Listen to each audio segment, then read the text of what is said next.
everybody. Welcome back to Executive Committee. Madam Clerk, roll call, please. Thank you, Mayor. On the roll, Councillor Chabot, Councillor Chu, Councillor Demong, Councillor Dhaliwal, Councillor McLean, Here. Councillor Meehan, Here. Councillor Penner, Here. Councillor Pootmans, Councillor Sharp, Councillor Spencer, Here. Councillor Walcott, Here. Councillor Wong, Councillor Wyness, Councillor Carra, Councillor Carras here. and Mayor Gondek. I'm here. Thank you, Mayor. Thank you. Can I get someone to move that we rise without reporting? Councillor Penner, seconded. No, it's committee, so we're good. All right, anyone opposed to rising without reporting? Seeing no opposition, that's what we'll do. Just to let the public know, we need to go back into closed session so that we can finish the executive committee meeting. We are putting up a motion that says we will go directly back into the closed session room. Can I get someone to move this one, please? Councillor Meehan, thank you very much. Is there anyone opposed to this? Sorry, just on procedure, it does. does it have all the, okay. It does, yeah.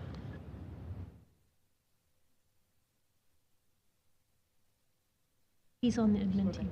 Yeah. They're correct. Okay, so we're going to vote on this in a minute, and just to clarify for everybody, when we vote on this, this means executive committee is going to go back into closed session, finish our business there, come back out here, rise and report, and finish that meeting. However, we also have to start the public hearing meeting that was supposed to start at 1, recess it until we're able to come back here. It should not take long, but that's the process before us. I don't see any questions in the queue on this, so let's go to e-scribe to vote.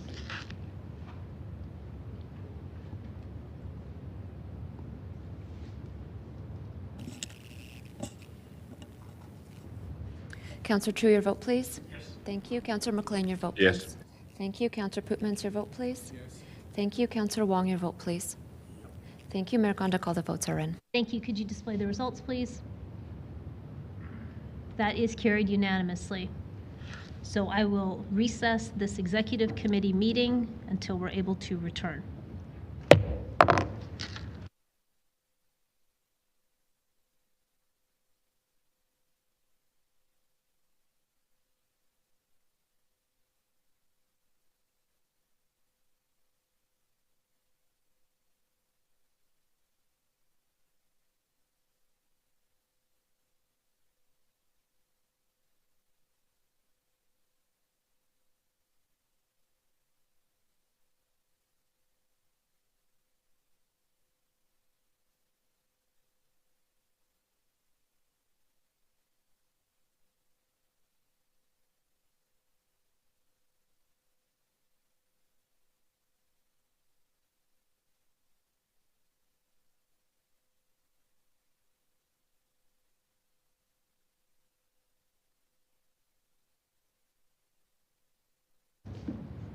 Hi, everybody. Welcome back to the public hearing meeting that began on April the 22nd. Madam Clerk, roll call, please. Thank you, Mayor. On the public hearing roll call, Councillor Meehan, Here. Councillor Penner, Here. Councillor Pootmans, Councillor Sharp, Councillor Spencer, Councillor Walcott, Councillor Wong, Councillor Wyness, Councillor Carra, Here. Councillor Chabot, Councillor Chu, Councillor Demong, Councillor Dhaliwal, Councillor McLean, Yep. and Mayor Gondek. I'm here. Thank you, Mayor. All right, everybody. We are starting this meeting to recess it because we have to go and finish our executive committee meeting. So can I get general consent that we're just going to recess this meeting until we can conclude the business of executive committee? Anyone opposed to that? Seeing and hearing none, I'm going to recess this meeting.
The executive committee will be resuming in public meeting shortly. Please make your way back to council chamber. Thank you.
Hi, everybody. Welcome back to Executive Committee. Madam Clerk, could we get a roll call, please? Thank you, Mayor. On the roll, Counselor Chabot, Present. Counselor Chu, Counselor Demong, Present. Counselor Dhaliwal, Counselor McLean, Present. Counselor Meehan, Here. Counselor Penner, Here. Counselor Pootmans, Counselor Sharp, Counselor Spencer, Here. Counselor Walcott, Here. Counselor Wong, Here. Counselor Wyness, Counselor Carra, I'm here. and Mayor Gondek. I'm here. Thank you, Mayor. Thank you. Could I get a motion to rise and report, please? Counselor Sharp? Thank you. Anyone opposed to rising and reporting? Seeing and hearing none, that is carried. Let's bring the item before us. I think it's 7.4. This is being moved by Counselor Spencer. Because it's committee, it does not require a seconder. Anything to say, Counselor Spencer, or good to go? All right, let's go to eScribe to vote, please.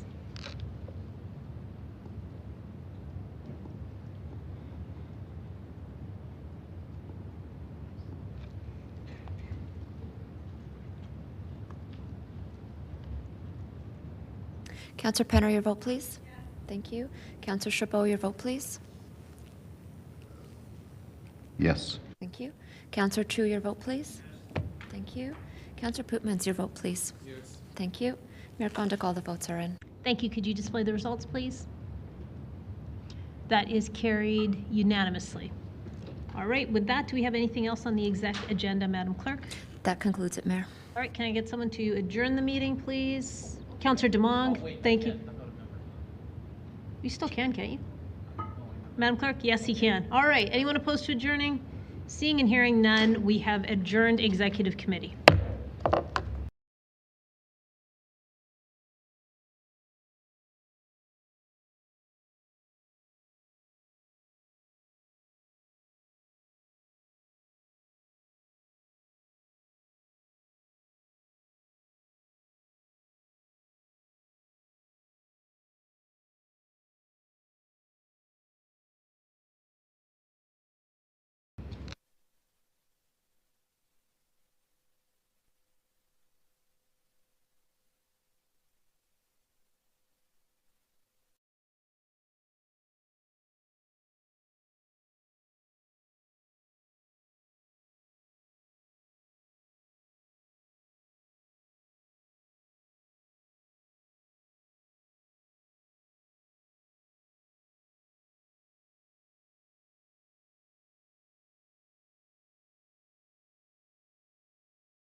Thank you very much to the public who's here and anyone that was watching. We appreciate the little bit of an extension we needed to complete a previous meeting.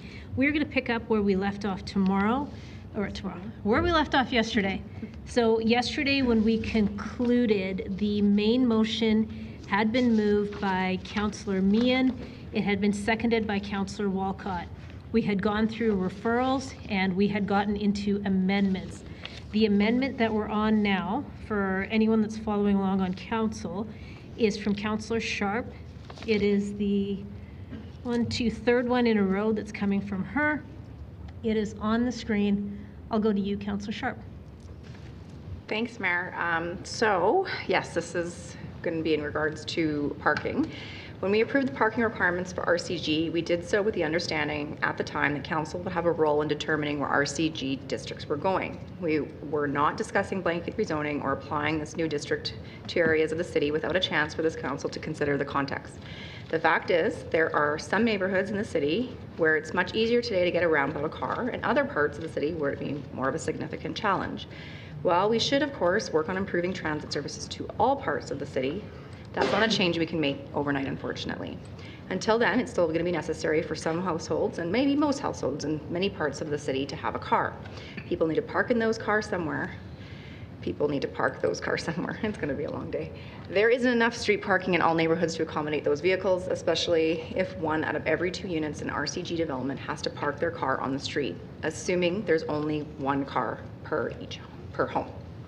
So this would ask administration to return with changes to the RCG district to move to 1 stall per unit, which is slightly higher than what we've had placed back in 2022, but to a level that would be necessary with this kind of development citywide without having the immediate infrastructure to support alternatives like transit.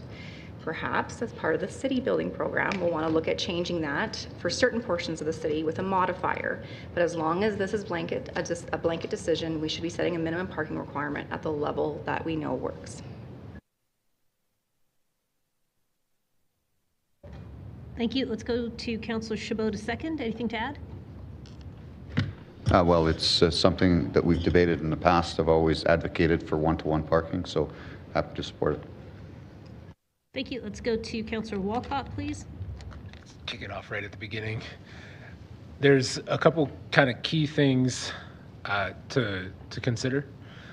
This is counter to the Housing and Affordability Task Force, counter to the housing strategy. This is actually more parking than what previously existed in some of the policies. And so there's a couple key things that I want you to kind of consider about why those things were included in the housing strategy and why they were included in the Housing and Affordability Task Force. So when you look across jurisdictions that have actually seen upzoning and redevelopment fail, the most reason why they fail is because in addition to the upzoning, at the same time, the councils, often in an effort to be responsive or to be reflective of the public, what they often did was they actually levied such a significant amount more of restrictions onto each of these development that nothing could ever actually be built. And so it's like you can upzone and then add restrictions is similar as reducing restrictions but never zoning. And so it actually brings you to a net neutral place. And so while I understand the thought process, what I would actually suggest or encourage is to vote against this for those reasons that I just mentioned, but also because if you have not actually gone through the entire list, Councillor Wyness has a much more reflective amendment later that is similar enough to this one with respect to locations and proximity to amenities and transportation, but it's not going to result in a hamstringing of the entire point of the housing strategy's recommendation on parking and on the entire point of the Housing and Affordability Task Force recommendation on parking with regard to this to the reductions of parking minimums as a factor of encouraging redevelopment throughout the city. Now, I just want to remind everybody again is that the Housing and Affordability Task Force went further than the housing strategy. The housing strategy actually took it back to suggest that instead of going all the way to what the task force did, which was go zero parking minimums, the housing strategy actually just said, make sure that parking requirements are not a hindrance to development. And so this is specifically against the strategy that we've already approved because it is literally increasing a requirement that will produce a hindrance to redevelopment, which was why that was included in the housing strategy and the task force itself. So please do not support this and consider one that's going to come later from Councillor Wyness, which is much more nuanced. Thank you. Let's go to Councillor Penner, please. Yeah, thanks. I'm not going to support this. Much of what Councillor Walcott said, this will actually, in an effort to remove vehicles from streets which we're legally allowed to park on and are designed for parking, we're going to be sacrificing units for that. I would also say this. We can ask people to build parking units, but we have no obligation to make anyone put a vehicle in said parking garage.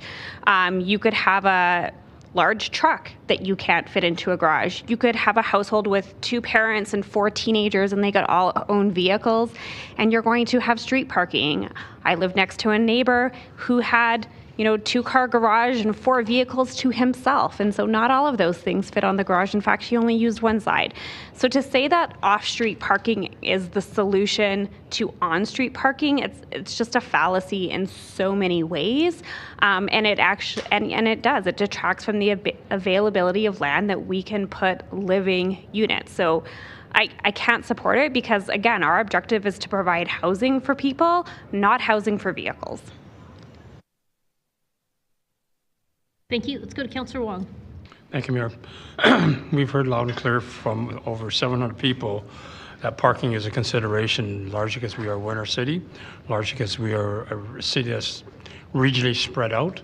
Whether people want to talk about going to a local Costco or a local IKEA, you just can't do that, on a bicycle. And there is like it or not, we are a car-centric city. In one respect, being an inner city councillor, and I've got people who say we don't need cars because we can get on the LRT, we can get on the bus, we can walk downtown. Why do we need parking? We're not perfectly in a situation right now where we can be truly without parking. I think the ideal situation, and it might be 10, 20, 30 years away from now, is if we have communities with, dedicated parkade area where if you have a car, you go park over there. You don't have to park in front of your house, but we're not there yet. So because people are expressing the need for parking for their family purposes or whatever the case may be, I will support this. Thank you. Thank you. I don't see anybody else in the queue. Over to you to close, Councillor Sharp. Thank you. Well, it was a compelling debate, as always, from some members of council, because we can't force people to park in provided stalls. This isn't a radical change to radically increase parking requirements. It is, as it stands, we're a city where transit is an imperfect solution for many Calgarians in many parts of the city. We heard clearly there are people with families that cannot use methods of transit to get from A to B. If you can with a hockey bag and soccer, kudos to you, but different families, different needs. We built neighborhoods without this level of density in mind, and we really need to consider exactly what we expect Calgarians to do to get around and where they are expected to park their vehicles.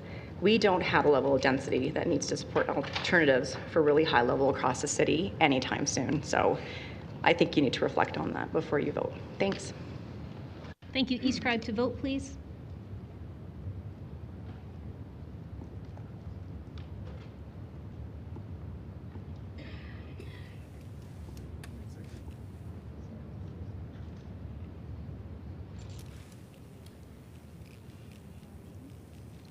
Councillor Pootmans, your vote, please. Thank you. Councillor Chabot, your vote, please. Yes. Councillor Spencer, your vote, please. No. Thank you. And Councillor Carraw, your vote, please. No. Thank you. Mayor Gondik, all the votes are in. Thank you. Could you display the results, please?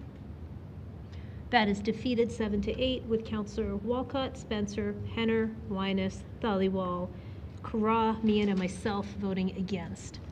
That takes us to the next amendment, also from Councillor Sharp. Okay, moving along. Okay, this one would be secondary suites, backyard suites, and density. So, for the most part, secondary suites used to mostly basement suites in a single-family home. Occasionally, we would see some backyard suites and lane suites as well, but fundamentally, they haven't tended to be a dramatic change of the character of a house.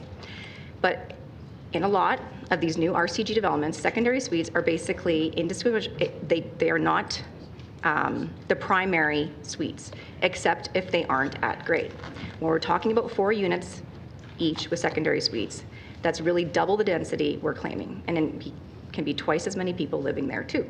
So I think it's time for a change to look at the way secondary suites are in these developments. This motion would ask administration to come back with bylaw amendments to include secondary suites in density calculations and not limit the number of units, including these, to 75 units per hectare, subject to discretion beyond that. The way we've discussed density in RCG has been very misleading. There's a significant difference between 4 units with or without secondary suites, and yet for the average person, it would be basically impossible to tell if there's a difference at all. This is actually different than what Councillor Wyness is bringing forward later. So just to clarify that, and Councillor Wyness can always step in. So I think this is a reasonable change, and I hope you can support it. Thank you. It's being seconded by Councillor Chabot. Anything to add? No? Okay, let's go to Councillor Carra. Yeah, I'm going to try and keep my debate to a minimum on these this march of amendments, but this one's a really important one. The secondary suite has to be, I mean, this is a massive change in our policy, right? It's not just a simple readjustment. It is a massive change, and the secondary suite has, was a 10-year project of council to get to a place where there is mass buy-in throughout the city. This would change everything, and it would be fundamentally in opposition to the intent of why we're gathered here today, which is to address housing strategy. This would be a major step away from that, and my mind reels at the change that this represents, and we should really, if we want to make this kind of major change, we need to have a serious conversation about it. We can't just send it off as just an adjustment to what we're here to do, especially because it is absolutely antithetical. I highly encourage everybody, if this is a direction we want to go, we need to have a much bigger conversation about this. This is not the time or the place, and especially because it's just fundamentally contrary. Please vote against this, and let's have this conversation as a standalone, important conversation that I hope we ultimately say no to, but this is not the place. Whether you support thinking about this or not, do not support it here. Thank you. Let's go to Councillor Walcott, please. Thank you. The last amendment and the next couple, the reason why they're so challenging is because they're being presented as harmless when they are actually some of the most harmful to the housing strategy. I'll just give you a very clear example.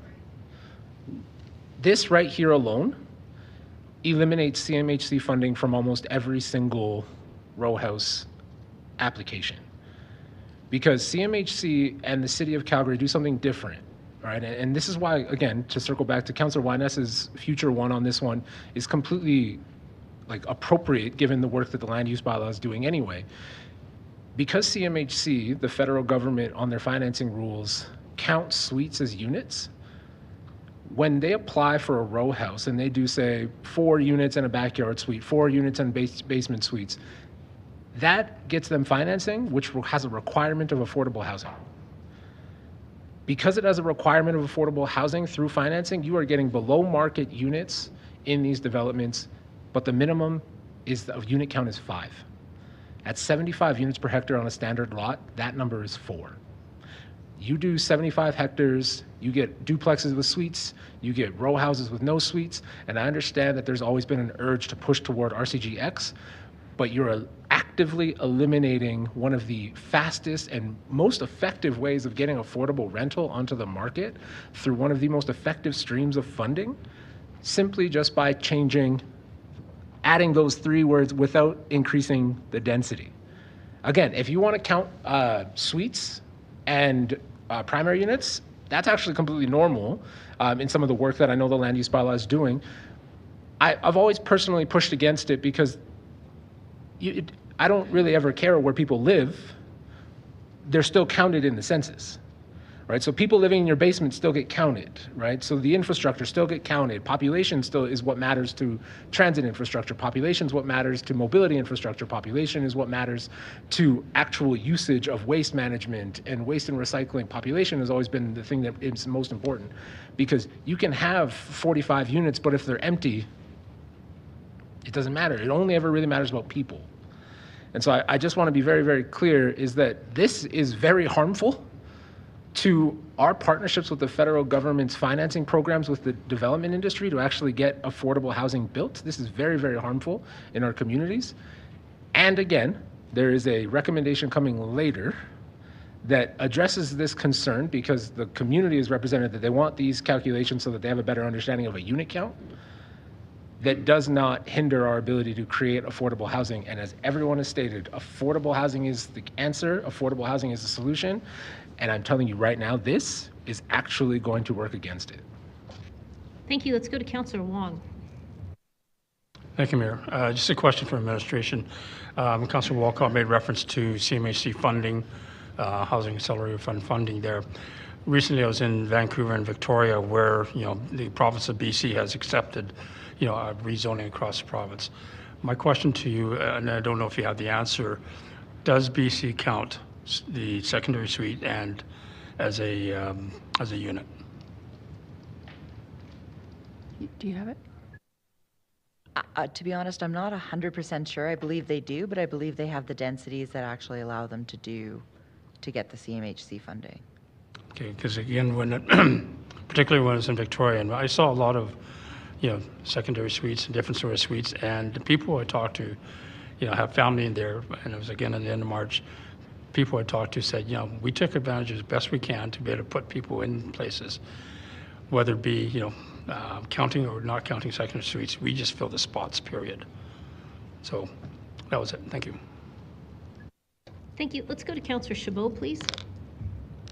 Yes, thank you. And Councillor Walcott went down path I wanted to a little bit, in that the federal government does recognize secondary suites as units, and if the issue becomes the density calculation to allow the CMHC grants for 5 units, then maybe that councillor should propose an amendment to the units per hectare to allow that, well, that says using the current density calculations for those districts. So a councillor could propose an amendment to the density in those districts to accommodate 5 units on a 50 by 120 foot lot, and still count the secondary suites to achieve that 5 unit requirement that the federal CMHC program requires. So I'll support this. Thanks. I think secondary suites should be counted, especially backyard suites.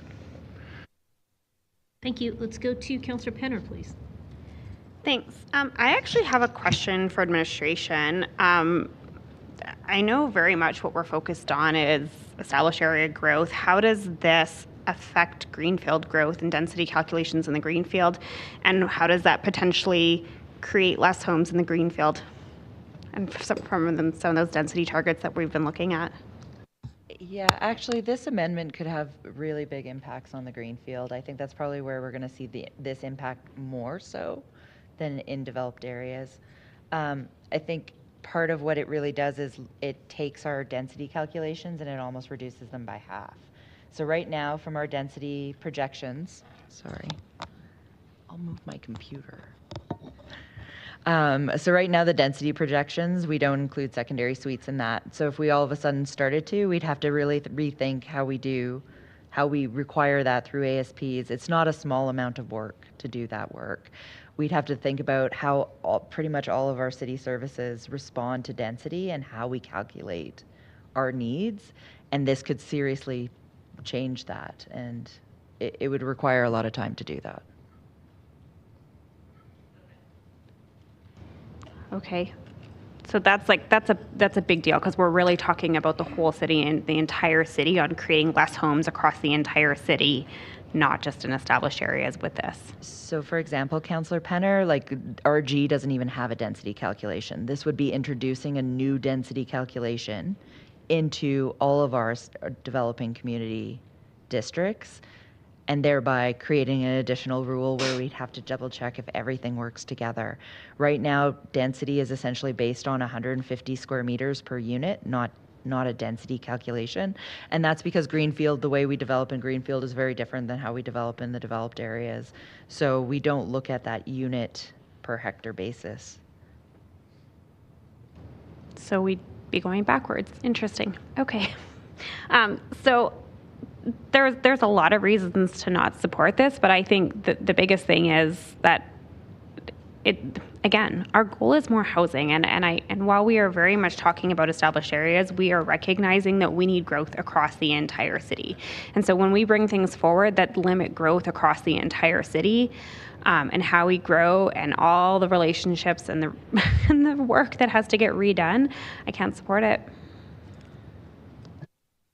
Thank you. I see nobody else in the queue. Over to you to close, Councillor Sharp. Yeah, thanks. Actually don't think counting them is a bad thing. I think that the more units we have shows that we're actually building more units per hectare and accommodating the essential services that we might need, because right now we don't have a count in Greenfield to know if they're secondary suites in some of the neighborhoods, and why we have no fire stations, because we can't give them a number. Regarding census, we don't have one, so we're relying on the federal one to figure out where people live. I will be supporting Councillor Winus's. That's coming later. I think it's great. This is just another example of how people feel like we're not giving them the full story, and it's been so true in so much of this process. And I'm going to reflect on that a little bit later. You need to understand this is planning jargon, and Councillor Walcott, to say that my amendments are dangerous, we're talking about trees next, so we'll see how dangerous those are. The city typically treats suites to fully understand what counts as a secondary suite and how those affect a proposed development. That's what this means. This proposed change would not completely eliminate the possibility of building exactly the kind of RCG developments we see right now. It makes things a lot more transparent in neighborhoods. Imagine that. And easier to fully understand what's being proposed. Whether it's a secondary suite or a primary suite, it's still a home, folks, and that's the whole point of this. And we should be treating them all as such. So hope you can support it. Thank you. E-scribe to vote, everyone.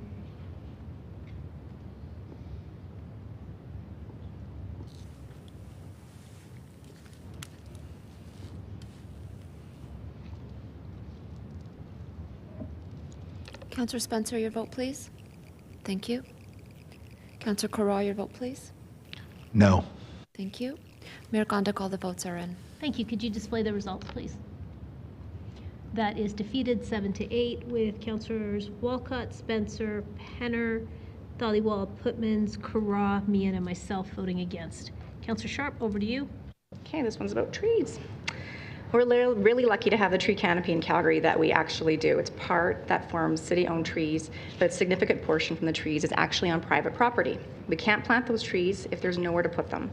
And I have to question what the point of amenity space in RCG and HGO developments is when there's hardly amount of room and enough space for any outdoor activities at all. So this amendment would ensure that we have the appropriate amount of outdoor space by asking administration to report back with amendments to reduce the maximum lot coverage in RCG and HGO. While the lot coverage in these districts might be appropriate for some parts of the city, what we're talking about here is a blanket change. I don't think it's unreasonable to expect Calgary suburbs to have some beautiful trees and continue to have their open spaces.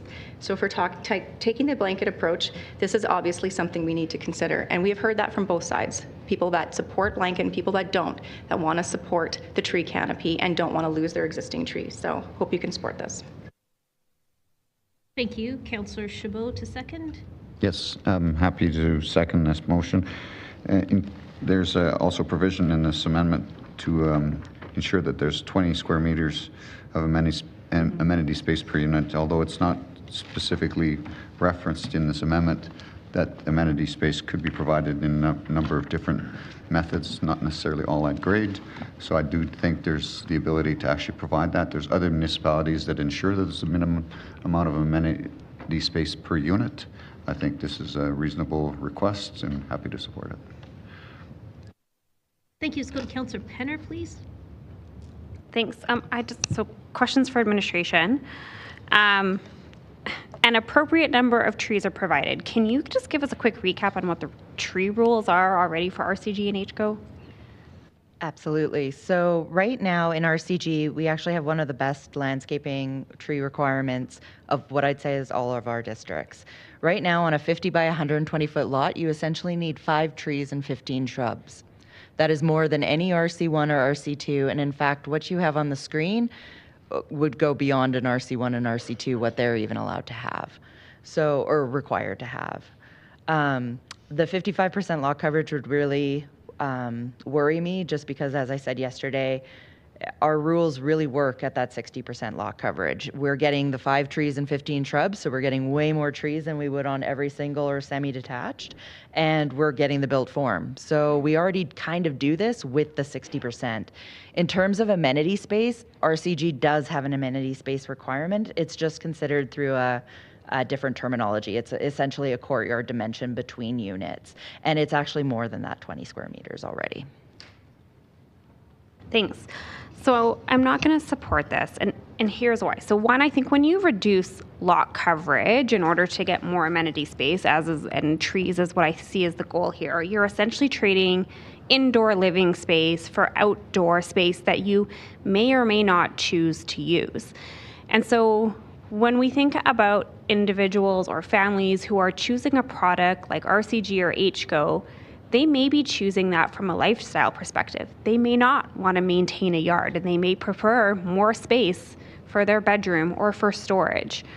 And so to me, I would actually, and then if we're reducing to 55%, what you're going to do in order to get that living space is you're really going to be then pushing the height rules, so that you're getting taller buildings so that you can get that living space. And so all of these things they always interplay.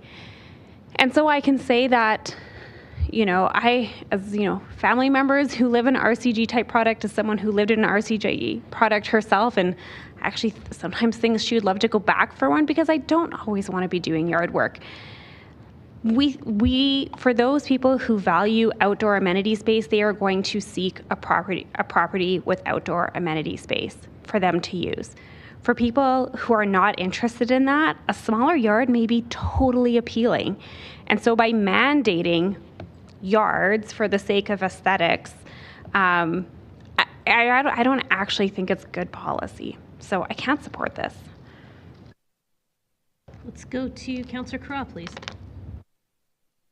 I also can't support this. I do think we heard some very interesting things during the public hearing that will provoke us to think about setbacks, think about using, most of the corner RCGs sit on a significant piece of city-owned strip land that was laid out for future road widening, but doesn't have to be there. I think we fetishize front yards at the expense of backyards. And I think that when we have new sort of larger buildings next to more traditional buildings, we can consider fences and stuff like that at higher scales than are currently allowed within the bylaw. I think there are some things that we can absolutely do. I think trees are fabulous, but I think that these amendments are sort of arbitrary and not as well thought out as the incredibly well tested things that we have so far.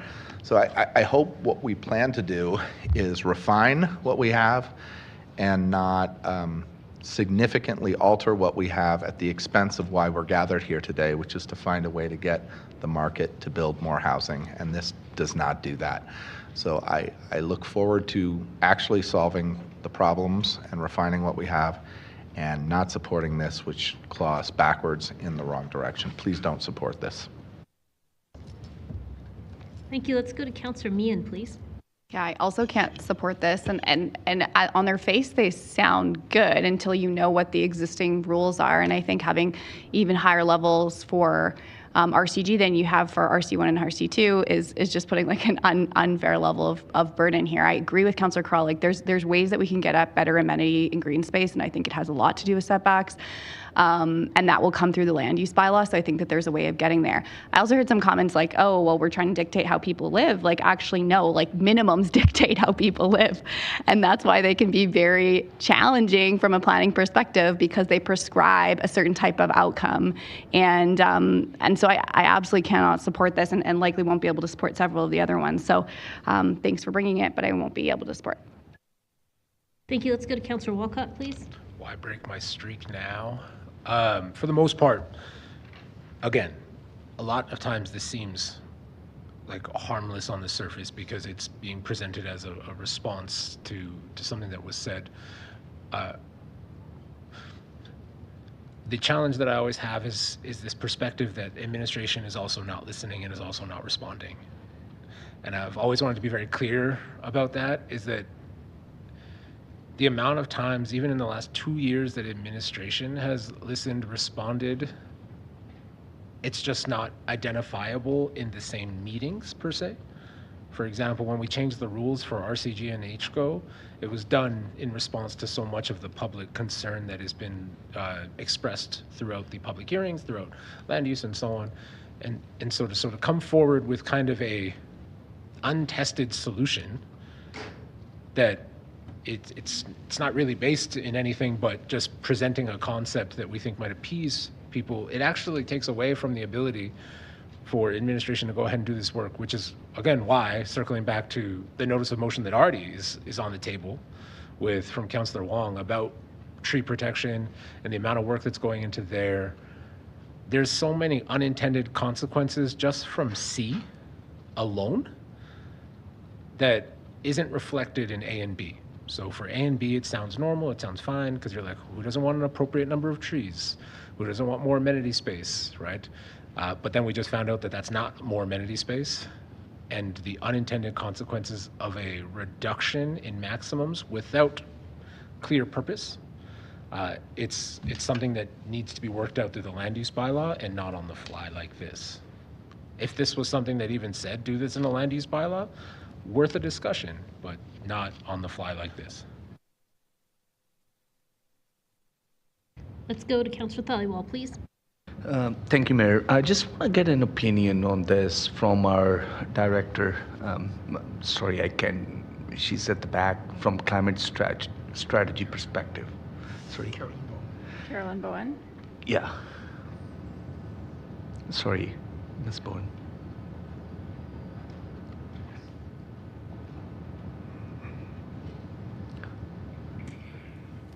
Thanks for Thank the you. question. Yeah. My question is, this is a very interesting one. And we just, in 2021, when we got elected, we declared climate emergency. And the best way to fight climate emergency is trees and more trees. Can you comment on this, please, this amendment? Sure. Trees are extremely important from many aspects, you know, aesthetics, the ecosystem services they provide, some sequestration of carbon.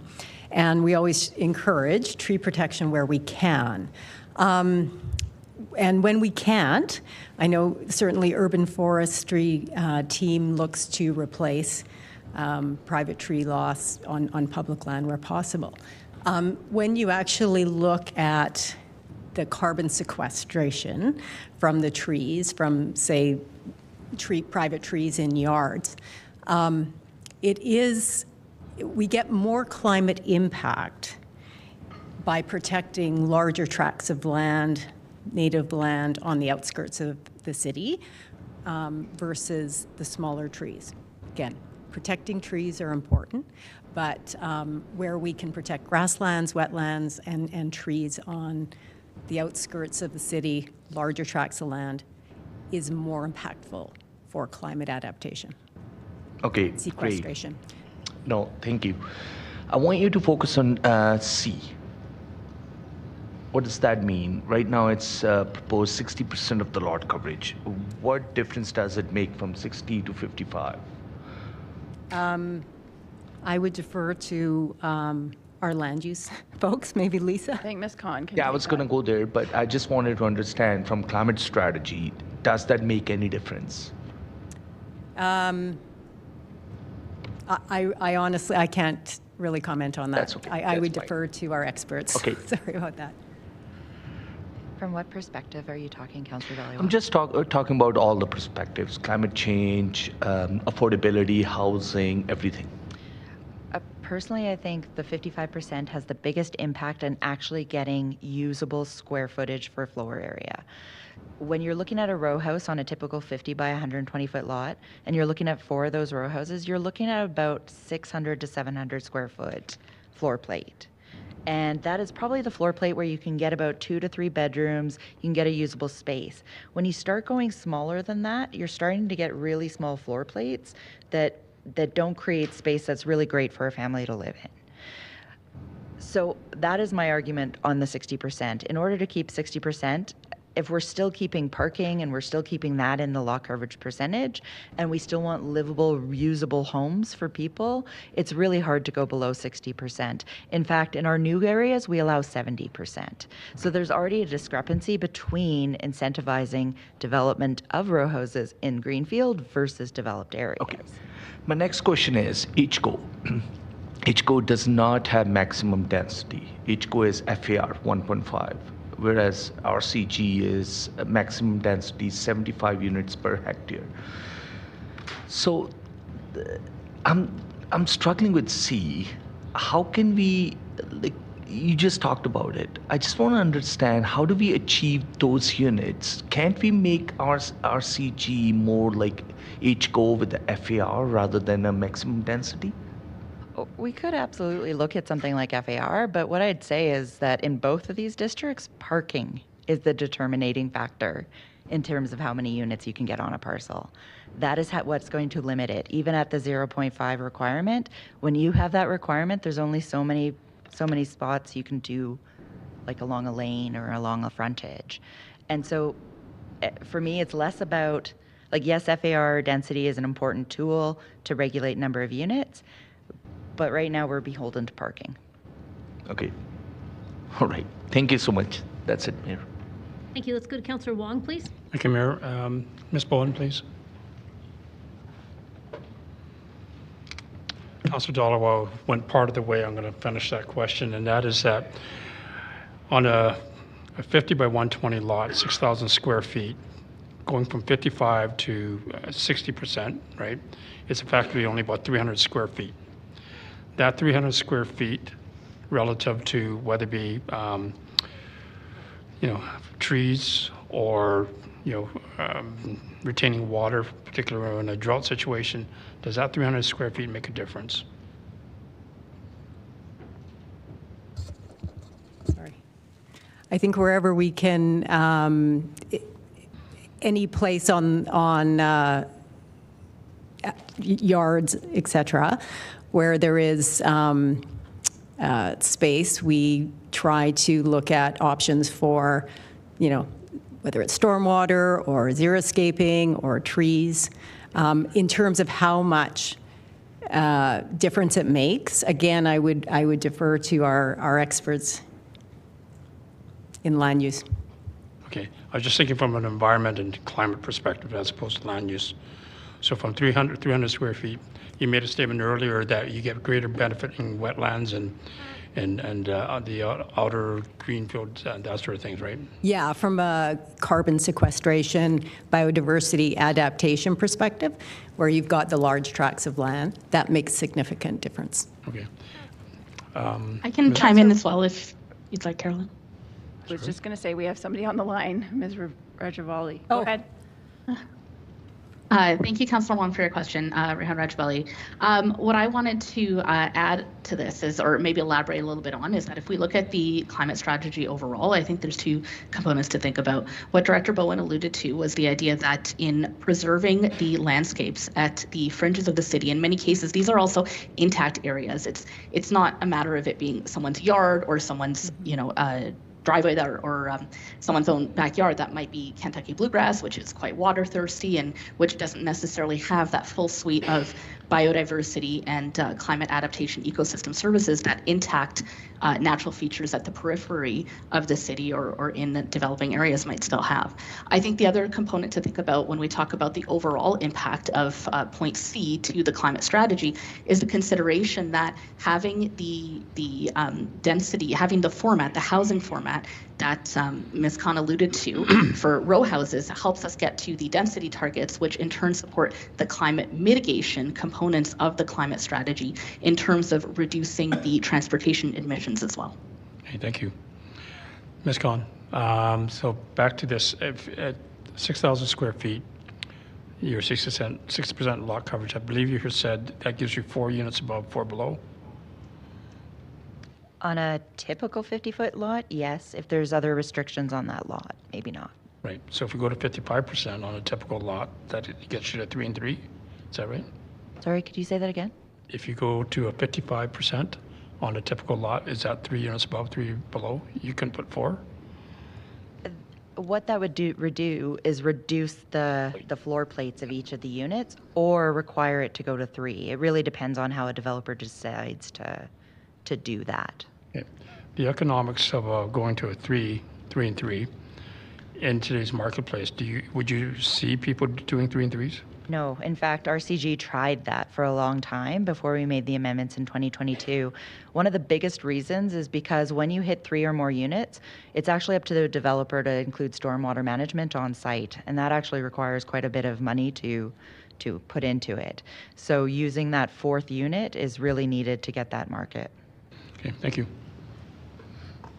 Thank you. I don't see anybody else in the queue. Over to you to close, Councillor Sharp. Thank you. Just going to go back to one comment saying this has been untested. Actually, I think administration did an environmental scan on attachment 2, page 17 to 21, with some cities that have done the actual exact recommendations that are in this amendment. So I won't add much more to this and say that we hear a lot about neighborhood character in public hearings, and I think we heard a lot about that last week and the week before.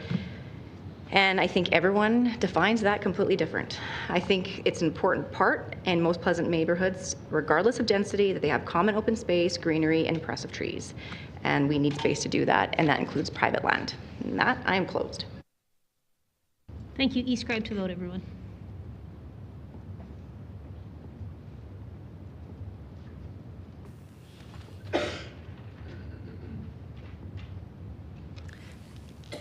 Mayor Gondik, all the votes are in. Thank you. Could you display the results, please?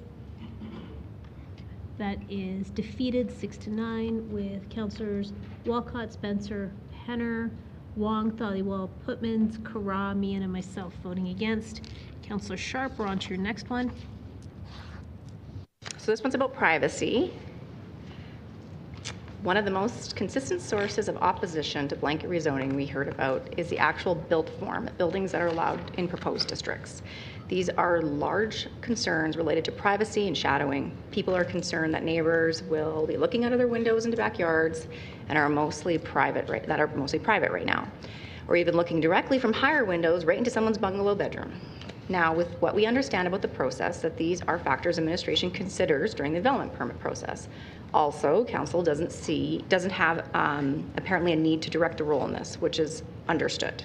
But administration is guided by what we actually write in the land use bylaw, which is up to council. So this administration asks administration to look at whether changes are needed into the districts we're looking at today to mitigate the privacy issues we have heard about. Administration is already undertaking the review of the land use bylaw and city building program. So this would ask administration to report back on that ongoing work. Okay. Let's go to, I'm going to say that it's Councillor Chabot to second it. Okay, let's go to Councillor Penner, please. Thanks. I'll support this, but I'm going to asterisk it. From my home right now, I can see into my neighbor's yards from a single to a single. And I probably think that most of you from your homes, if you think about all of the windows in your homes, can at some point have a degree of sightline into your neighbor's yards. From my back deck, I regularly have conversations with my neighbor on her back deck. So I agree we need to look at privacy. That is a great consideration. I think we need to look at it in all housing forms, not just RG, RCG, and HGO, but we live in a city and we are going to see each other. And so I think that we need to just be really mindful that that we don't place undue duress or stress on a single built form when we likely can all have conversations or see into some parts of our neighbors' yards already, no matter the housing form that we live in. Thank you. Let's go to Councillor Walcott, please. Just a quick question to administration, and then it's similar to Councillor Penner. You're doing this within the new land use bylaw, so like the zoning bylaw that's coming forward already, just as the nature of the rules that are associated with the new low-scale districts? you want me to? Oh. Well, I was just going to say we can do it through the new zoning bylaw and look at it, and it also plays back to a previous amendment around the row house how-to guide. Wonderful. Okay, so I'd like to offer. Okay, so I'll start with this. My only problem with this is that it's directing work on the current land use bylaw versus, and I'm just really concerned about the fact that it's just going to take away people off of the city building program to go do an update on the new land use bylaw to then bring forward the new land use bylaw in a very short order period of time. But I also don't disagree because I think this is just good rule adjustments as we go. And so what an amendment I would look for, and it's just a simple language change, direct administration to consider changes in the new zoning bylaw, including provisions related to the current, or including provisions related to low-scale housing to address issues related to privacy for adjacent neighbors. And so it's taking this exact concept and just shifting it to the new zoning bylaw so that we're not duplicating work, because we should be doing this in the new zoning bylaw. It's ongoing, the feedback's there, we're already looking at the districts. And so what you just heard, administration, what are your thoughts before I make the formal pitch? Because that's a little big, it's too big for a friendly, I think. We're not friendly. Friendly. That's too big for a friendly. The way I've read this is to consider changes to the land use bylaw, meaning today's land use bylaw. My amendment would switch that to the new zoning bylaw. But come back as part of the new zoning bylaw because it references the city building program. Oh, so okay. I think I would need Councillor Sharp to clarify. I'll clarify that in my close if you want, Councillor Walcott. Okay, sorry. There's so many moving parts to address it related through the report as parting. As far as I'm concerned, I think it sounds like it's the same outcome based off of your interpretation as well, is that you'll look at this, the issues that exist today, and then present them as part of the new zoning bylaw. Is that how you're interpreting it? I believe that's how we are interpreting it, right, team? Yes. Oh, then in that case, I can support this. Thank you. Let's go to Councillor Carra, please. Yeah, I think most of the debate in support of this has been made eloquently by Councillor Penner and Councillor Walcott. I do agree that we live in a city and that there will be maybe less privacy. Having said that, I do think that as we start to live more densely, we have to get very good at sculpting the relationship between public spaces, which have to be high quality, semi-public spaces, which we share in common with like maybe people in a multi-family or multi-house living arrangement, semi-private, things like the front porch where you start to make the transition into the private realm, and private, which is the ideal for the backyard. And I agree that most of our backyards are not private.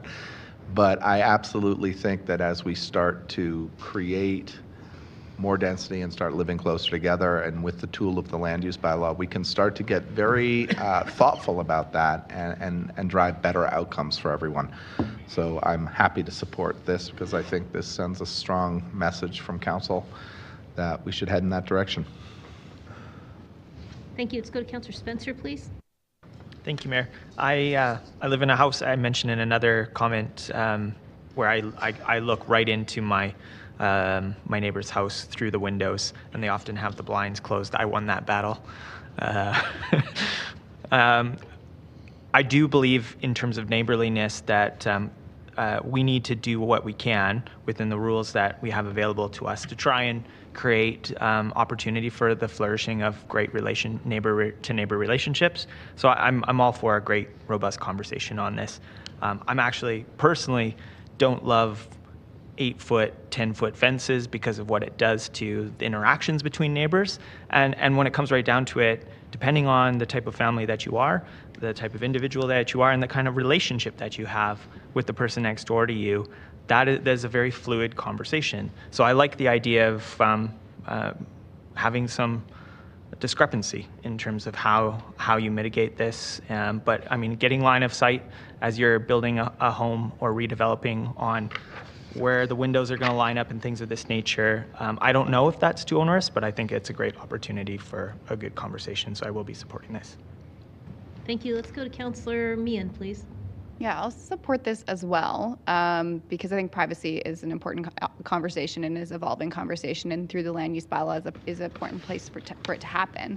I will say that I really think it should extend to all low density forms because it's very much an important thing for all of them. So I do wish that it had been a little bit broader actually than it is, but I can support this.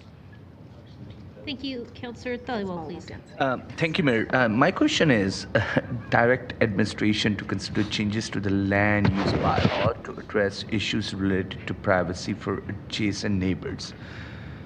How are you going to do this? Please? Councillor Dhaliwal, that's the joy of this amendment, is we get to go away and look into that and figure that out.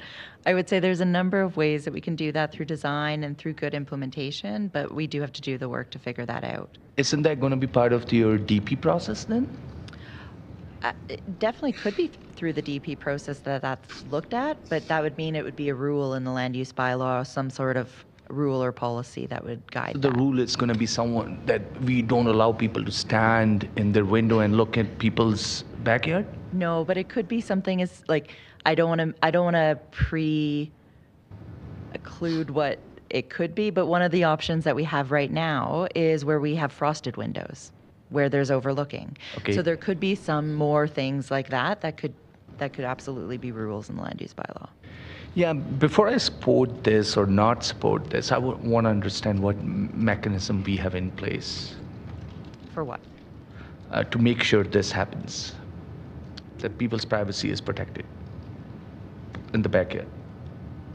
In the backyard itself specifically, I think there's a number of things that we could do, but I don't think we're at the point where I can just tell you them today. I think we'd have to go away and figure that out, especially when one of the things I keep saying here is it's not really about introducing one new rule that's just going to solve everything. It's about looking at all of those rules together and figuring out how do we get to that design outcomes that's best. And it might be that there's one answer for one built form and there's another answer for another built form. But I think we have to look at that as a whole rather than just saying glaze a window or don't put windows within 5 meters of X, right? There's a number of things that we have to look at to make sure that that happens. Councillor Dhaliwal, that's a really good line of questioning because, as Ms. Khan says, we do have to look at this more thoroughly because there could be unintended consequences to something like this. From removing windows, casting more shadows, creating more isolation between neighbors. So that's why looking at this more thoroughly to avoid unintended consequences would be important. And I believe if it's privacy, it should also be across the board for all residential and not just certain types of residential. Great. Thank you so much. Thanks, Mayor. Thank you. I don't think there's anybody else on the queue in this one, so over to you to close, Councillor Sharp. Great debate. I'm just asking administration to go back and look at these things. If you want to do it across the board, fill your boots, that's your job, and come back and let us know. I think what's important today with the amendments like this is actually we're listening to Calgarians, those that stood up here and told us that they feel like people are staring into their yards, and I can tell you offline how I keep my neighbors away from staring into my yard if you want to know. With that, I'm closed. With that, let's go to eScribe.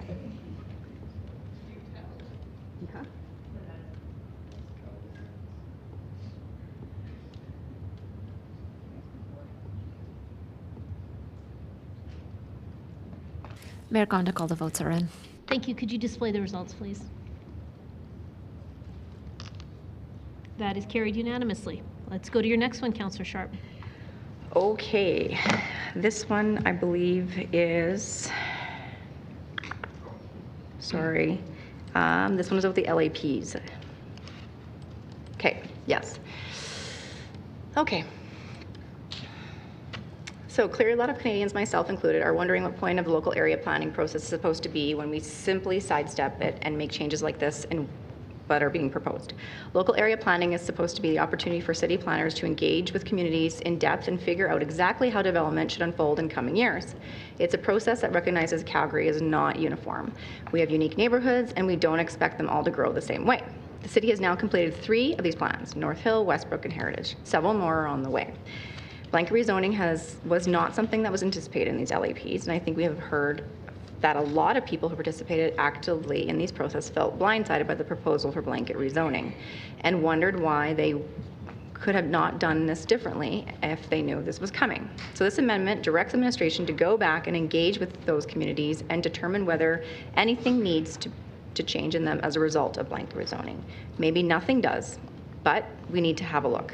Importantly, this is not just asking administration to amend the LAPs, it's asking them to engage with the communities who cooperated in developing them. I know this is going to take time, so this proposes an interim update by the end of the year, but not necessarily for this work to be entirely completed. Oh. Thank you. The speak seconded by Councillor Chabot. Anything to add? Okay, let's go to Councillor Meehan, please.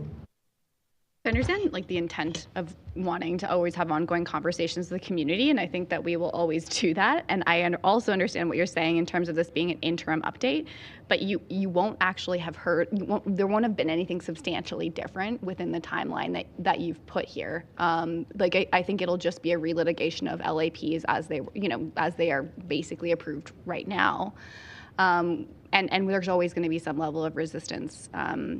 And we hear that when the LAPs come forward to what they are, where it ends up. So I really struggle to see how exactly this is going to keep that ongoing conversation going. Like, I think that we need to have that, but I just struggle with kind of what you've put before us. So that's it. Thank you. Let's go to Councillor Penner, please. Thanks. Yeah, I have a couple questions for administration on this one. So from a capacity perspective, the way the local area plan teams are built out, what would this mean for those teams and local area plans that are currently underway? I'm assuming you would have to resource, pause. You know what? Why don't I not make assumptions? Why don't you tell me about the resourcing? Sure, Councillor Penner. As you know, as I mentioned last night, we are fully subscribed with our local area planning program. We have a team that's dedicated to the 5 LAPs that we have underway, as well as 4 area structure plans. So it would have impacts on our resources. We would either have to add additional resources or pull people off existing plans that we have in play, which once you gain momentum on a local area plan, you can't just stop the tanker from continuing on. It takes some time, and we've also built in that trust and that engagement with the community already. Okay, and so when I read amendments to local area plans, you already talked about some of the technical language amendments. What I'm reading amendments would be that some of the considerations around other building form, scale, and height would be reconsidered as a result of this. Do you read that in the same way? No, I didn't read it the same way. I read it in the fact that we would just amend the local area plans to take away the criteria that we've established for where 3 or more units could be located. Okay, and you indicated yesterday you had plans to do that work anyways if the rezoning passes, that you had plans to do that anyways. Yeah, the amendments that would be required to align local area plans with the rezoning for housing would be fairly simple. There's just a handful of policies that would need to be amended, and that's something we could simply do.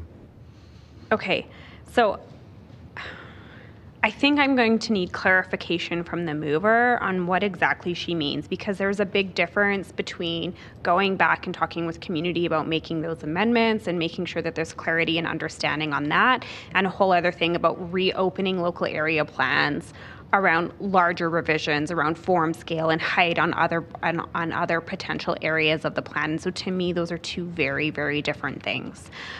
So if this is just a reaffirmation of the first part, I would support it. If it's more of the latter, then I can't support it. And I will go back and say that local area plans are about so much more than low density housing. They're about so much more than nodes and corridors. It is really about comprehensive vision and a plan for the area, about how people live, work, play, move.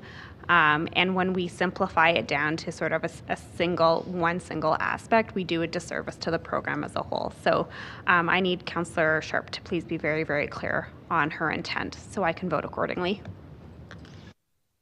Thank you. Let's go to Councillor Wong, please. Thank you, Mayor. Mr. Fraser, sorry, before you leave. Councillor Penner asked a question about going back to existing ones, and you said it's a matter of just perhaps use your language. Yeah, there's a handful of policies that that specify where housing forms with 3 or more units can be located within our neighborhood local. We would just simply have to remove those criteria from the policy. Okay, is that the same as that neighborhood limited we talked about? Yes. Okay, is that with consultation of the community, or is that done by you? With the limited policies, yes. that was in consultation with the community, but it was done in absence of a citywide approach to row house. So I'm going to take the one that's in my the 3 that's approved. North Hill. North Hill was done 2 years ago. I don't think we had that conversation on policy at that time. So now, would you re-engage the community to talk about the neighborhood limited and where it applies? I think we would reflect what council's decision is here before us, and we would simply go back and make those amendments. There wouldn't be a need to re-engage on something that council's already made a decision on a citywide basis. You don't think the community associations or the homeowners in the area should be informed, if not, consulted, if not informed? Councillor Wong, I think what Mr. Fraser is saying, if council is to approve the citywide rezoning, then that is a decision of council that would then just require the updating of the local area plans. There wouldn't be a need for more engagement because council's made a decision. Correct, Mr. Fraser? Yes. Yeah, we wouldn't want to lock local area plans in time or to create exceptions to a rule that council has made a decision on a citywide basis. I think where I'm coming from is, communities would like to be either informed of where you're going to do it, if not, be able to suggest whatever you recommend, some possible amendments to it. Yeah. That's what I'm getting at. And those amendments to those local area plans would have to be made through a public hearing of council as well. So we would come forward with those amendments to council. During the public hearing? Yeah. But not before? No. Thank you. Thank you. Let's go to Councillor Spencer, please. Thank you, Mayor. I do believe that it's important to have great free-flowing open conversations with community about redevelopment. Certainly, like the First Amendment that we put through is there's a hope that that opens up a brand new channel that hopefully achieves some of what you're talking about there, Councillor Sharp, in terms of as the incremental piece-by-piece redevelopment happens in communities, there's an opportunity to go through some of the larger issues as they surface within a community, and that could potentially lead back and trigger conversations with the LAP team. But my understanding is the opportunity loss gain here is relatively small, so I will not be supporting at this point. Thank you. Let's go to Councillor Putmans, please. Thank you, Chair. Mr. Fraser.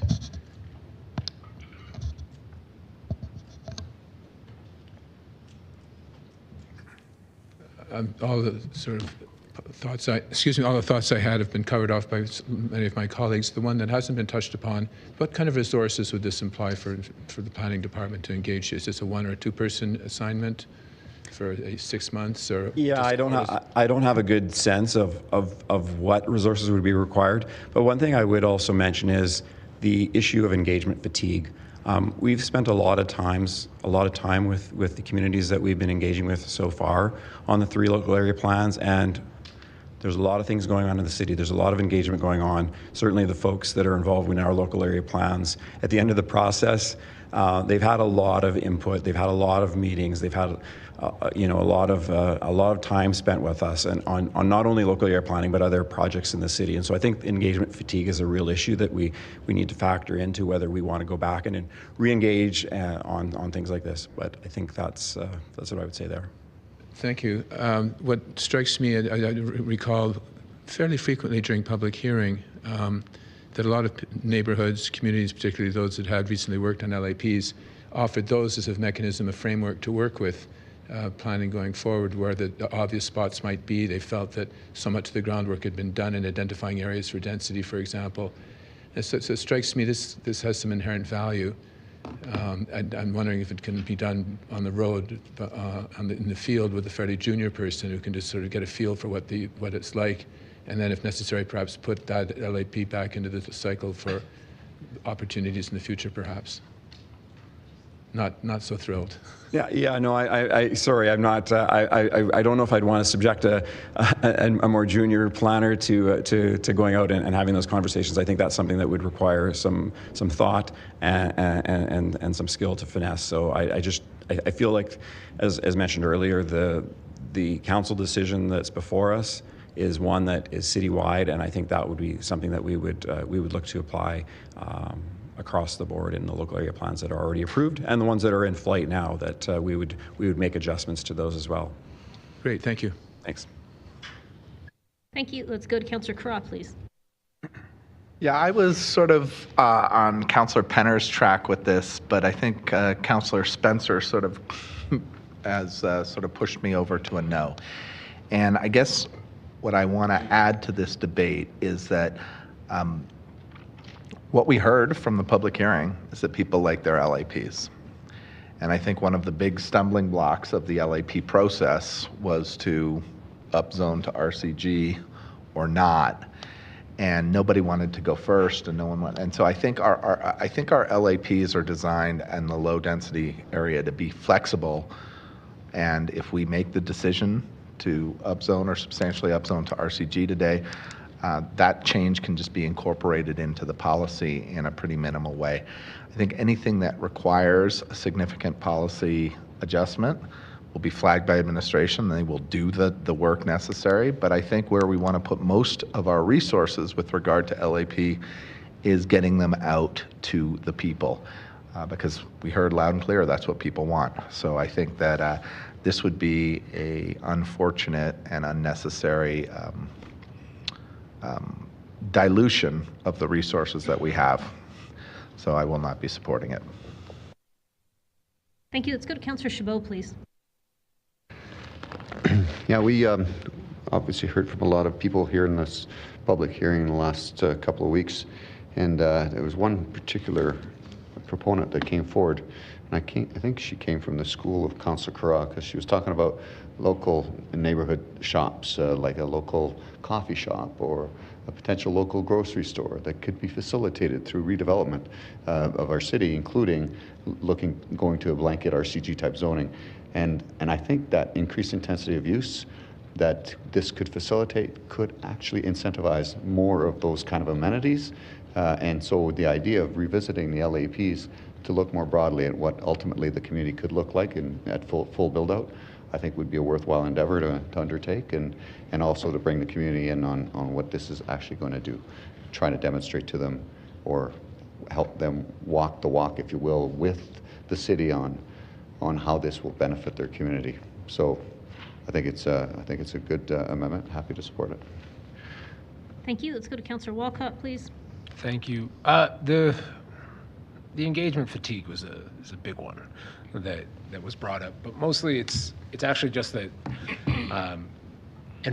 and everyone's a little going to have a different one if you're already in an LAP or not. But I can tell you that from my conversations with some of my own CA leaders, there's like the LAP's never been the problem. It was always the isolation of it, like some of the previous amendments about like focusing in on this particular area versus another one. But I actually only RTS'd in specifically to, because something that Councillor Chabot just said, it talked about reimagining densities and how that relates to the types of amenities in a community. This is something that Councillor Pootmans and I have actually had several conversations with each other about. It's not the LAP that's actually directing the accessibility of amenities. It's ironically, or not unironically, it's very clear in this conversation, it's the zoning bylaw. So much of the zoning bylaw restricts low-density development from having things like a bodega or a corner store or different types of like shops in low-density developments. And we've seen a couple really cool DCs that have come through council where you see like a coffee shop corner and then a mixed-use development for the rest. And that's the problem, right? They have to come through DC. The reason why I say that is because that's actually what makes the LAPs so good as they are. is that they're flexible in the types of categories that were provided so that they don't get so prescriptive as to determine in advance where certain amenities go. It's leaving that box open so that any of the different districts that exist within the bylaw can be fitting within those boxes appropriately, which is why when Mr. Fraze came up earlier, not this particular one, but previous ones, he identified that it's 2 sentences or 2 bullet points in a 100-page document that need to be changed to align this with the rezoning. And so that's a significant thing to be real considerate of. And then it's the land use bylaw that does the really good work of opening up the possibilities and opportunities within community. And so I just didn't want it to be left said that somehow this is going to increase it.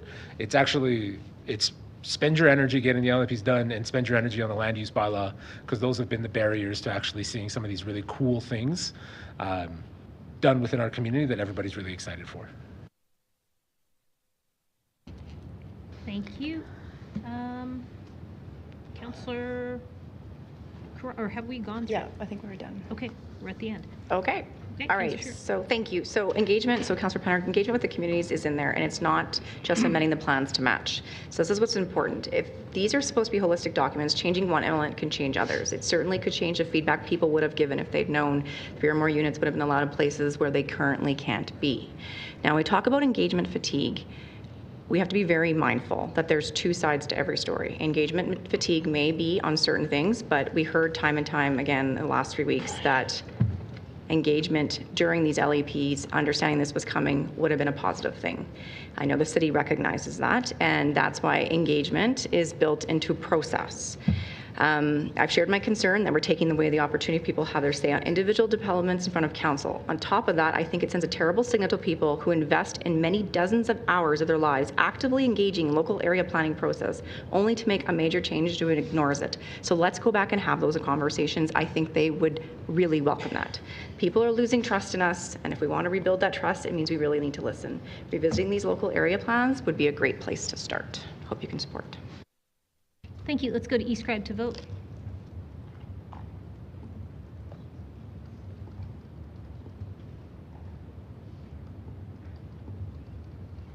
Mayor Gondik, all the votes are in.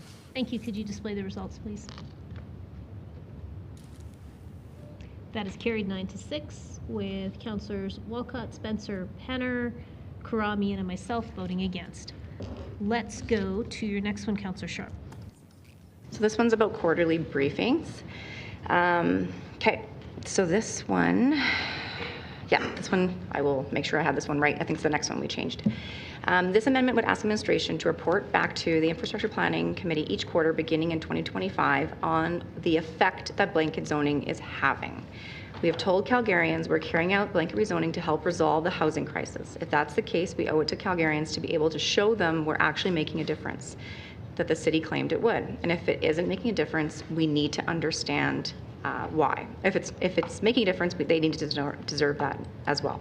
So specifically, this would ask administration to report back on how many permits are actually being issued for these new districts, and whether we're seeing the timelines for approving permits actually getting faster. By removing the public hearings, we're told the process will be faster, so let's see it and let's be accountable for it. We also need to actually hear whether all of the concerns that people raised during rezoning about RCG and HCO developments are actually became problems or didn't become problems. Lessons learned, and this is going to be critical.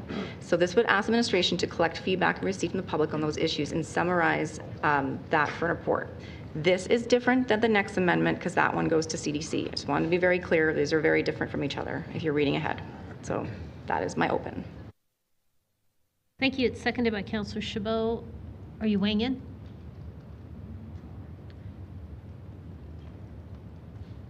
Okay, if you want to second and weigh in, if you could just do an RTS and second, that would be perfect, everybody. If it's just a second, I'm not going to go to you to weigh in. Let's go to Councillor Walcott. Thank you.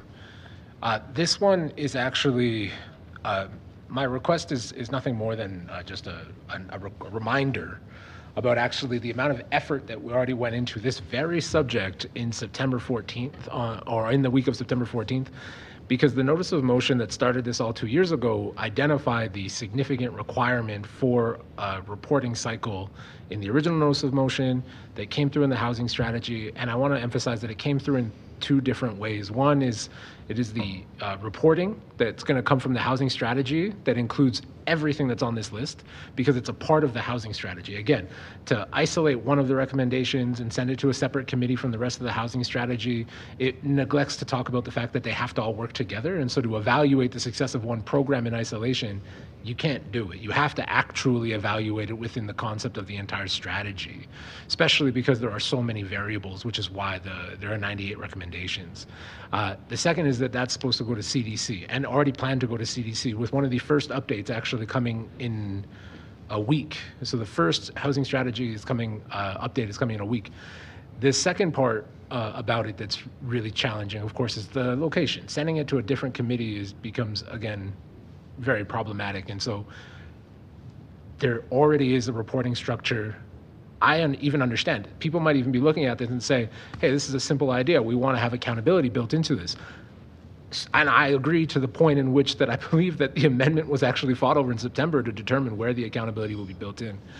On top of that, next week at CDC, we are also bringing forward the terms of reference for the Citizens Advisory Group on Housing, because many people have talked about expertise in this process, about we need to make sure there are real experts. I took a lot of offense to that because of the experts that were on the task force, but the realization is that the long-term process of evaluating the success of the housing strategy was never going to sit with committee. It was always about actually sitting with a group of citizens that had the particular expertise to evaluate the success or failures and the necessary mitigation and adaptation strategies that are coming with the housing strategy, which include a range of people's experiences, which we'll discuss next week at CDC, from economics, from the nonprofit sector, from the development sector, the building sector, all of which will have the ability to actually take a look at this data further. Pushing that even further to that, going a step further to that point, is that there's a position that I don't know if it's been filled yet. I haven't had an update from Housing Solutions that is actually specific to data analytics on housing programs that is a part of like a lot of this work. And so while this sounds great, I actually just urge you to vote against it purely on the baseline that all of this is in flight and it's in different places. And so this is taking things that are in action and moving them around in a way that I don't think is appropriate. Let's go to Councillor Putmans, please. Thank you, Mayor. For administration, a plethora of planners, I'm not sure where to send this to. How much of this work is typically done as a matter of routine reporting? So, Councillor Putmans, I would suggest that looking at the effect of rezoning on housing supply, including the number of permits, we do through our quarterly building stats updates, although we don't tease it out by district, so that could be added. B, timelines for permit approvals, those are online, and I believe they're updated quarterly online. C is definitely new work and not reported on at all. Would there be any utility? How would C help you in your work? Or would it? Well, we receive letters with every single application coming in, roughly 7,000 odd development permits, 5,000, 7,000 a year. And we do use that feedback, as has been said several times through this public hearing, on updating land use districts, the most recent for RCG in 2022. So summarizing it, for council, that would be up to you as to the use for you, but we do, through continuous process improvements, we do use that feedback already. Thank you. Thank you, Chair. Thank you. Let's go to Councillor Penner, please. Yeah, I think Councillor Putman's got most of the way there, so I just want to ask a couple clarifying questions. So housing supply, permits, timelines, you said that's for all housing forms across the entire city, so not broken out into district. I apologize, Councillor Penner. Do you mind repeating that? Yeah, totally. So you said A and B, those are things that you're doing already. And so I just want to confirm, you said that's citywide. So any so for any land use, for any building permit type, so whether it's a deck or a house, like these are things that we have numbers on. Yes. Okay, so if we were trying to get a reporting and metrics for housing starts and stats, is this the best direction to give, or would a more refined direction that really just talks about housing starts and stats overall for the entire city to help us understand how we're, hitting our MDP goals established versus greenfield growth? Like, is that, and perhaps not quarterly, like, is that a better reporting mechanism to get a better overall picture versus just sort of picking a couple land use districts out to try to get an understanding of what's happening holistically across the city? First of all, I'll say quarterly reporting is a lot of reporting on an annual basis. Secondly, we are working directly with Housing Solutions based on, as I think Councillor Walcott mentioned, the request coming out of the housing strategy on reporting. So we are doing that. So it would be a little bit duplicative from that angle, although, as I said, we have the first two pieces of information.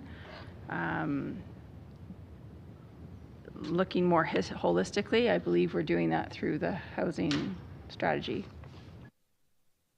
Yeah, thanks, Director Hamilton. Just to add that I think that there's value in sort of all of the stats and data being told in one complete picture so that council has a clear understanding of how we're moving the needle on housing generally speaking. And the intention is to provide as much of a robust update as we can through CDC related to the housing strategy.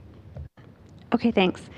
And then I think maybe just final question, like if a counselor was curious, right, in an interim, so you're bringing a report next week, if a counselor was kind of curious on an interim, someone could pull the data and the stats for us on an interim if we need a kind of a highlight snapshot, not in a day's turnaround time, but the data exists, it's just sort of a matter of compiling it. So if we needed a snapshot to, have a conversation, with a citizen or something like that, we could, admin would support with that? Depends what the data request is. I will couch that. But based on A and B here, as I mentioned, we do A quarterly already, and B, we do quarterly updates as well. And yes, we could pull that data upon request if needed. Okay. Yeah, so I'll just, I think I've asked lots of questions, and I can't support this. I think it's a lot of work, and I think I understand the intent behind it. I think the next amendment is really what gets at the heart of what we're trying to know and understand. Thank you. Let's go to Councillor Meehan, please. Yeah, thanks for bringing this forward, Councillor Sharp. I do think reporting is really important. I am not going to support this one either. Very likely to support the next one. Just looking forward to how your potential amendment on it. So thanks. Thank you. Let's go to Councillor Spencer, please. Just a question for the mover in terms of what's the big distinction and the reason for splitting the two. That would be helpful for the vote. Thank you. Okay, thank you. Councillor Sharp, I don't see anyone in the queue, but I have a question of administration. If this doesn't pass today, is it possible at committee for Councillor Sharp or somebody else to make sure that things like this are included in the terms of reference that will be coming forward, or in some other manner? Definitely, Mayor Gondek. Okay, thank you for that. Over to you, Councillor Chabot. No, I'll be brief. Part of the reason I second the motion is because we look at infrastructure and planning for infrastructure, and if we have some metrics that we can compare to by going to infrastructure and planning, we can also look at what potential upgrades may need to be accommodated by having those numbers as far as how many units have been developed in different areas. So infrastructure and planning obviously is where we'd be making those decisions on infrastructure improvements or upgrades. So I support the recommendation, not only for that, but also so that we can look at what we can learn from it. So there was discussion around how we amended our land use bylaw based on some of the things that we heard from the public, amending the RCG, creating the HGO. Again, that was through public submissions that the council, of course, helped to provide direction to create that new district. And why? Because of the things that we heard. having a central point of contact to look at all of those issues that are similar for us to consider making further amendments, I think is a worthwhile undertaking, and happy to support it. Thank you. Over to you to close, Councillor Sharp. Okay. I am just going to put my old administration hat on and tell you why I broke it apart. We can argue that rezoning for housing is one thing, but this is well within the committee, IPC's mandate, to evaluate timelines for planning and development. That is in planning and development's mandate. They send out their letters, they update us with timelines. We are changing a process in planning and development, okay? That is why we've separated it. This can be divorced from the work of the housing strategy.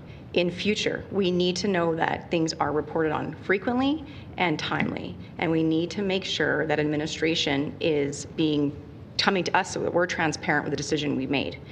That is the reason why I have separated them. And when they have metrics, they have to meet those metrics. It's got nothing to do with Mr. Chase's world. So GM, where did he go? Keane is not here. His metrics are going to matter with the changes we make to this process. Housing crisis strategy, all the other recommendations, separate. That's the next amendment.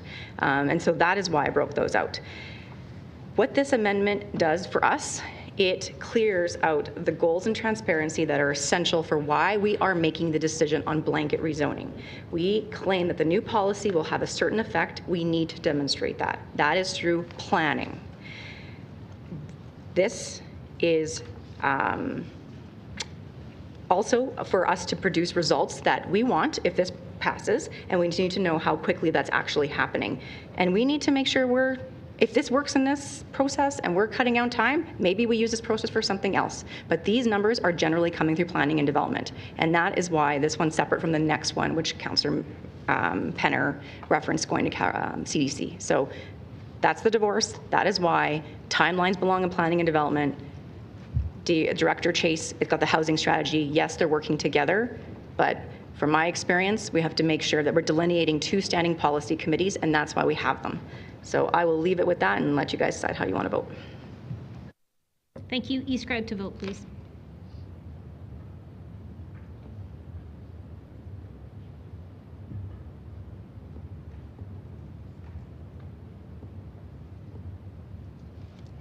Mayor Gondik, all the votes are in. Thank you. Could you display the results, please? That one is carried 9-6 with Councillors Walcott, Penner, Putmans, Kura, Meehan, and myself voting against. Let's go to your next one, Councillor Sharp. Okay, so this one is similar to the last one, except a little bit different. So this is like quarterly reporting, but instead of asking for a report in 2 years, we can assess the effect of blanket rezoning after they've been in place for a while. I believe we need to establish a reporting now that administration is collecting the right data, and they can begin to identify issues that arise from our bylaws or policies related to this change so we can address them in this report, if not sooner. This one particularly goes to CDC because it's part of the housing strategy, and happy to answer any questions in my close. Thank you. This is being seconded by Councillor Chabot. Let's go to Councillor Putmans. Just for a change, let's talk about record keeping in the planning department. Perhaps, if I may, Director Hamilton, same questions as the last issue. So, which number is this? This one, is that one? Impacts of rezoning on housing program at all increasing housing supply. So that's sort of work you do anyway.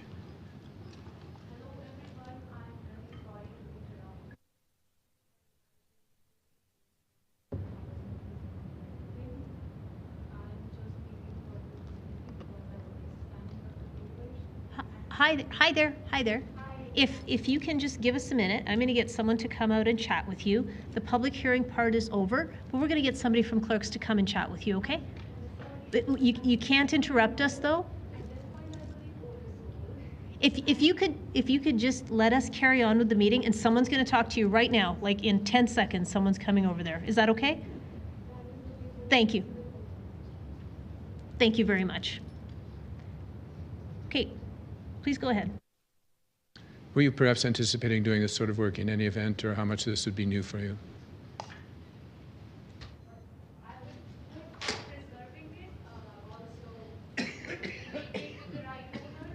You know what?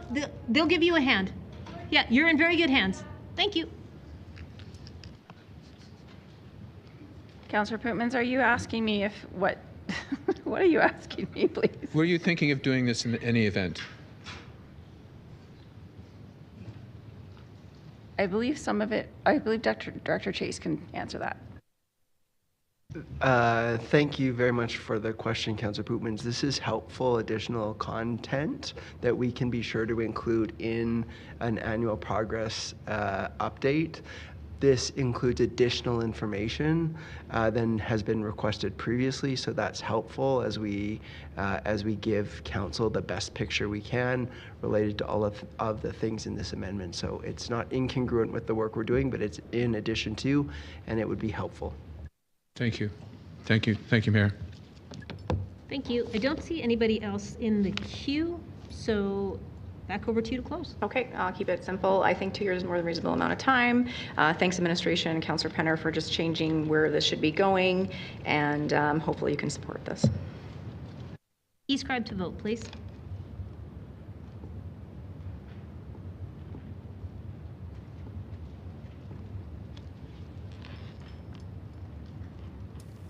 Mayor Gonda, call the votes are in. Thank you. Could you display the results, please?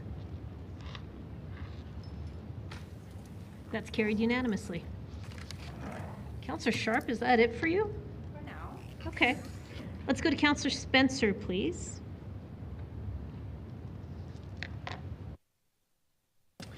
All right, it is up on the screen. Developers are self-selecting single-family or duplex when adjusting outline plans right now because within our current land use bylaw, they don't require DP. If a project doesn't conform to the land use bylaw, this amendment in front of you would require them to go to the DP process.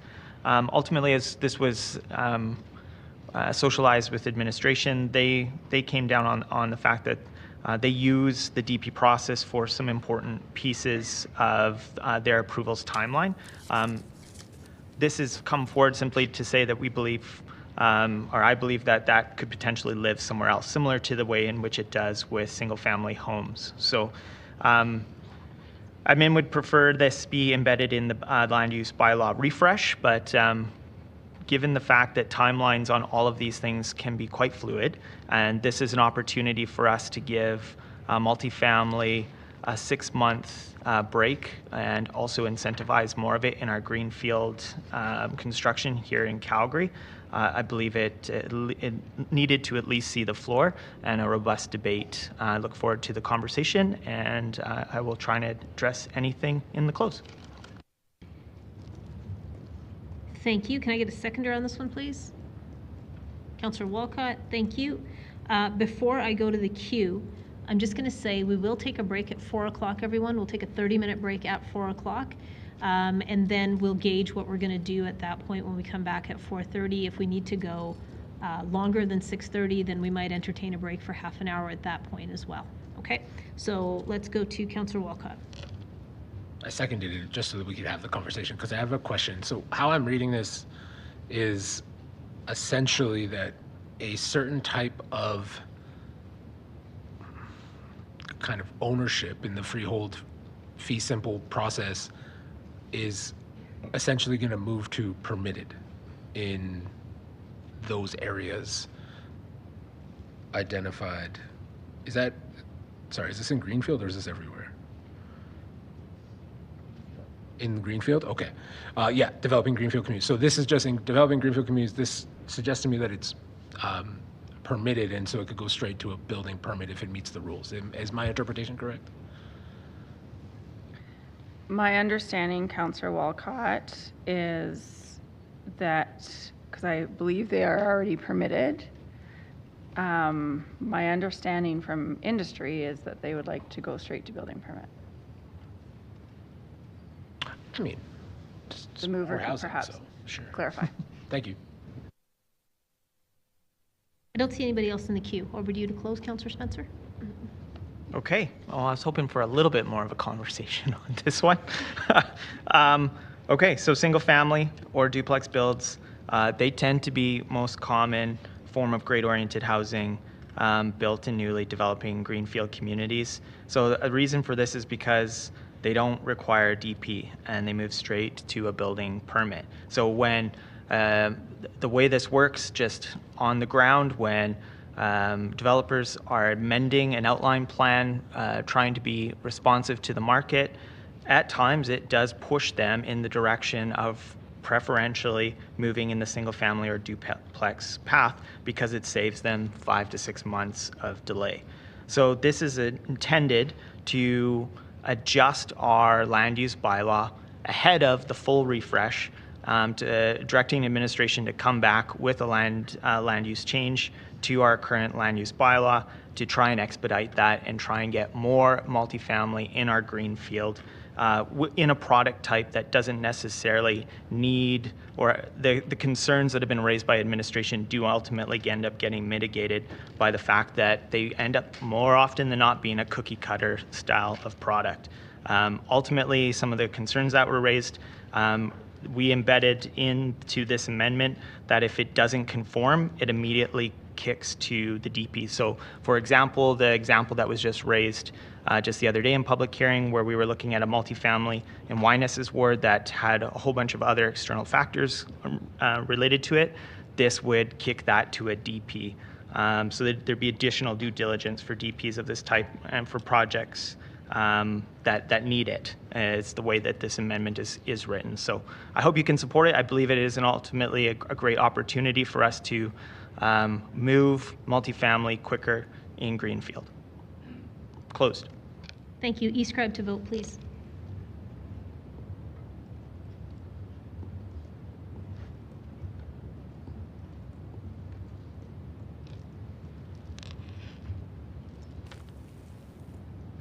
Councillor Dhaliwal, your vote, please. Yeah. Thank you. Mayor Gonda, call the votes are in. Thank you. Could you display the results, please? That is carried 12-3 with Councillor Chu, Councillor Sharp, and Councillor Chabot voting against. Let's at least start things off with the next one. Councillor Wong, this is yours. Thank you, Mayor. So this one needs the description and explanation.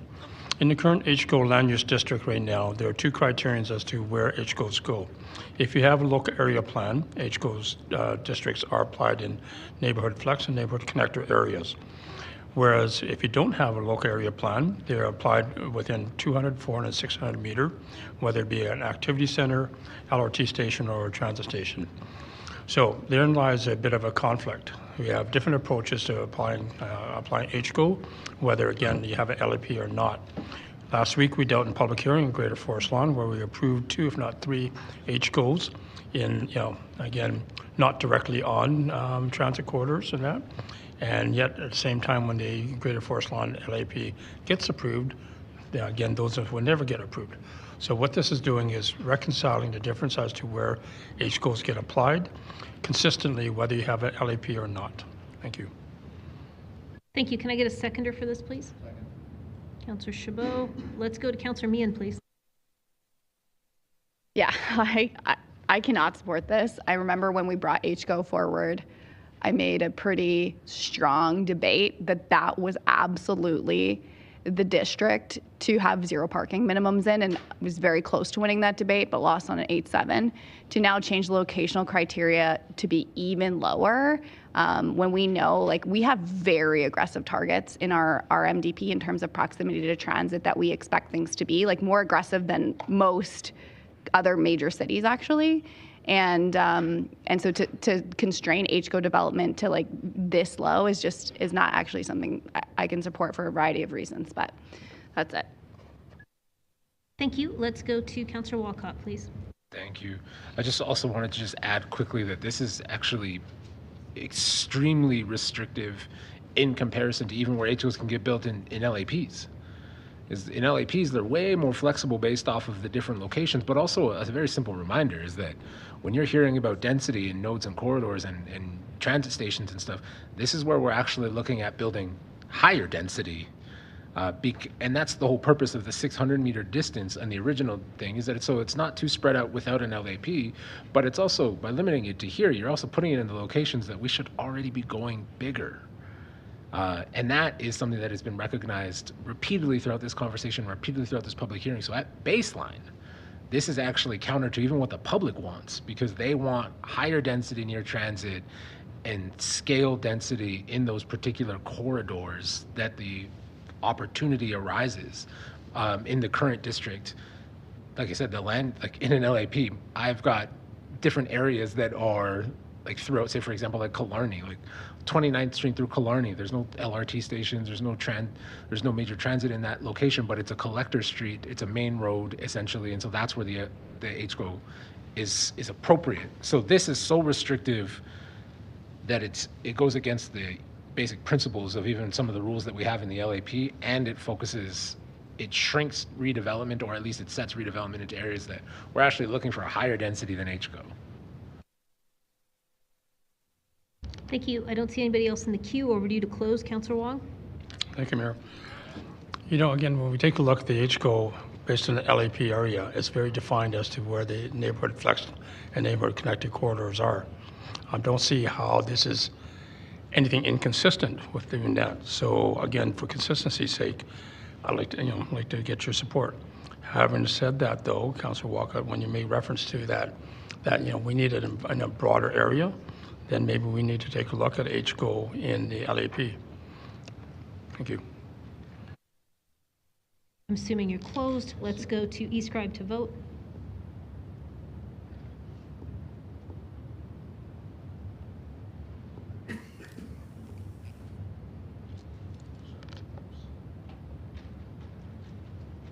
Mayor Gondik, all the votes are in. Thank you. Could you display the results, please? That motion is defeated 6-9 with Councillors Walcott, Spencer, Penner, Wyness, Putmans, Sharp, Kara, Meehan, and myself voting against. That takes us to our break time. When we come back, Councillor Wong, it will be your next 3. We'll be back here at 4:30, everyone.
Hi, everybody. Welcome back to the continuation of the April 22nd public hearing meeting. Madam Clerk, roll call, please. Thank you, Mayor. On the roll, Councillor Wyness. Councillor Carra. Councillor Chabot. Present. Councillor Chu. Here. Councillor Demong. Here. Councillor Dhaliwal. Here. Councillor McLean. Here. Councillor Meehan. Here. Councillor Penner. Here. Councillor Pootmans. Here. Councillor Sharp. Here. Councillor Spencer. Here. Councillor Walcott. Here. Councillor Wong. Here. And Mayor Gondek. And then debate. I'm here. Thank you, Mayor. All right, Councillor Wong, over to you. Thank you, Mayor. This next amendment is an amendment that takes properties that are currently green space or park space but zoned as residential and asks the administration go back and rezone them properly to their proper land use district. Done, thank you. Can I get a seconder for this, please? Do you want to go grab your seat so you can officially second it? Councillor Chu to second it. All right, I see Councillor Walcott in the debate. Yeah, no, this is just like really quickly, as far as I understand this one, it's nothing more than just aligning the parks that we have in our city with the appropriate zoning for them, just to alleviate concern. Many of our parks right now have grandfathered zoning that doesn't change the fact that they're parks and identified in our land stewardship as parks. So this is just a good way of actually differentiating. The important one that, and I'm glad that this is happening because I wanted to bring this as well too, so I didn't, when I saw that Councillor Wong brought it in there. The important one is that it'll actually help like tell communities what's not a park is the big one. There's a lot of parcels that we have in this city that are actually just vacant land with temporary community uses that isn't a park. It's just someone hasn't built on it yet and it's just been empty for a long time.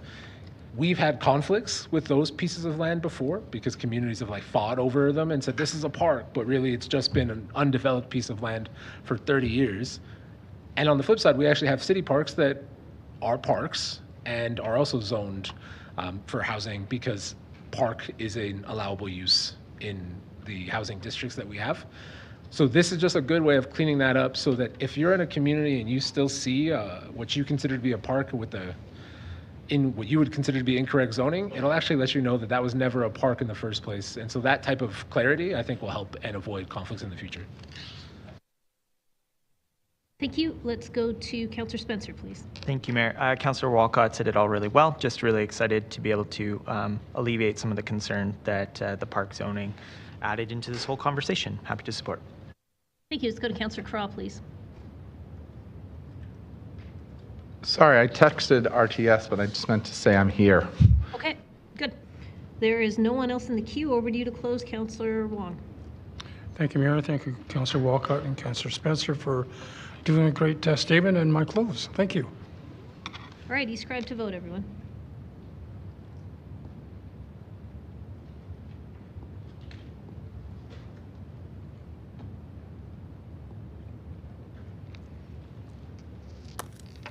Mayor Gondek, all the votes are in. Thank you. Could you display the results, please?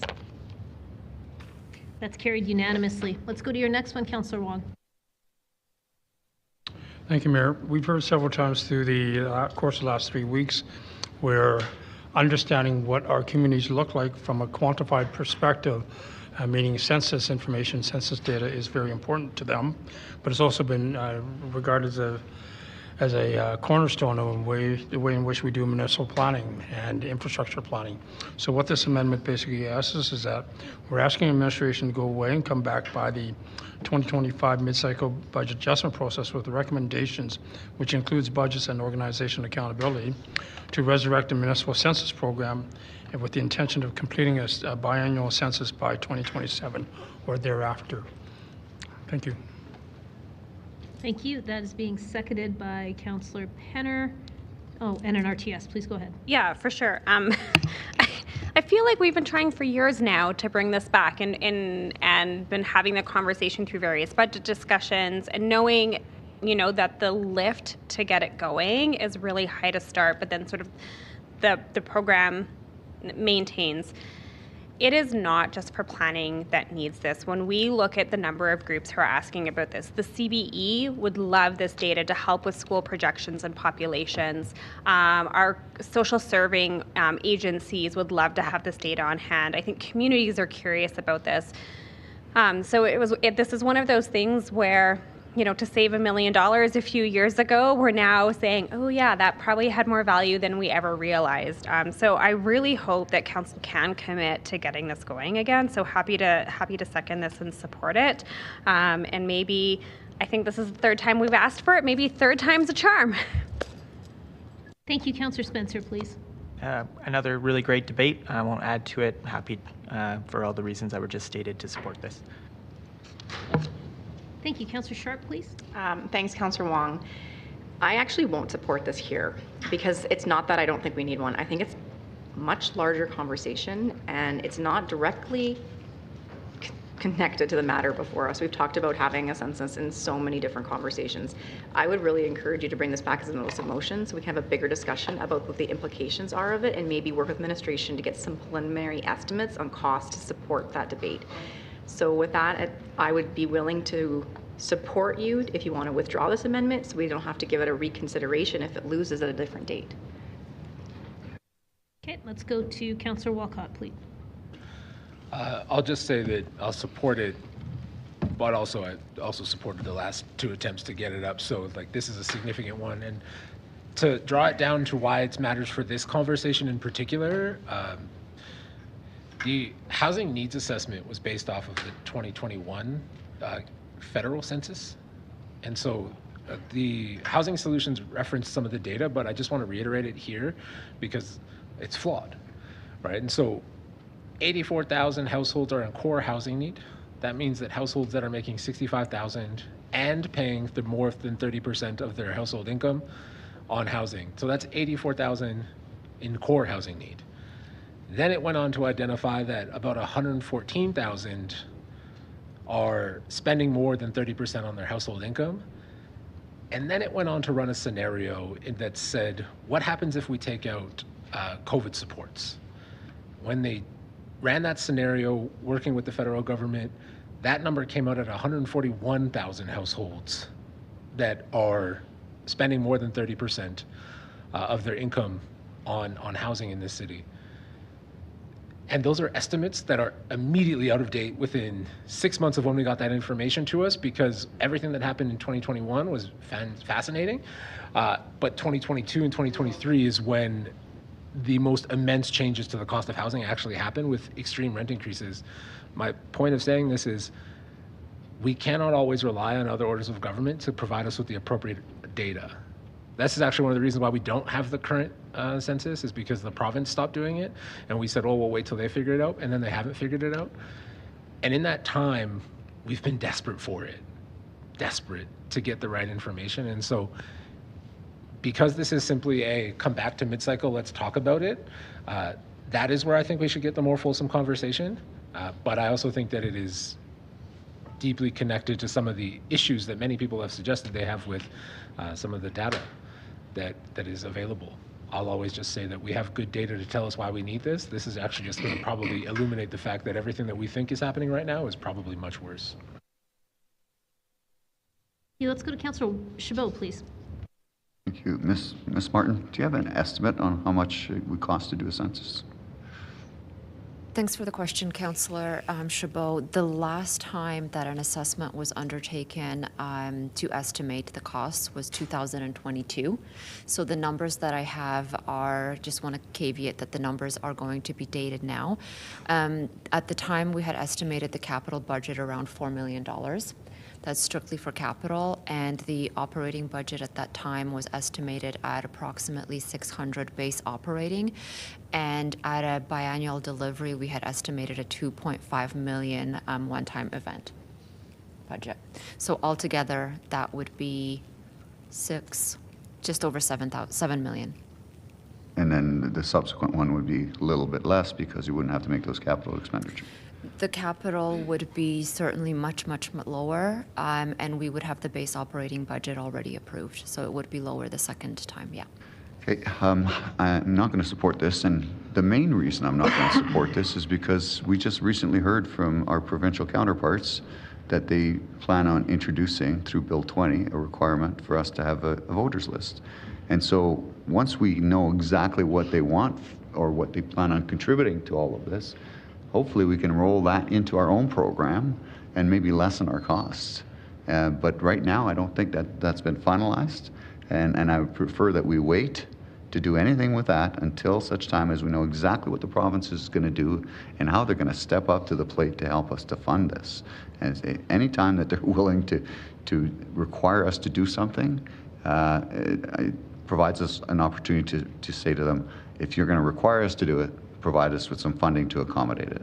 And I think the best thing to do for this is to wait until we have more details around the provincial announcement, specifically as it relates to Bill 20, and seek support from them before we move forward on initiating something on our own. So I will be voting against this. Thank you. Councillor Demong, please. I actually am very much in agreement with Councillor Chabot. We've got a number of things coming through in Bill 2018 and 1921, 163. I don't know how many they're going to come forward with, but there's so much coming at us so fast that this item itself, I think, will either get lost in the mayhem or could be done far less expensively if we were to wait and combine it with what is actually being done, much like Councillor Chabot has mentioned. This I find rather odd to come forward in the housing strategy. It just seems a little odd for me.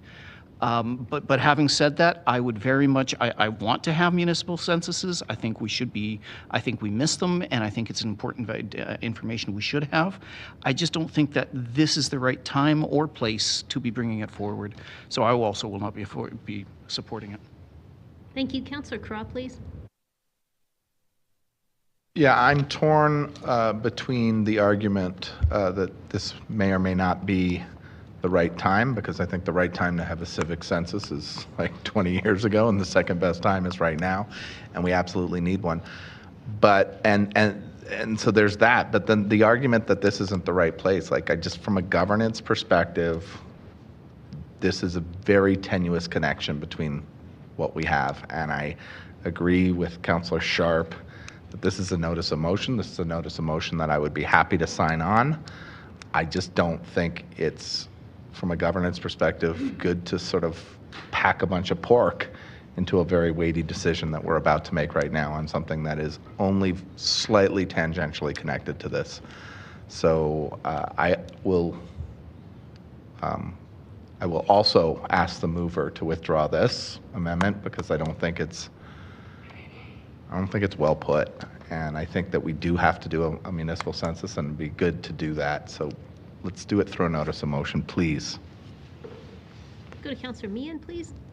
My question is actually to administration in terms of, like, would you be able to deliver what is requested here in time for 2025 mid-cycle adjustments? I mean, we've been having a lot of budget conversations ongoing, so.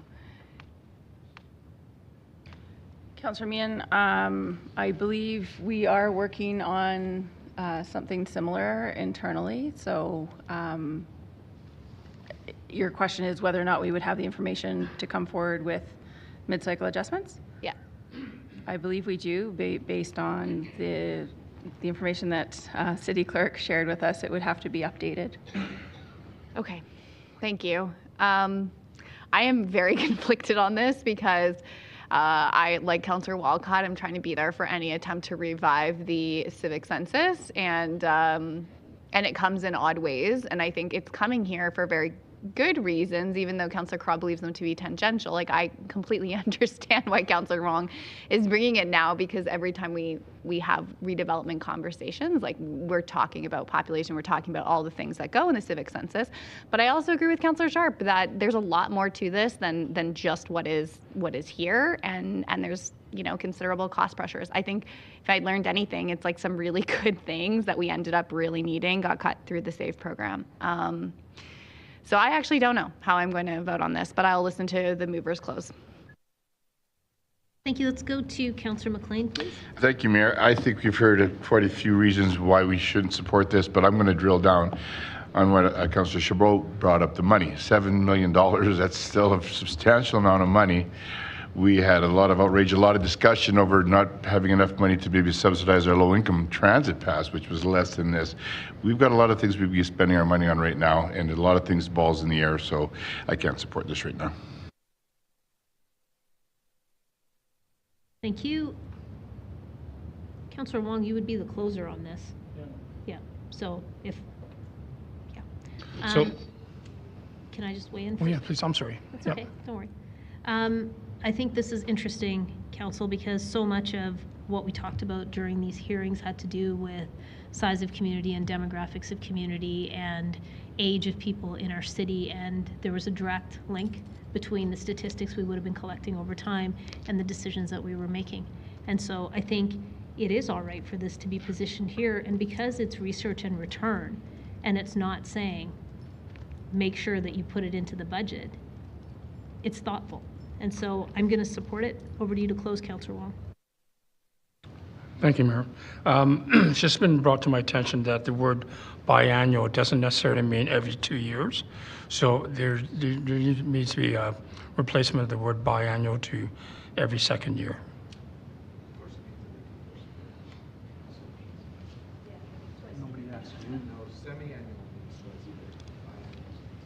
Okay, Council, like if we're going to, let Councillor Wong have his close, let's do that. So I'll go back to the clerks. Do we need to make amendment to that term biannual to reflect every second year? Councillor Wong, if your intent is to do this every second year, then it's biennial, B-I-E-N-N-I-A-L. We can replace that. Thank you. Okay. So, colleagues, again, we've heard many times over the course of the last 3 weeks, and we've also heard this many times over the course of 2.5 years of being here, about how important having data is to us in terms of municipal planning. I take a look at every morning. I get up and I clean my glasses so I can see a little sharper. Every morning when I drive to work, I look at my speedometer to see exactly how much fuel I've got, what speed I'm going at. These things get us through every day in our lives. Similarly, having good census data, whether it be population data, housing data, income data, disparity of age ranges, these are the things that many of you have talked about as how that benefits the way we manage our city, the way the city manages, schools manage themselves, everything else. This is something I don't think anybody would disagree is the right thing to do.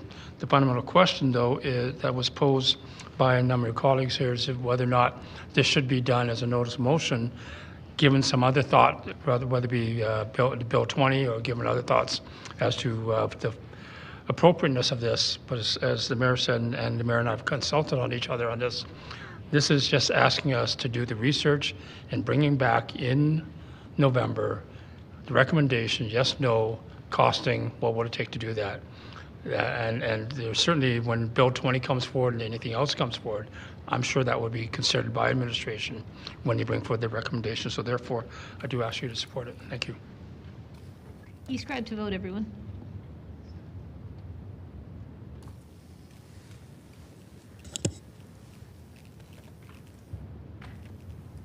All the votes are in, Mayor Gondek. Thank you. Could you display the results, please? That motion is carried 8-7 with Councillors McLean, Winus, Chu, Demong, Putman, Sharp, and Chabot voting against. Let's go to your next one, Councillor Wong. Thank you, Mayor.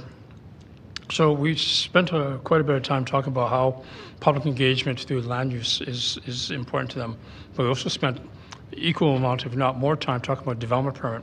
We've approved 2 amendments to the development permit process, one of which was around the process, one of which was around stakeholder engagement. This is a third leg to a 3-legged stool, which is to ensure that the technology, the information systems, the data, the way in which our constituents interact with the city, industry interacts with the city as it relates to development permits is really clean, crisp, and clear. Right now, there's really just the one tool, DMAP, and a lot of people, I mean, just today got a note, can we please explain what DMAP is? Can we do some marketing what DMAP is? Can we help people understand how to use DMAP? Why is it that we get certain data, not certain data? If we're going to improve our processes, improve our engagement with stakeholders, we need to get data out there better than we do today. We have technology there, whether it be the DMAP system, whether it be 311, whether it be through our Calgary.ca. What we're looking for here is ensure that the technology matches the processes and the stakeholder engagement as it relates to development permits. Thank you. Thank you. It's being seconded by Councillor Penner. Let's go to Councillor Spencer. Thank you, Mayor.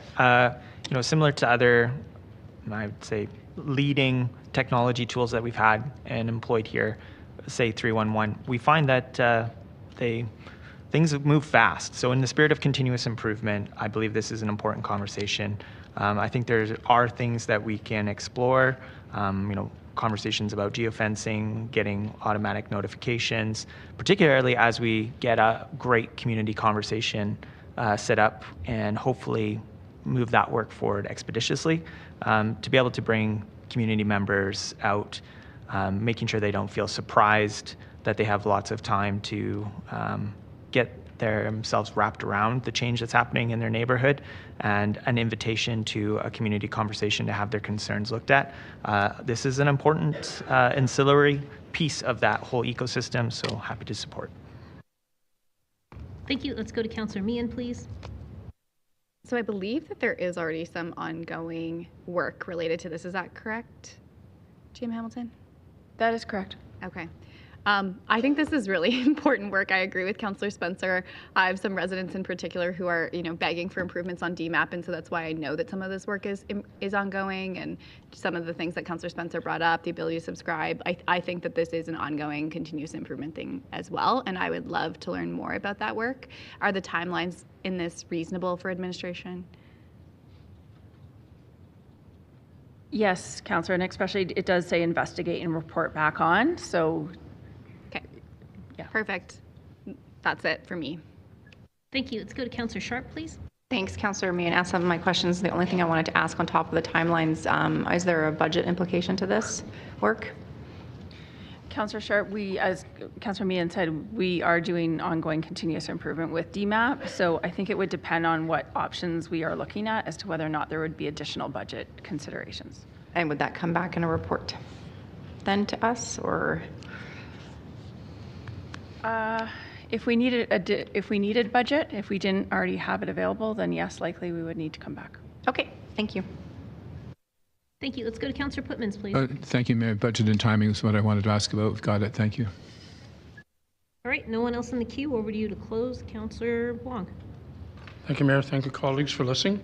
Again, as I made references at that three-legged stool, that third leg, that keeps it balanced and keeps it supporting the wishes of our citizens in terms of knowing where we are with development permits and what the status is.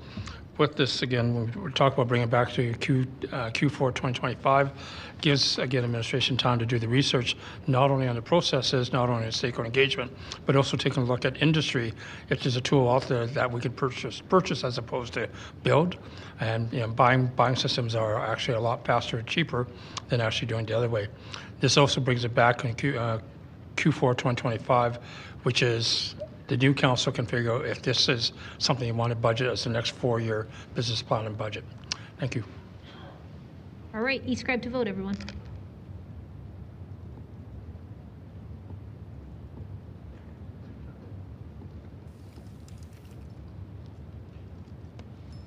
Mayor Gondik, all the votes are in. Thank you. Could you display the results, please? That is carried unanimously. Madam Clerk, if I'm not mistaken, the next amendments are after we vote on the main, correct? Because they are actual bylaw amendments? That's correct, Mayor Gondik. The next amendment is for the, no? Oh, I'm sorry. No, one more has been received from Councillor Chabot. Do we have it? We have it. Okay. Councillor Apologies Chabot. for that, one more.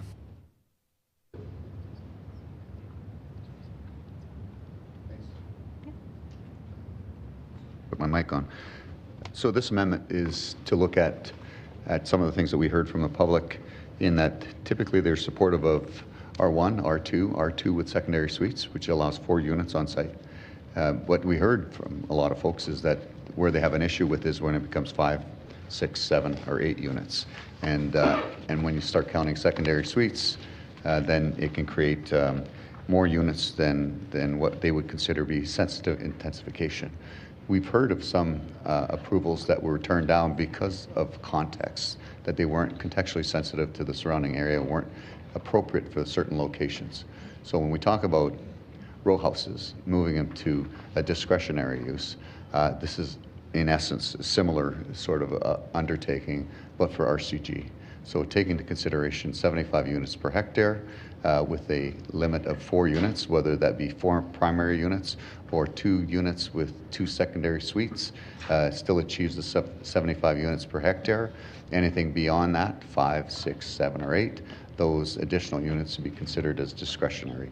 So that's my motion, and trying to address any issues in my close, if I can find a secondary. Okay. Great, this is being seconded by Councillor Demong. Let's go to Councillor Walcott, please. Oh, I think I was first. That's okay. Administration. Can you give us the plain language version of what this does on a typical lot, please? Councillor Penner, to me, this is pretty similar to the one we just saw a little while ago. What this would say is that we're limiting it to 75 units per hectare, so you're still only going to see that 4 units on that lot. And if we want to go beyond that, then we'd have to list secondary suites then as a discretionary use, even though right now it would be permitted with a relaxation. So there's that distinguishing factor. To me, what this does is really de-incentivizes secondary suites. And from a housing strategy perspective, suites are our most affordable form of housing. So to de-incentivize them, I have a struggle with it. But I think from a implementation perspective, we can do it. I would wonder why we do it as a discretionary use and not just a permitted with a relaxation. Thanks. So I won't support this. One of what we are trying to increase supply of housing across the housing spectrum. This adds a hurdle that I am not in favor of. We talk about how supply can influence affordability. We know that many people opt for those secondary suites, whether it be on a single or a semi, to help cost recover and to support mortgage payments on the upper level. So there are many reasons that secondary suites are very, very good housing options when built safely. And this, to me, is putting a hurdle in the way of delivering housing and delivering supply at its most affordable, so I can't support it. Thank you. Let's go to Councillor Walcott, please. Thank you.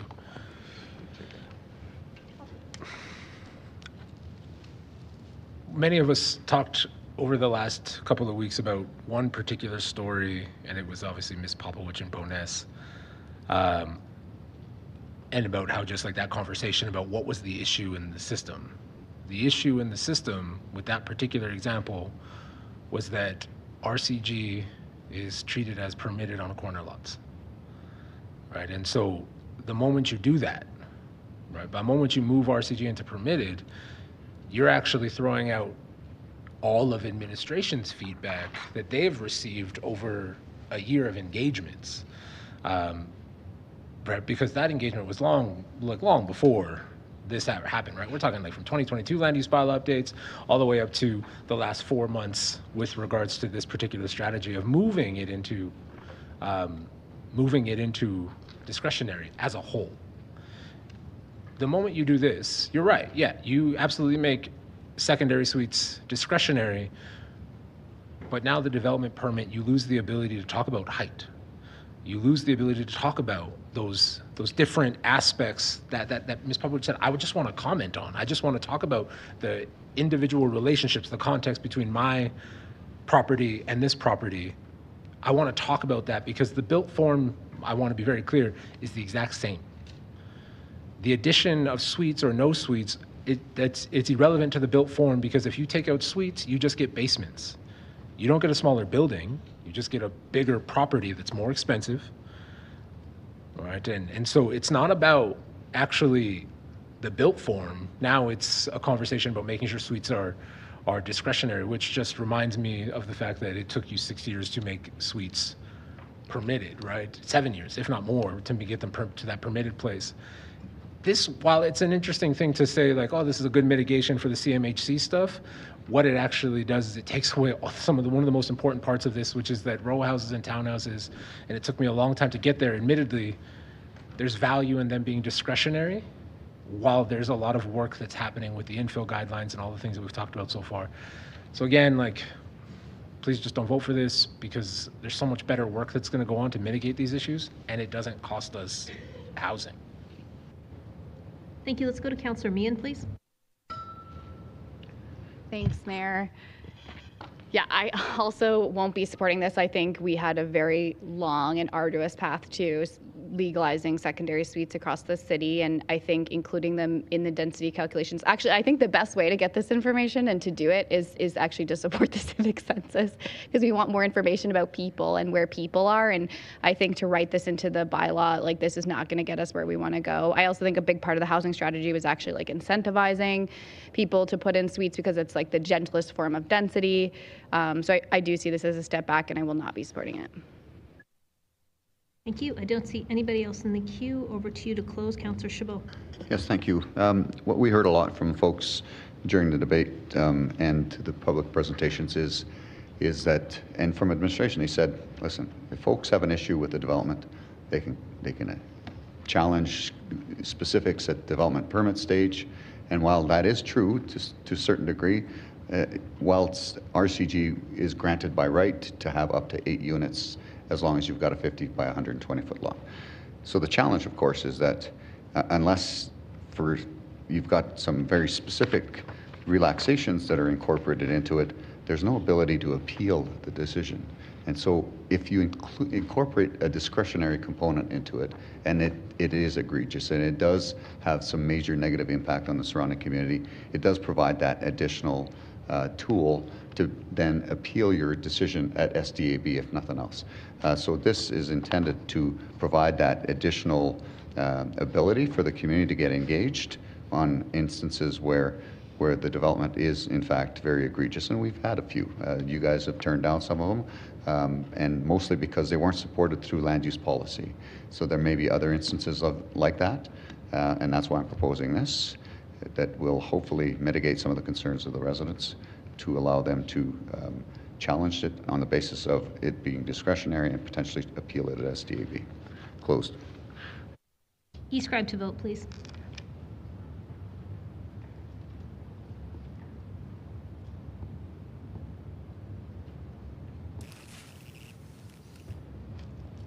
Mayor Gondik, all the votes are in. Thank you. Could you display the results, please? That's defeated 7-8 with Councillors Walcott, Spencer, Penner, Wyness, Dhaliwal, Kara, Meehan, and myself voting against. I understand there's another one? That's correct, Mayor Gondik. There is one more from Councillor Wyness. Favorite topic, counting secondary suites and density. I think this is kind of the first step in getting to where Councillor Chabot is going, but we're going to do it with the base of understanding of how we've built out our community. So it's a two-parter where we're going to go and evaluate all our secondary suites, carriage houses, and main units throughout the entire city and present back to council. So, no, this one's just an amendment. So I'll let council read it because we had to make a quick update on it.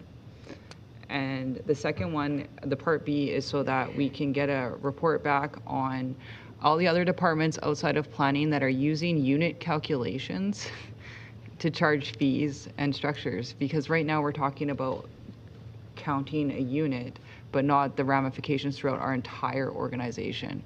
And so with this report back, council will be able to take this information and do better directions to actually tackle some of the problems that are ending up at council's desk. So thank you. I hope you support this.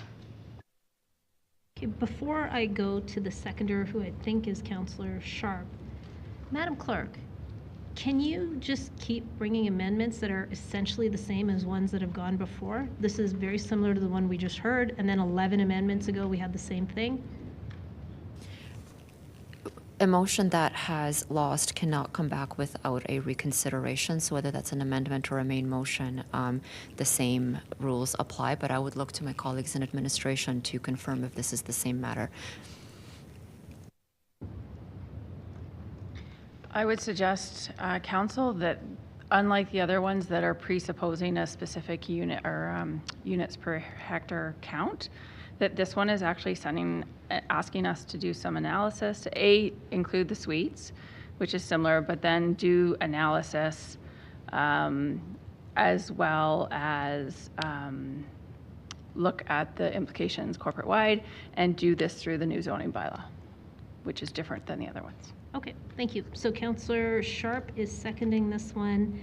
Let's go to Councillor Walcott, please. I just wanted to second it as well, but to the point of like that this is the appropriate venue, right? It's in the new zoning bylaw, but it specifies some very clear things that align with both public feedback and the housing strategy. By looking at minimum density requirements and not presupposing them, we're having a fulsome conversation at the appropriate place. And then, of course, engaging with the other departments to say, like, how will this impact those conversations around infrastructure and so on? Worthwhile. And again, I always support that. I'm glad that the census moved forward because this will also contribute to that conversation in the future. So this one is the one that makes the most sense. Thank you. Councillor Thaliwal, please. Thank you, Mayor. My question is for administration. B subsection 1, it says count density calculation for each community. How long is it going to take for you guys to do that? Ms. Khan, are you, or Ms. Ferguson, either one of you? I'm confident that because we have an excellent secondary suite registry program and the building permits associated with that, that we would be able to do it.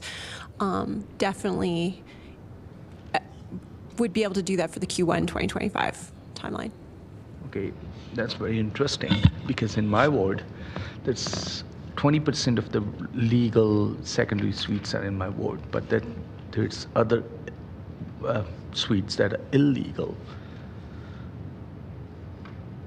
Councillor, we can only count legal secondary suites that are registered. Oh, okay. So our bylaw is saying make it illegal, no worries.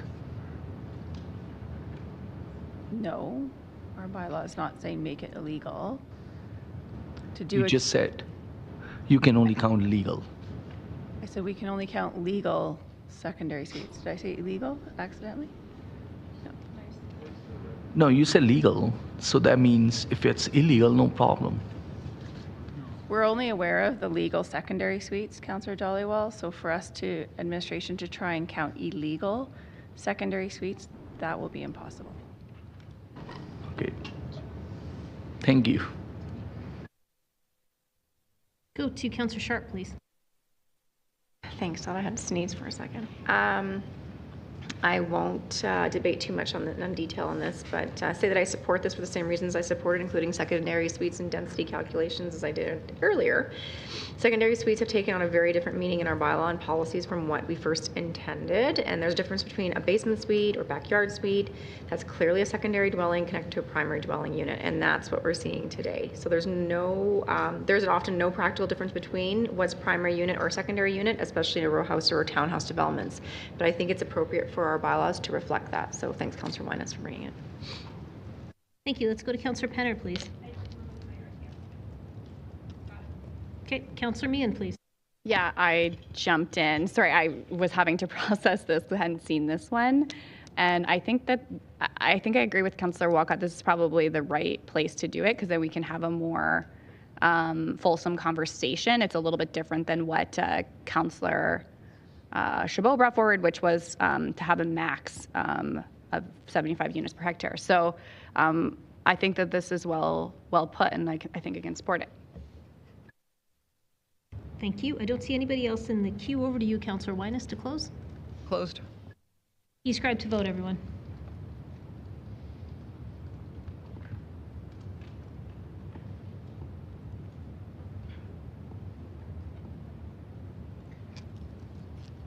Mayor Gondik, all the votes are in. Thank you. Could you display the results, please? That's carried 14-1 with Councillor Carra voting against. Now, we're on to any other amendments or bylaw amendments, so we have to go back to the main now, and we are into debate on the main because all the questions of administration have been exhausted. So Councillor Meehan has already opened on the main. This was seconded by Councillor Walcott. So please get yourself in the queue for debate. Once the debate on this item is done, we will vote on the main as amended based on all the amendments that have come through. Madam Clerk will kindly walk us through that before we do our vote. Then there are a few amendments that will come after first reading of the bylaw, and then there's 5 motions arising. That's what we have left to do. So let's go to Councillor Walcott, please. Thank you. Obviously, there's been a significant amount of discussion throughout this process. I thought long and hard about how to approach the big conversation, which is, why are we doing this? What's the point? Like, what are we doing here? And so I spent a lot of time looking at incomes for the last couple of days. And one of the big things that I found and I've come to terms with is that a lot of people don't realize how precarious their housing situation actually is. Right now, if you were just to look at the incomes of people in this city and ask them a question and say something very, very simple, if your household had to move today, could you afford to? The answer in that story is one that I think most people aren't really aware of, is that right now, based off of all of CREB's data, so not just like assessments, but based off of typical housing prices across built forms, 60% of Calgarian households could only afford an apartment building, could only afford to live in an apartment. When we're thinking about people talking about like, what does the single detached house offer to us? I want to say again, when I looked at the data further, using CREB's data, using the median household incomes, it's actually that only 27% of Calgarians even have a shot at moving today into a single detached house. Now, that's if nothing else changes. We're talking no migration, no interprovincial migration, no international immigration, and if none of that changes, people still can barely afford to move today. Now, luckily, this is where recently Sarah Woodgate from Calgary Housing Company, she released a article that talked about the fact that people are stuck in their housing and they don't always realize it, is that they don't always know the fact that there's not another option on the market for them, and it's across levels.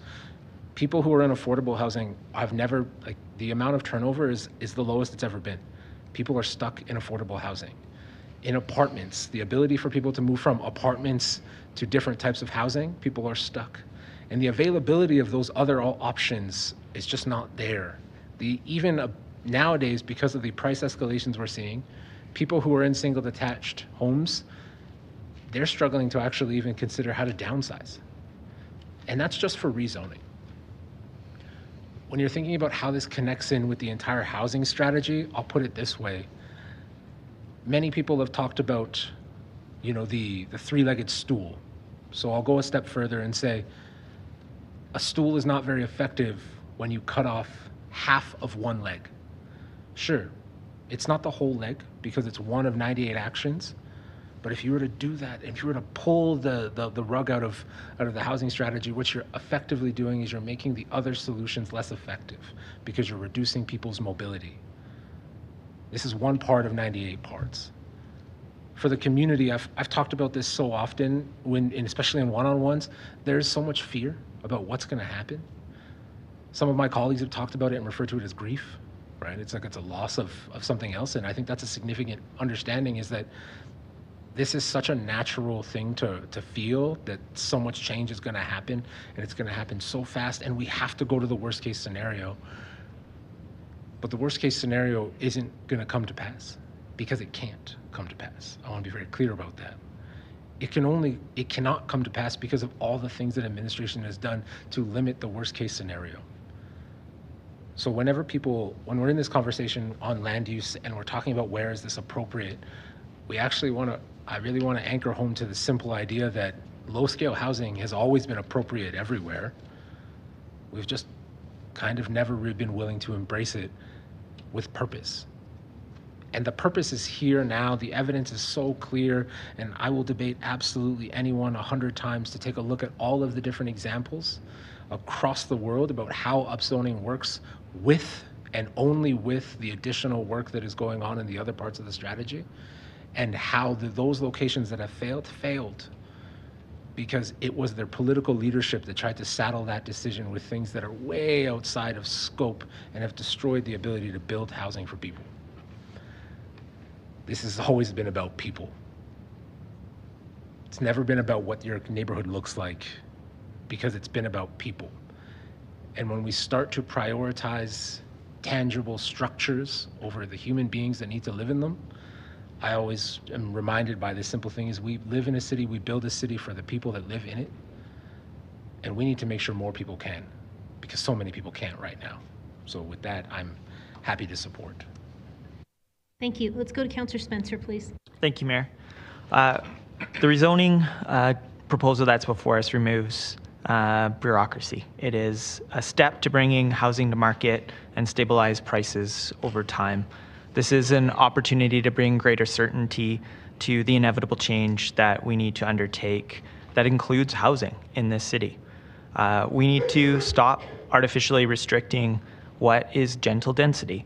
One of the pieces of feedback that through these last 2 weeks of public hearings that really resonated with me was a gentleman that talked about how do you thread that needle between the towers that really kind of change the lifestyle, like that downtown lifestyle, and then also preserve what people have grown to love here in this city with block life and neighborhood life. And the picture and the vision of an incrementally evolving street that preserves all the stuff that we love, but also welcomes more people into the city is ultimately where I kind of land. I love the fact that the housing ladder is something that is being addressed in this, that we actually, as we welcome more people and we exercise what makes us great as Calgarians in our strong welcome, we actually are helping the housing ladder. We're helping people all down the continuum, down and up.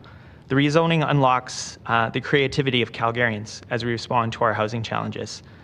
We get more freedom with our land in terms of how we want to be involved in participating in addressing the challenges that we face as a city.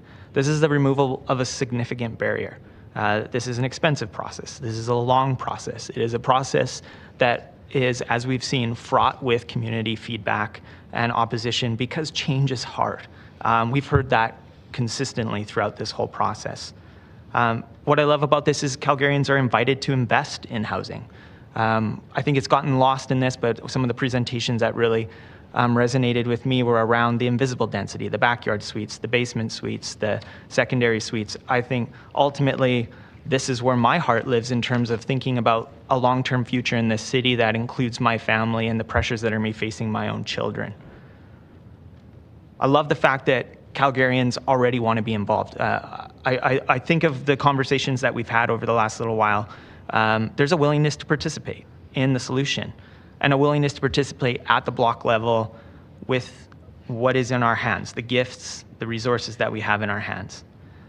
When I look at this, rezoning is a smart policy change. I know this was a super hard decision arriving at this point.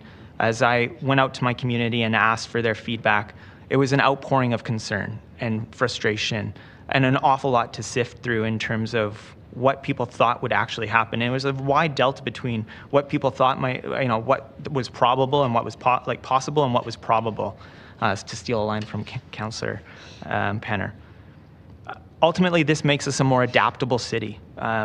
Strong systems, strong cities are adaptable. They have an ability to meet the challenges, and this is one of the ways we can add a little more elasticity into our ability to receive the change that is being thrust upon us. We can't control immigration. We can't control interprovincial campaigns to bring people here. We are, I've heard Councillor Chabot say, the victims of our own success. People are here, moving here at a rapid pace because this is a great place to live. And we need to adapt to that. We need to do it in a smart way. We need to do it in a way that aligns with the MDP objectives. We need to overall try to shift some of our growth trends for the long-term financial resiliency of this city, climate resilience of the city, and social resilience of the city. Gentle density that preserves neighborhood scale development is what we're after. And I believe this, I sure hope this is what we are about to unlock in a significant way. I walk past these housing typologies every day. I go to school with my daughter. Every time I walk her, I walk past row houses, I walk past duplexes, and I walk past even higher, like a six-story condo. And it's all amazing. It all adds vibrancy. It all has its place. Yes, my neighborhood has it all set in different copses, but when I walked with Councillor Walcott very, very early on in this conversation, I better speed up, in some of his words, I found it charming and I found it amazing. Calgary, we need to carry the challenges we face as a community. The arguments against this, I really only believe don't hold up if we put all of the weight of affordable housing on this. It's not the arbiter, it's not the silver bullet.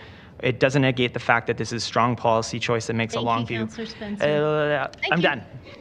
Let's go to Councillor Carra, please. All right, I've got a lot to say too, so I'm going to blast. I was elected 14 years ago. I always say I was elected in an age of politics and full sentences, and now, like everyone else, I'm enduring the age of the politics of anger, fear, and division. I think there's a lot of reasons for that, but one of the reasons is that the act of campaigning and the act of politicking has usurped the act of governing. And I've seen that increase across the world. I've seen it increase around this horseshoe in my time on council. And I think that one of our jobs, I believe, is to govern and not to constantly politic and campaign. And I think when we weigh arguments and make decisions, we have to be swayed not by the virality of an argument, not by how many people are saying something, but by the veracity of an argument, how much weight it carries.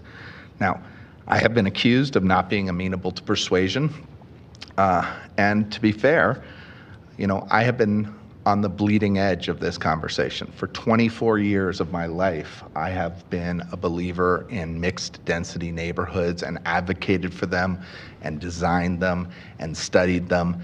And as a city councillor, I've advocated for them and supported them, and we voted many times on this very measure to get it before us.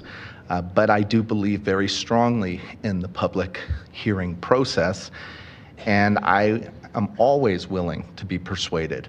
I'm also always willing to wade into arguments and try and persuade myself, which is one of the reasons why I think people believe I'm closed in my thinking. I will say that I was swayed by the yes side. I think we heard from amazing Calgarians who spoke very thoughtfully and intentionally and really came to their conclusion having thought about the issue. With regard to the no side, I'm going to be uncharitable, and I'm going to say, the debate over this epically long public hearing reminded me of two debates that I've been involved in, two long debates. One was secondary suites, and I heard all the same arguments and all the same fear-mongering, but it also reminded me of our 3-day public hearing on whether or not to ban conversion therapy in this city ahead of other orders of government. And if I had entered that debate as a babe in the woods without a preconceived notion, I would have been convinced to ban conversion therapy by the arguments of the people who were telling me not to ban conversion therapy. And I felt that very strongly in here. The lack of compassion, the lack of curiosity, the absolute certainty in misinformation and dismissiveness of expertise, of our experts, of the experts we hired, of the information that we put out there. I found it offensive. I have close to 50 logical fallacies that I wrote down with my team. Absent was real consideration of the environment in a climate crisis, of the housing crisis, of basic economics versus the economic diversification that we're driving and the population that's swirling in here. I want to note, one of the things I expected to hear and to be very concerned about, and that I remain concerned about with this subzoning, is heritage preservation. And I heard nothing about that, and that disappointed me. What I did hear was a lot of fear. Some of it was unhinged, some of it was banal, But I also witnessed a lot of the political gaming of that fear. And I think it's our job to lead. I think it's our job to really dig into the veracity of arguments and not their virality. And I hope that the people around this horseshoe who are going to vote no think about that as they make their arguments and they cast their vote. I think Jasmine Meehan, my colleague here, in her opening said it very well, that leadership has to be future focused and it has to be values based. And for those reasons, I am very appreciative of all the work and all the expertise that's got into making these recommendations. And I am happy to support it, and I hope everyone else does. And we heard from one citizen who did an analysis of a place where there was already upzoning, and he said, you don't get a maximization, you get a mix, not a max. And a shout out to that guy. I've lost his name. But that's what we're going to get, Thank you, and it's going to Councillor contribute. Please support it. Let's go to Councillor Putmans, please. Thank you, Mayor. For a different perspective, a critical aspect of the housing strategy relates to our Calgary economic development work and goals.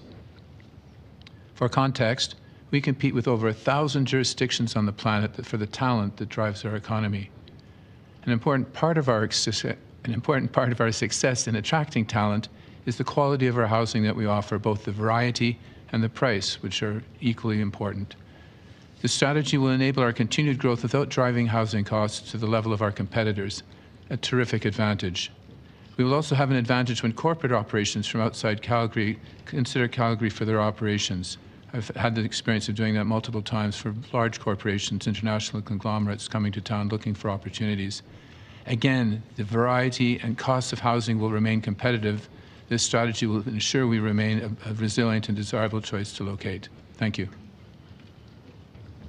Thank you. Let's go to Councillor Sharp, please.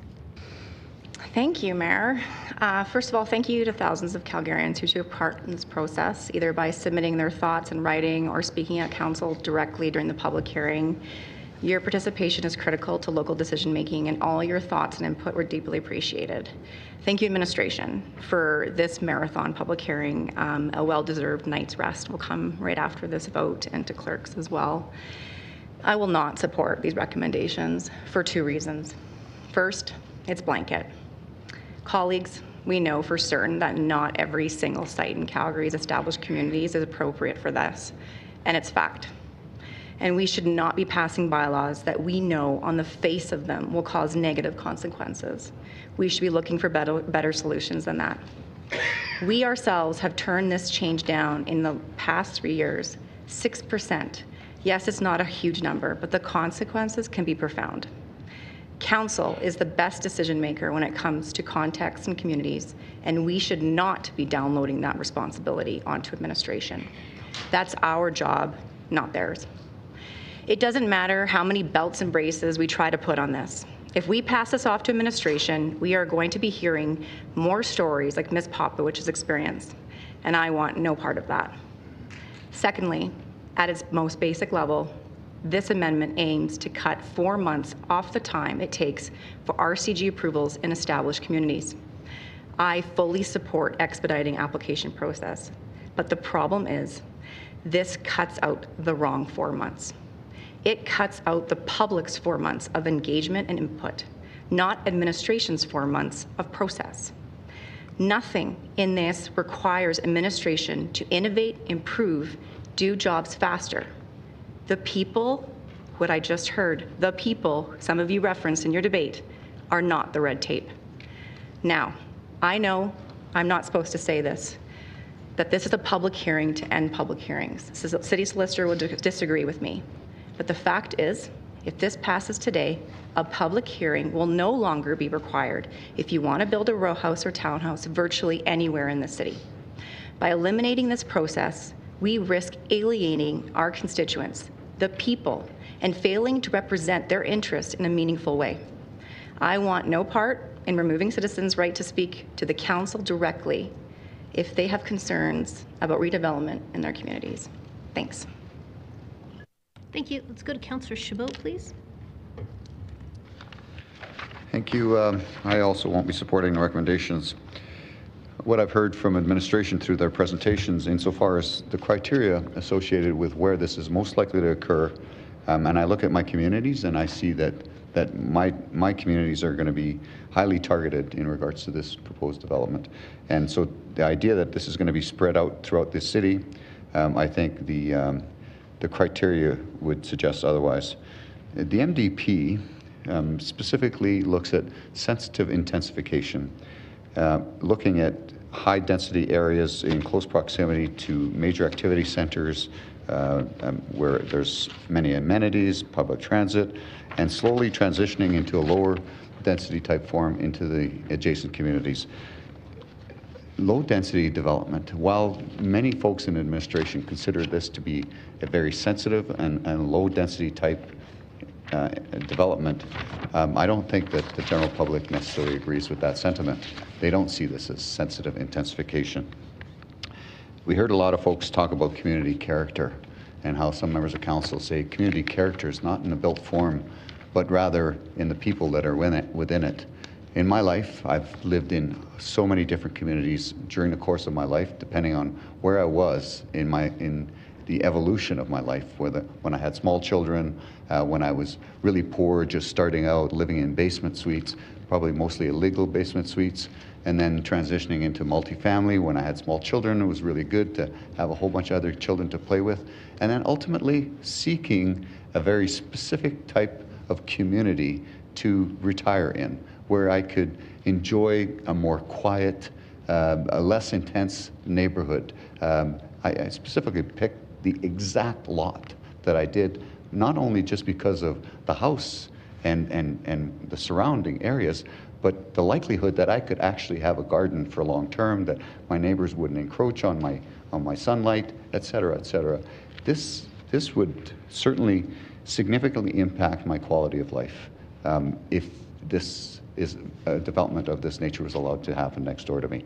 So I did pick that neighborhood, and many folks do pick those neighborhoods, whether it's in the inner city or in the suburbs, specifically for that quality of life. So community character, it does in part tie into the built form.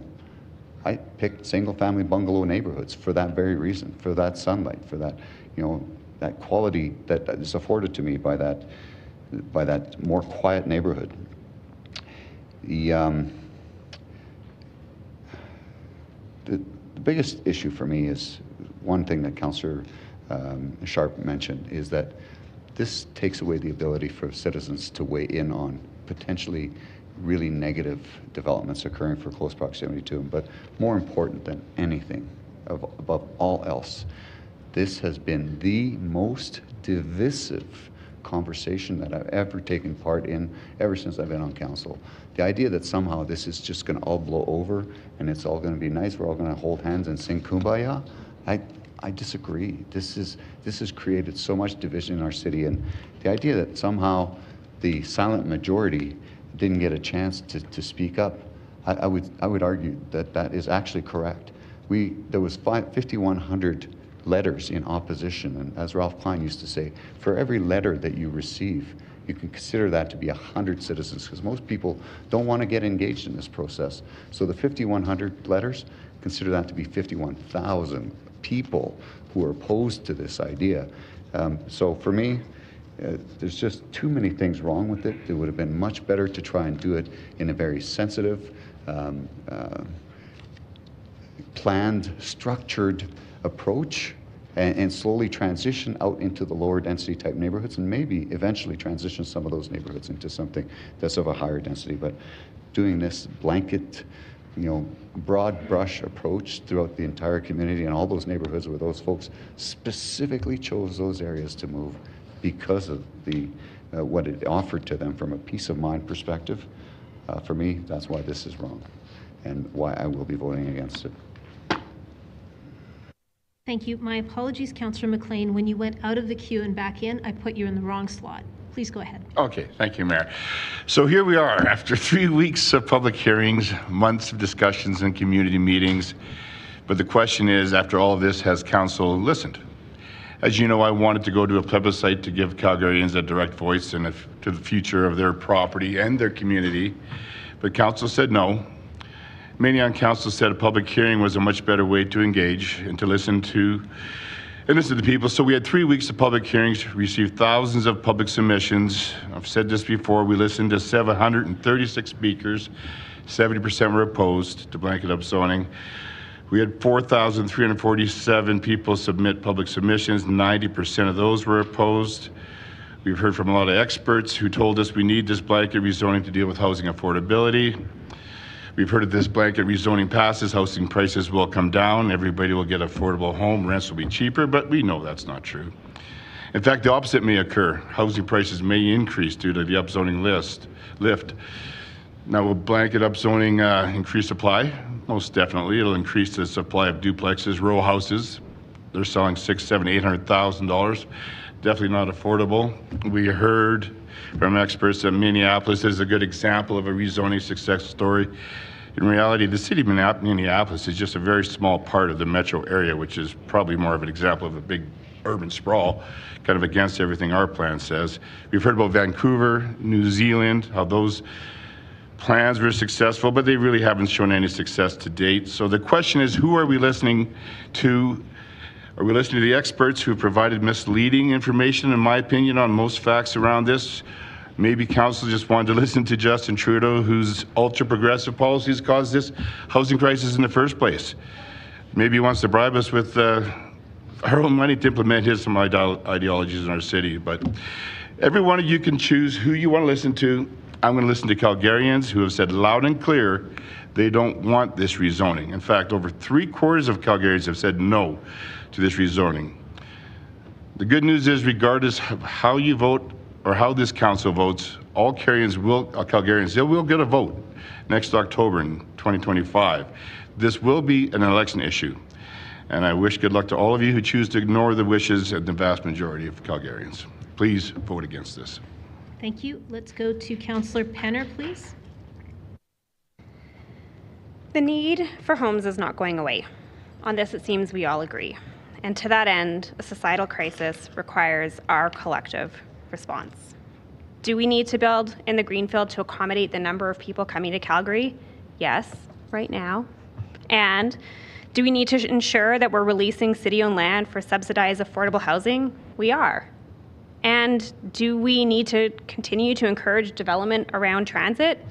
Yeah, we are. And do we need to provide options, more options for low-density housing for and established communities? Yes, that's why we're here. We have hosted a brave conversation. We have held space for competing viewpoints through a democratic process of a public hearing. It is apparent through and through that Calgarians are connected to their neighborhoods. They have built memories and they've invested in community.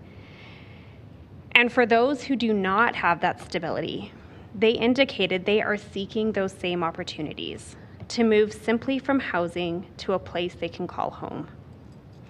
It is not lost on me the personal and vulnerable stories shared with us about living or escaping precarious housing positions or the real challenges of finding housing despite having adequate, stable income or saving. And I worry about those who didn't come share their stories, who are living in rough situations every day. We will need to move forward together after this decision. This action alone will not solve the housing crisis, but neither will it destroy neighborhoods. Calgarians and council will have to contemplate the future after our decision, as there will be further action investment no matter the vote today. On the backside, we will have to manage the challenges. And many of the concerns raised from both sides could still be true. We could struggle with parking. We could also struggle with homelessness. And when it comes right down to it, though, I would rather have the challenge of managing utility capacity or infrastructure upgrades, parking or garbage bins, than manage the challenges that are coming from a housing shortage. I don't want to continue to increase the need to funding social agencies or continue to see housing and rent costs drastically outpace inflation and wages. I want to lessen the pressure on non-market housing providers and know that every door means one less houseless person or family, because it is not just those on the lowest income spectrum who are unable to find housing right now. We are one of the most diverse cities in Canada by age, income, ethnicity, but this diversity is not reflected in our housing. A thought leader on equity, diversity, and inclusion says the opposite of that is homogeneity, inequality, and exclusion. If we are truly committed to equity, diversity, and inclusion as city leaders, then we cannot ignore that those values must be part of our housing and land strategy citywide.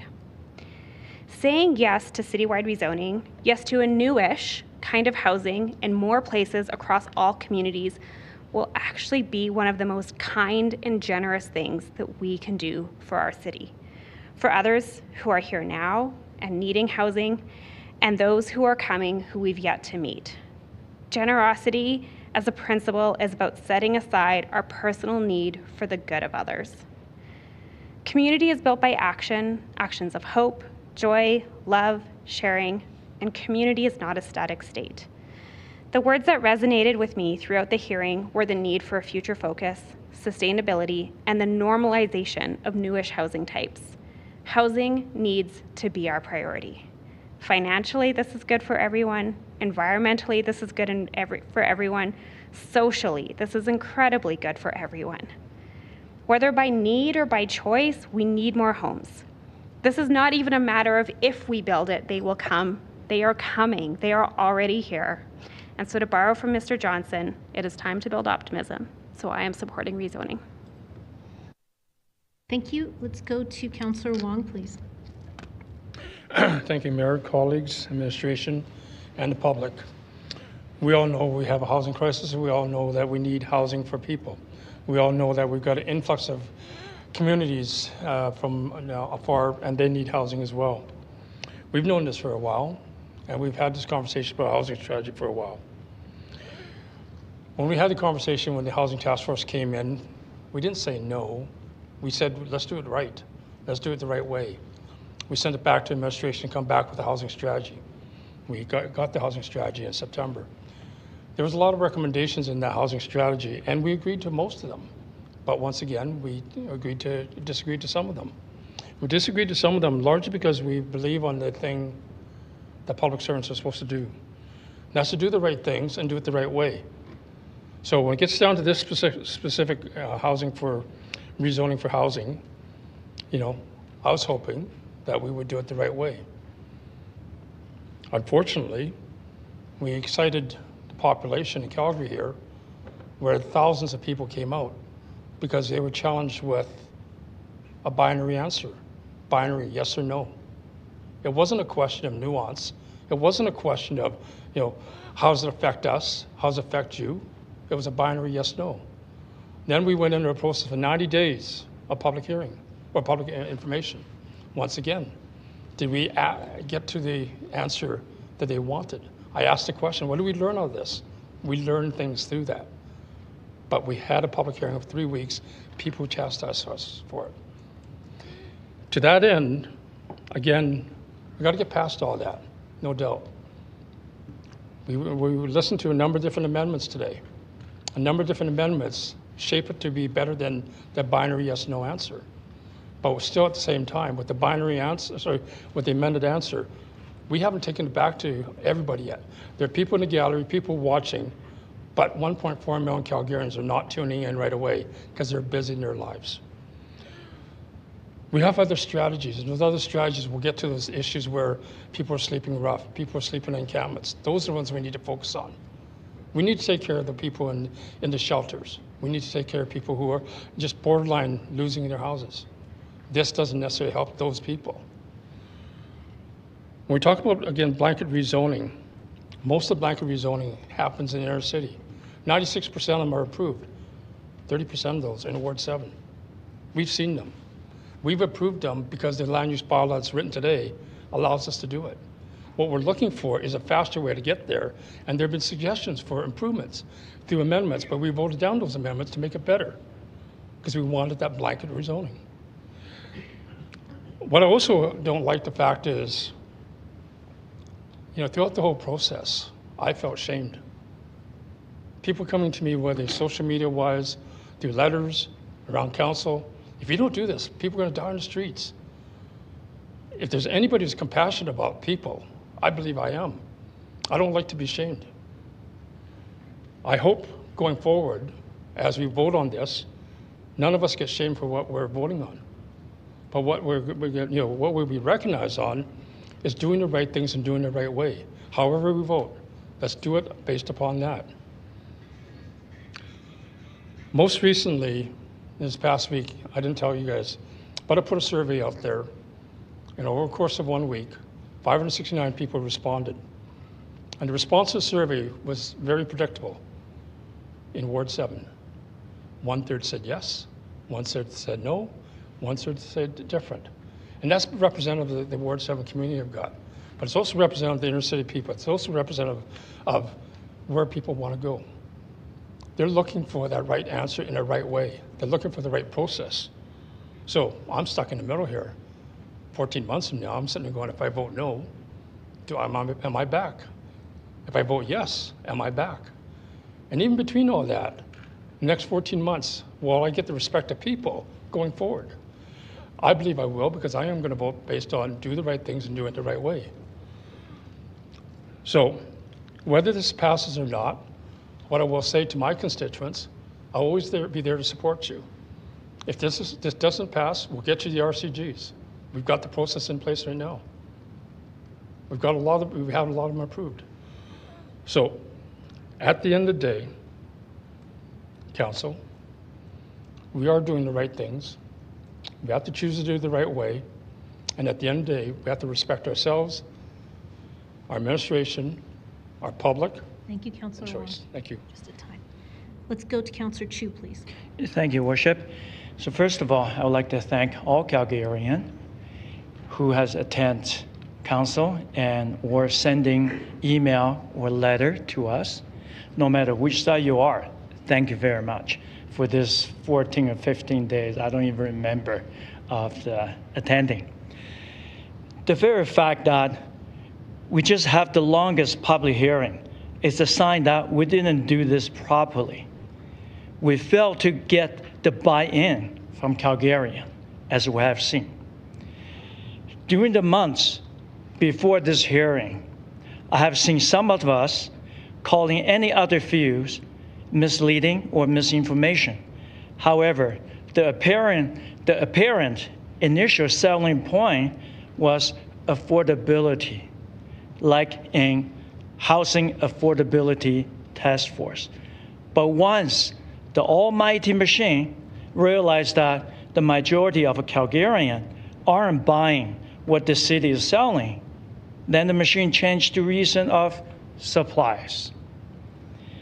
So I don't even remember, not too long ago, during the debate of Shirako annexation, even though last term we voted yes, and this term we voted no. And the reason it was voted down, and also the administration didn't support it, it was that we have 30 years of land supplies. So supply was too much back then. Now, because this supply is not enough. A little bit hypocritical, I would say. And a certain councillor actually posting videos saying that blanket zoning has nothing to do with affordability. Who is spreading the misinformation? So before I finish, a food for thought. Why aren't members of the HATF attending this meeting to be questioned? Every other thing we did about Olympic, talking about a boundary change, the committee is actually attend council to be questioned with administration. But why they're not here? Only administration answer the question. Food for thought. Thank you. Thank you. Let's go to Councillor Demong, please. I want to set aside the overwhelming opposition I've received to this blanket zoning for a moment. This public hearing has been an important exercise. It has been illuminating and it has been frustrating. It is frustrating to hear Calgarians who feel their voices are being ignored. It is frustrating to hear Calgarians struggling to afford housing. It has been frustrating to think about how consistent abdication from both provincial and federal governments has led us here. The knots we tie ourselves in trying to make up for those deficits are even more frustrating. But most of all, it is frustrating to hear young people with legitimate worries about how they will afford to live, convinced that this blanket rezoning will help them. I have heard no solid evidence that it will. I've heard case studies consistently been called out as irrelevant and ineffective. I've heard questions about infrastructure inadequately addressed. I've heard residents who love living in their dense neighborhoods tell us that this is a step too far. And I've heard those same people worried that they say in the development of their neighborhood will be whittled away to virtually nothing. Let's look at this frequently but easily refuted claim from the last 2 weeks as an example. It is one that I'm familiar with. Many people have raised the point that RCGs is needed in established areas for fairness to newer neighborhoods like Legacy or Rocky Ridge. This is misleading. There are virtually no lots in newer areas that would allow for the type of density being proposed. The lot footprints are just too small. Claims about the benefits of this proposal, including the foundation that it will increase affordability, fail with even weak scrutiny. The more likely result, as the incredible Miss Wales put it, is that developers will pick the lowest hanging fruit and then move on, paying only as much regard to community context as we demand them to. So let's circle back to the public hearing and the public input process that has produced such overwhelming opposition to this rezoning. Because when I say overwhelming, I mean overwhelming. I mean 10 times more opposition than I have received to anything else in my 14 years as a councillor. It's the process that Mark Henry, someone who knows this chamber very well, quite correctly called essential to maintaining public trust, a process that we will see a lot less of if this proposal passes. Like me, many of those in opposition have children struggling to afford housing.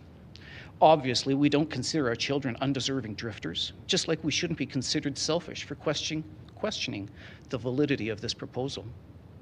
We want our children to enjoy the same prosperity that we have. All we are asking is that we apply the vast amount of experience we have accumulated to this decision. We should not accept change for its own sake. We should demand a good reason for changes we are making. Blanket rezoning is not planning. It is an exemption from planning. It serves only to approve the 4% of applications that weren't already being approved, likely with good reason. The 4% is not a statistic. It is not a margin of error. The 4% is Sarah Popowich's broken dream of sunlight in her living room and her garden. It is the hundreds of thousands of dollars in investment she will never get back, and the water runoff pointed at the foundation of her home. It is the place she once loved, but no longer enjoys. Our LAP process is a plan. If we give it the attention it deserves, it will work. It is a guarantee that we will hear Sarah. It is a chance for her and others to have some input, or at least get out before their nest egg is gone. There is no evidence that solves the problem that is supposed to solve. It is unintended consequences for no reason. It is Sarah, her young family, and others making heartbreaking decisions to leave the city where they had hoped to make a home. Healthy skepticism is a conservative principle I follow, and I urge you to oppose this bylaw. And if that's not enough, feel free to refer to the overwhelming opposition we have heard. Thank you. Thank you. I don't see anybody else in the queue, so I'm just going to weigh in. Housing is a problem that we're facing today, and it's actually a problem of our times. And in 2014, Council of the Day asked for a refresh of its corporate housing affordability strategy, and it asked for a community-based strategy. And in 2016, the corporate affordable housing strategy was approved, but the community-based work was largely disregarded, and it went into a purgatory. It lived under different names, it lived under different committees, and it never really went anywhere. And rezoning was one of the ideas that was discussed by that community-based group at that time. From 2014 to 15, it was one of the ideas that was put forward. And I know that because I was a co-facilitator of that work, and I was a proponent of that community-led group.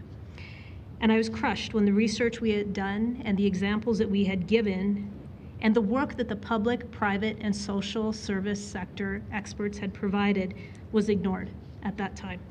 And here we are now, 8 years later, and I'm now a member of council who has a chance to right that wrong.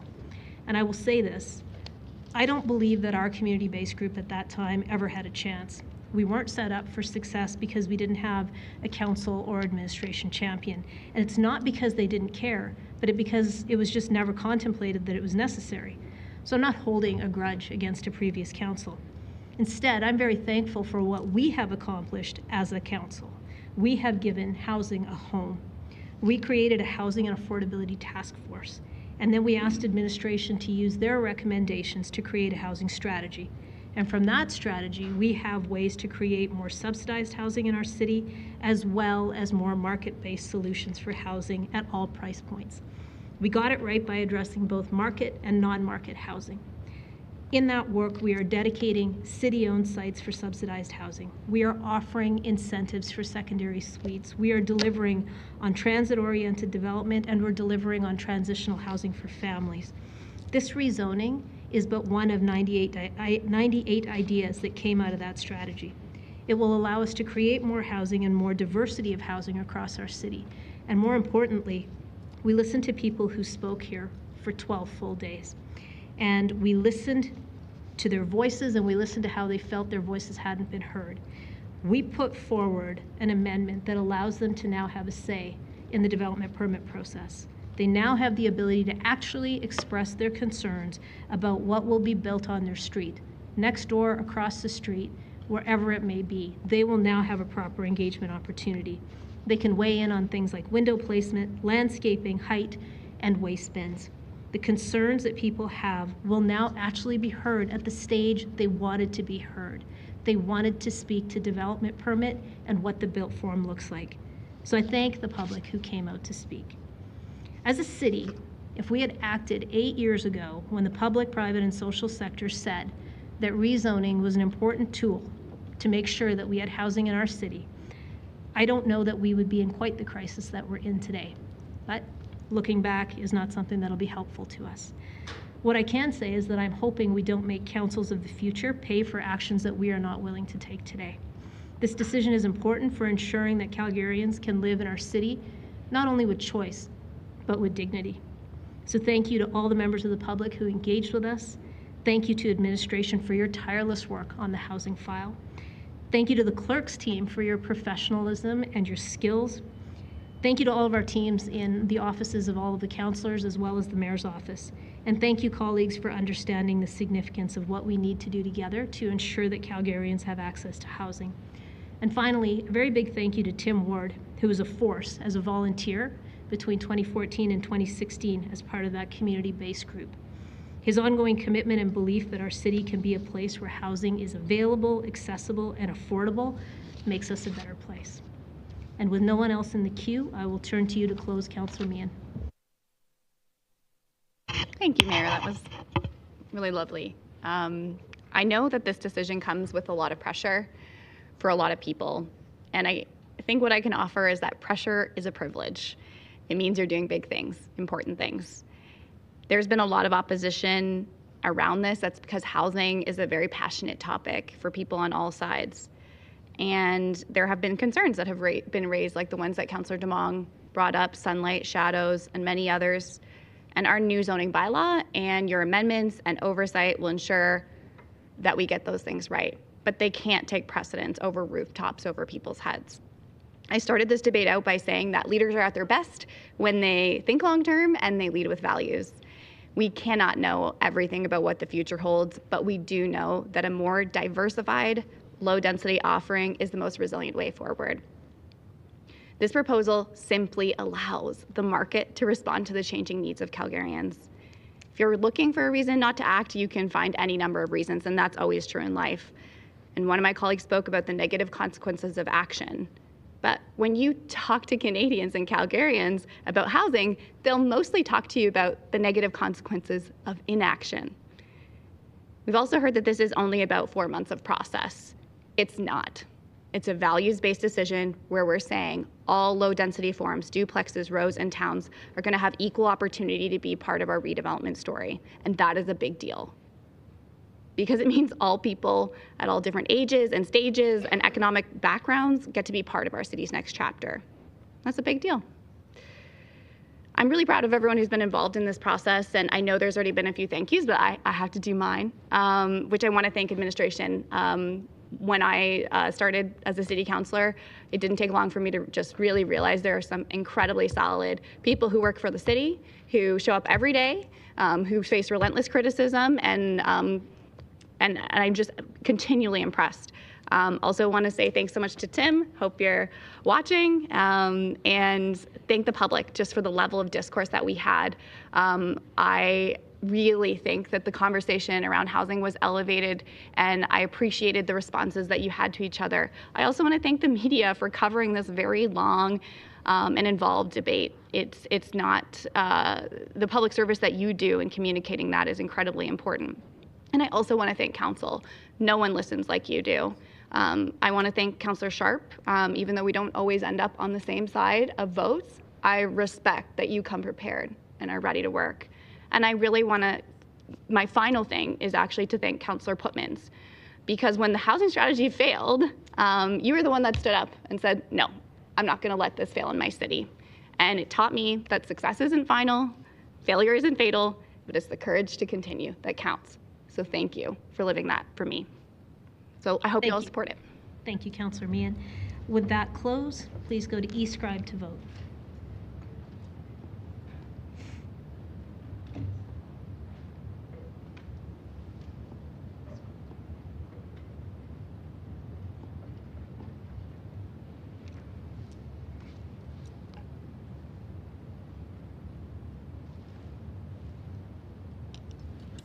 Councillor Dhaliwal, your vote, please.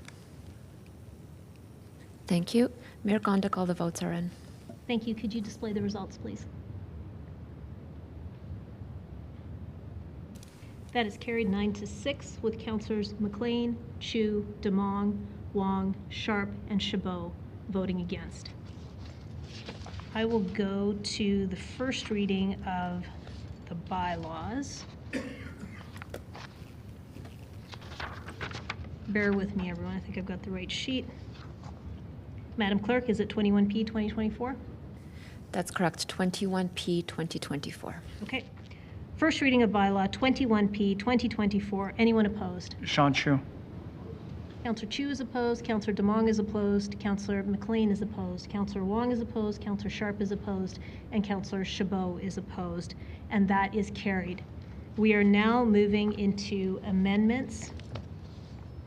Councillor Dhaliwal, yours is first. Yeah, thank you, Mayor. Mine is simple. It's just any row houses in RCG. Don't want to see any backyard suites either, or secondary suites or backyard suites. That's it. This is seconded by Councillor Chabot. Speaking to this amendment, Councillor Chabot? Yes. I think it's at least making things a little less difficult for most folks if there's at least an opportunity to appeal some of those egregious type of proposed developments. This does provide that additional tool for residents to potentially appeal it if it gets approved at subdivision development appeal, and hopefully it will result in something that's better, if nothing else. So that's why I'm supporting. Thank you. Let's go to Councillor Walcott.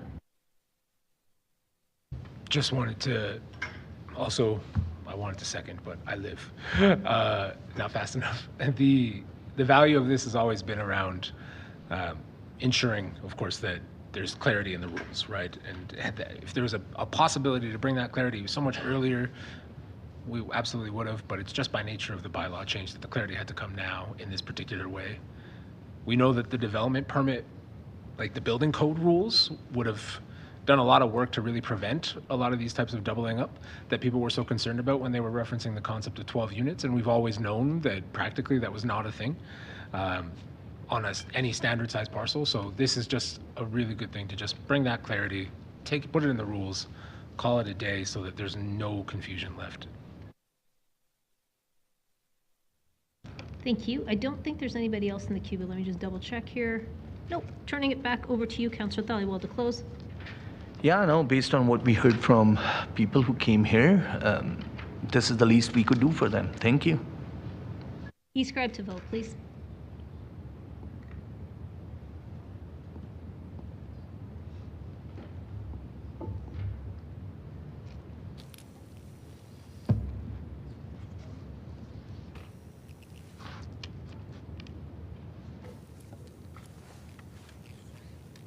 Mayor Gondik, all the votes are in. Thank you. Could you display the results, please? That is carried 14-1 with Councillor Corral voting against. Let's go to the next one. Councillor Wong, this is yours. I believe it's the one with the maps. Thank you, Mayor. Thank you, colleagues. This one corrects a couple of things. The first off is that the term row house was used, and the proper term in the land use bylaw is row house buildings. So excuse me. So therefore, it clarifies the terminology for row house buildings. Secondly, there are on the maps that you received, there are 7 parcels that need to be removed from the maps. These parcels were redesignated on April 9 and May 7th, respectively, to a higher densification than RCG. Therefore, they don't belong here anymore. Thank you. Thank you. Can I get a seconder for this item, please? Councillor Walcott, thank you. I'm not seeing any debate on this item. Oh. Councillor Chabot, please go ahead. Yeah, I just need to hear from administration to consider this a clerical correction. That is, apologies. It was me, Ms. Hampton. So the first one, yes, adding building, and the second one, all the maps are, as Councillor Wong said, is because they're already now designated to a higher density in public hearings since we started this, so we don't want them to be downzoned now. So you're saying I should vote against this? No. I'm saying you should vote for it, Councillor Chabot. Sorry. Go to Councillor Walcott, please.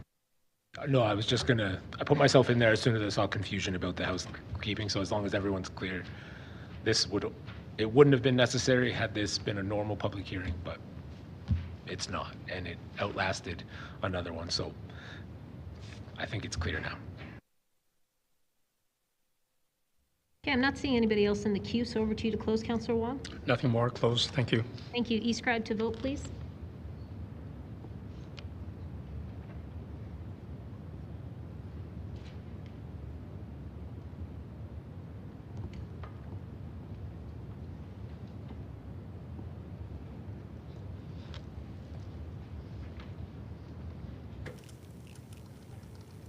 Mayor Gondik, all the votes are in. Thank you. Could you display the results, please? That's carried unanimously. Let's move on to the next one. Councillor Spencer, are you ditching this one? Yeah, I'm happy to remove this one from the queue for Winus's excellent amendment that's up next. Okay, perfect. Then, Madam Clerk, I think we're on to Councillor Winus's next, right? That's correct, Mayor. Okay, Councillor Winus, you're up. Thanks. So we heard a lot about transit service, and we hear it even when we do RCG, and it's always assumed it's there, but it's not. We also have age of communities coming into factor, where there are communities that really are not ready to redevelop into the hopeful high-density row house. So what I am proposing is that the list here on the screen would require a parking requirement of 0.5 for the main unit, 0.5 for the secondary suite, or 0.5 for the carriage house. If it is not listed in this table, you're probably either an RG-based community where you are built off of a ratio of 1:1:1, or you're just before that and you're still hugging Stony Trail, and therefore you are not getting transit service that we would hope or get you out of your car. So if you are to redevelop, the redevelopment requirement would be 1 parking stall for the main unit, 1 parking stall for the secondary suite, and 1 parking stall for the carriage house, if you could miraculously fit that on those lots that exist out there. And so I'm just asking that council approve this amendment to allow us to phase in and incentivize development in the inner city core with the 0.5 and continue to allow the RG build at the ratio that we have been building it at. Thank you. I see a few people in the queue. Councillor Spencer, you're going to second it? Yes, please. Okay. Do you want to speak to it too? Sure, yeah, I'll just speak really briefly. For the reasons that Councillor Wine has just outlined, I am supportive of this. One of the pieces of feedback that I consistently dealt with was, and we heard this from folks like even Councillor Wong spoke to this in his debate, and Councillor Sharp about just they didn't believe the blanket was the best way. One of the places that this opened up for me is, again, that the range of the probable to the possible. I believe this is a thoughtful amendment to help our city. When you think about the units per acre that our city is building in, like Mahogany right now has more units per acre than Crescent Heights. It's an entirely different commute from Crescent Heights to downtown than from my neighborhood of Mahogany. The infrastructure, the lagging infrastructure of transit and other pieces of this nature do mean that this impacts the city in different ways. So I do believe that this is a thoughtful way to consider that and to alleviate the concerns and fears about those worst case possible scenarios in neighborhoods that are not slated for amenity upgrade for a very long time. And we'll be waiting a long time for things like mass public transit. So I'm happy to support this. Thank you. Let's go to Councillor Penner, please. Thanks. I'll support this. And precursor, I'm going to support what Councillor Walcott's going to bring as an amendment to this. My only concern with this as written is it has no check back time on a review of when we should be reevaluating those communities. My hope is, though, that through Councillor Walcott's amendment, that then the ties into transit are sort of what spurs on the necessary review and changes. And as we build out primary transit network and as we just build out transit, then we still continue to achieve good objectives. And when we talk about densification near transit. So I'll support it, but I don't know if I can support it if the amendment doesn't pass. Maybe that'll be my debate. Thank you. Let's go to Councillor Walcott, please.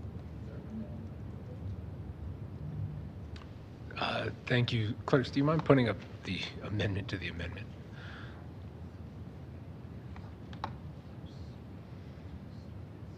While people are looking at it,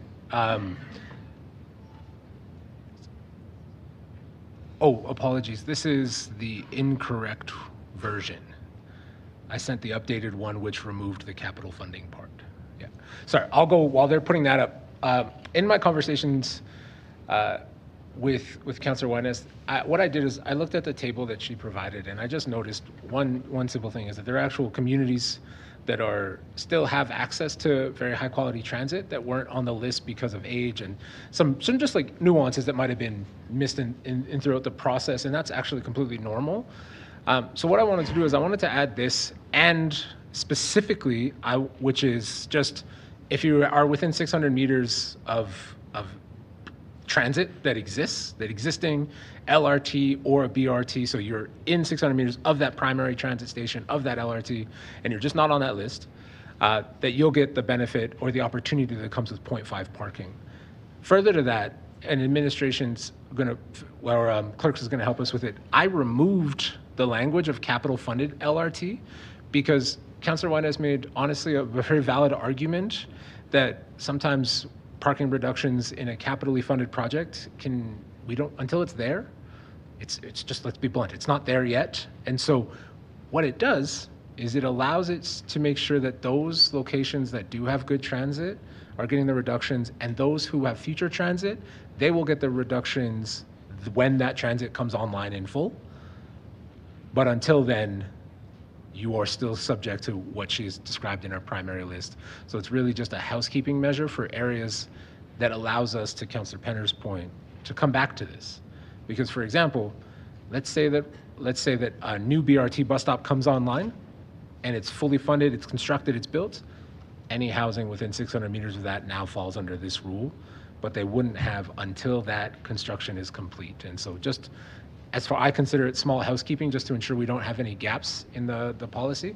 And of course, we're going to spend a lot of time looking at TOD site in the future, but until we do, I wanted to make sure we had something to cover that gap.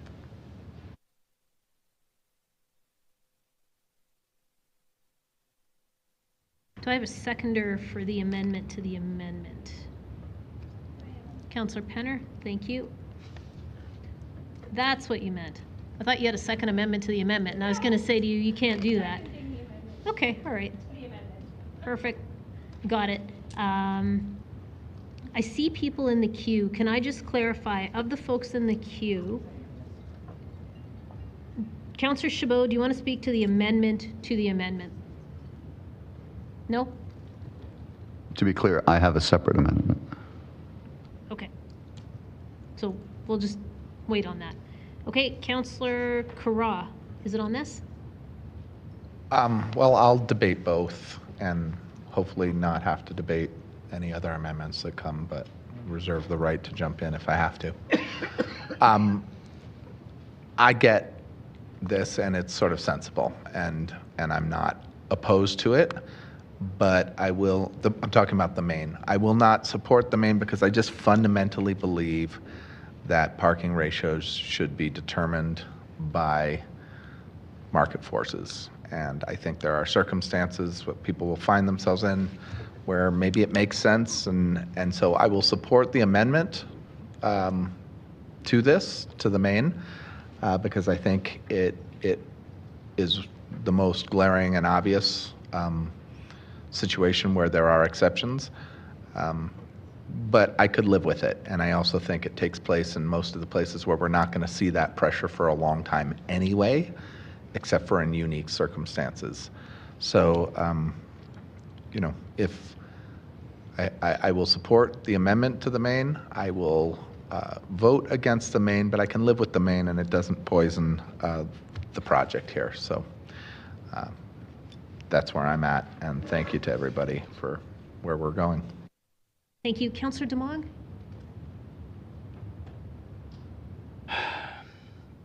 I am unsure how to actually, the map is inaccurate. The showing of Bonavista Vista as a 1960s development is inaccurate. It's a 70s development, and I guess I should have had an amendment ready to try and move Bonavista Vista out into the 70s developments as opposed to the 60s. I did not get that ready.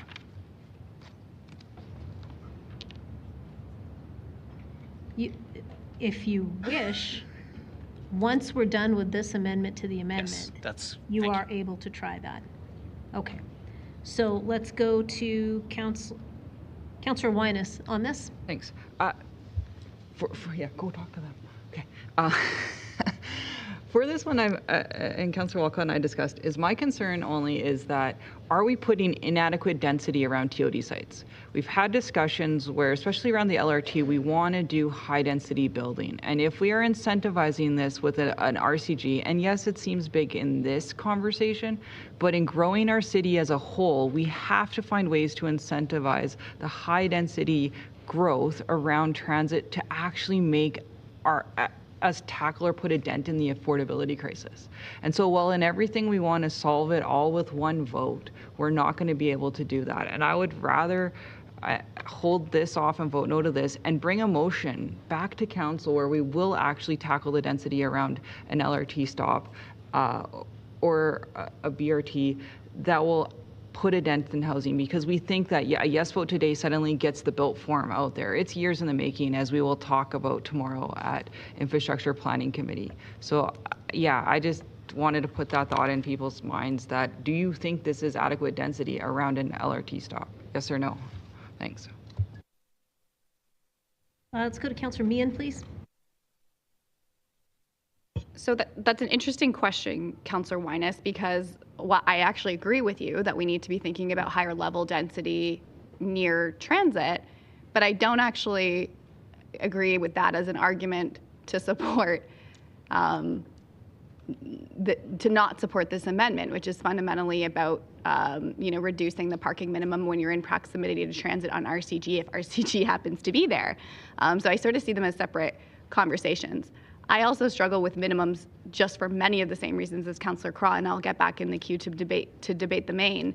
But I just am not following how that is an argument to not support this. I think lowering the minimum when you're in proximity to transit makes good sense. So I will be supporting this.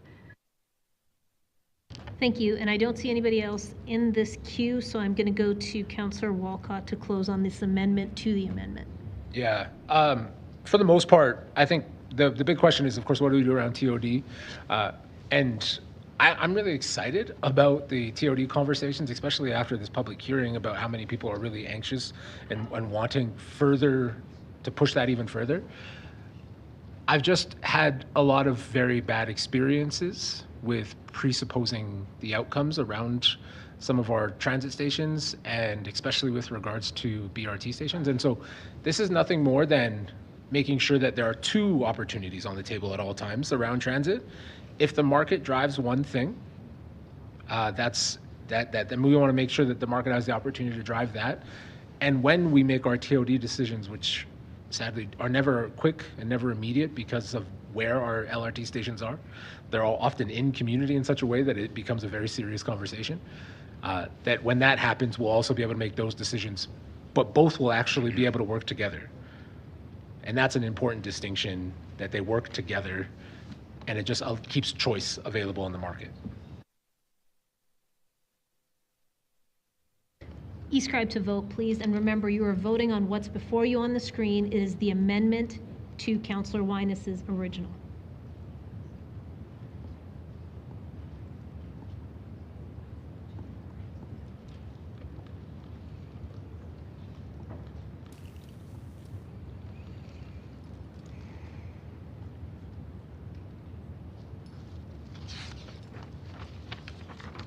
Mayor Condic, all the votes are in.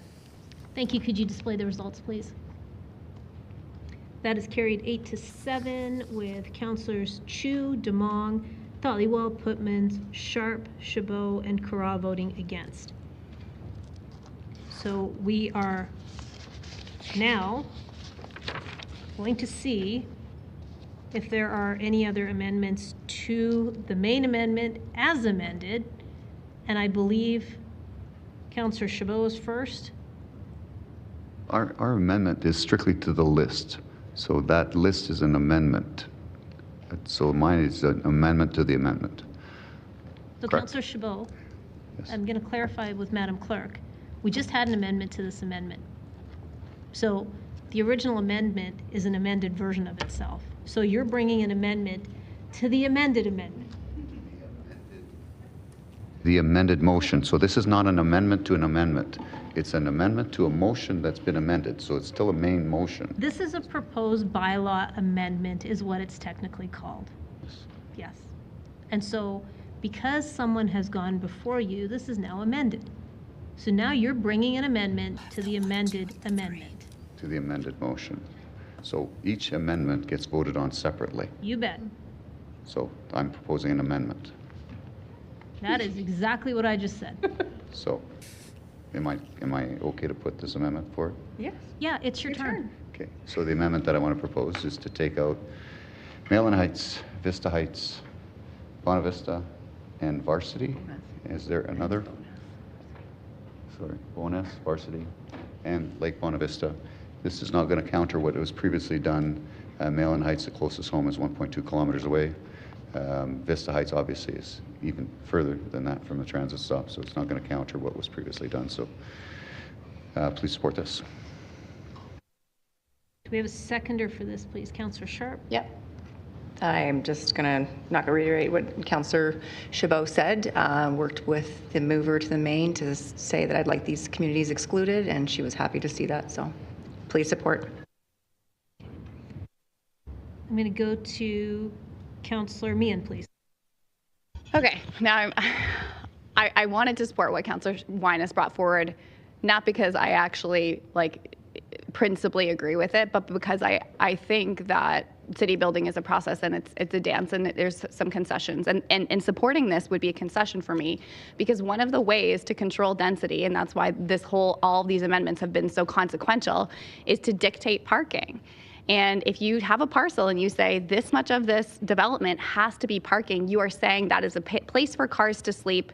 It's not a place for trees to be. It's not a place for people to sleep. And that is a very significant thing to do. And it's one of the great planning sins of the 21st century is parking minimums. And when HGO came forward, I spoke very strongly that if anything was the district to allow, it's no parking minimums. It absolutely was that one. But you see cities, whole US states, Edmonton has done this. They get rid of parking minimums, not because parking is not important, but because the market is very much capable of responding to parking demand. If you are a developer and you're going to develop a property, you don't want it to not serve the market. If you're not going to put parking in there, you're going to have a hard time selling it. And so you take on all the risk. I guess the most contemporary example I could give is I feel like it would almost be mandating that every commercial shop has to have they have to give a bag. And not only do they have to give a bag, they have to give a bag of a certain size. And then there were people who say, no, I just sell jewelry or little trinkets. I don't want a big bag. And it's the government, the heavy hand saying, no, it has to be this way. The market can absolutely respond sensitively to parking. And I actually think that the market would do that inherently. And so it's very hard for me to support Councillor Winus's amendment to begin with. It would be absolutely a concession for me. But what's becoming before is more and more of a concession. It's actually a way to downzone these areas. And now we're doing it in a selective way. We're kind of unpacking the equity arguments that we have been putting forward. And so I was very much on side with supporting this, but I can't support this if it continues this way. So that's my debate. Thank you. Let's go to Councillor Penner, please. Thanks. I have a question for administration, mostly Bowness and Mayland Heights, because I'm confused why they wouldn't meet the age criteria. I'm not sure if someone from administration can help me with that. Ms. Ferguson, are you able to? I'm sorry, your question was specifically about Bowness and Mayland Heights? Yeah, and I'm not trying to split hairs, but from what I know of both of those communities. Anyways, go for it. Yeah, when we were looking at some mapping to prepare for various amendments, we were looking at wanting to create a contiguous boundary. And so that there wasn't ins and outs, because there is some evolution of communities within sort of a circle or a donut, if you would say. And so there are a few communities that were included just to create a contiguous boundary. Okay, so if I'm understanding you correctly, because of the length of time it took to build out a community, they were included on the 0.5 list because of when they started, but maybe when they finished was much later, which is why my colleagues are bringing them forward to this list. Okay.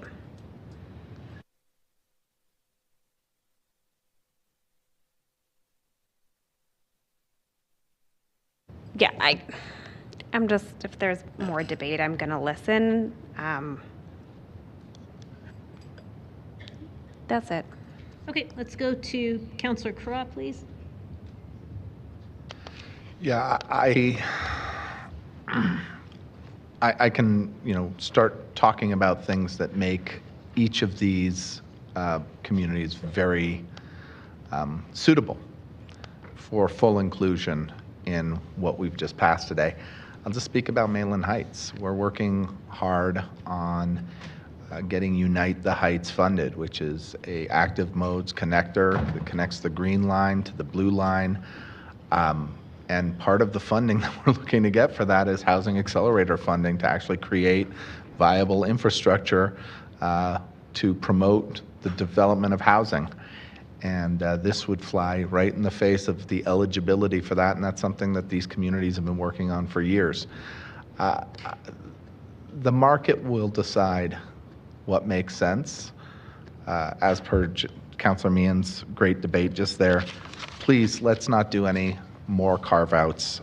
There is a very intelligent criteria to the list that Councillor Winus has provided us. Let's not start tinkering because we're going to make mistakes. Please don't support this amendment to the amendment or to the main. Thank you. Let's go to Councillor Walcott, please.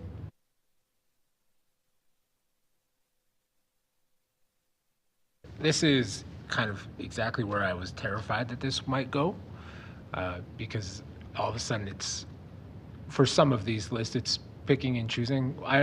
From what I understand about Councillor Demong, he just feels like Lake Bonavista shouldn't have been in the cutoff, and I actually can't speak to Lake Bonavista, and admittedly, I wouldn't even try to.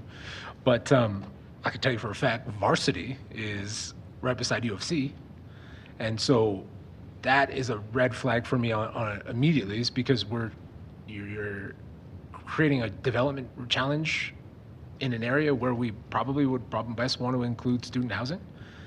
Like that becomes very, very challenging to me, because like you wouldn't want to do that type of restriction in a place where they want it. And plus that's actually Varsity like backs onto Brentwood. So it's like half of the community is already within a basic like 4-minute walking distance of the train.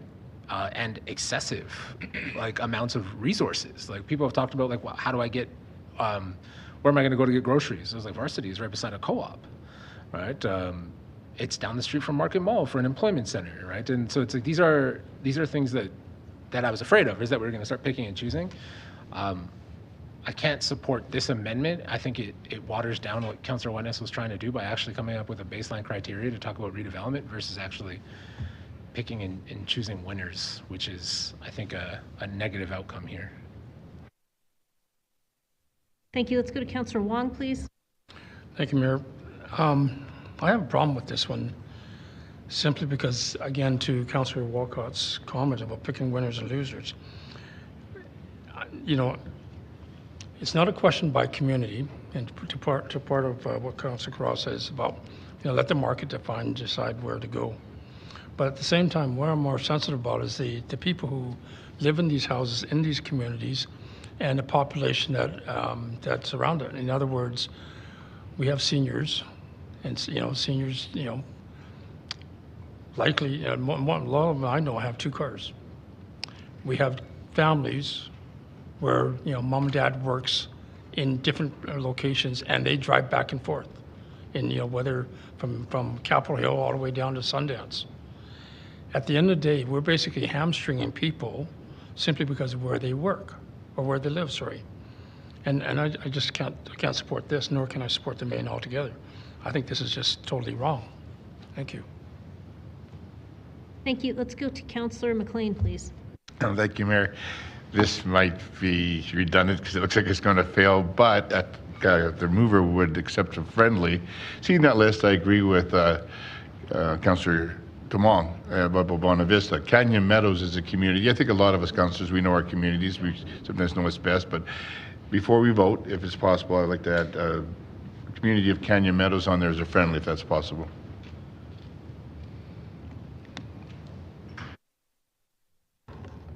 Madam Clerk, can that be considered a friendly? It's adding a whole new community. Excuse me, the requirement for a friendly motion reads that the member making a motion, so in this case it's Councillor Chabot, after debate has begun, may, with general consent, make minor changes to the wording or agree to a minor change proposed by another member. Councillor Chabot just said he is okay with that.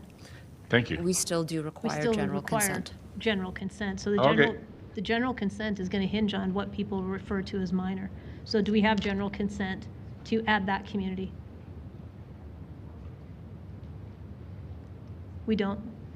So you're going to need to bring your own amendment, Councillor. That general consent means everybody agrees. No big deal. I don't think it's going to pass. Don't worry about it. Okay, let's go to Councillor Demong, please.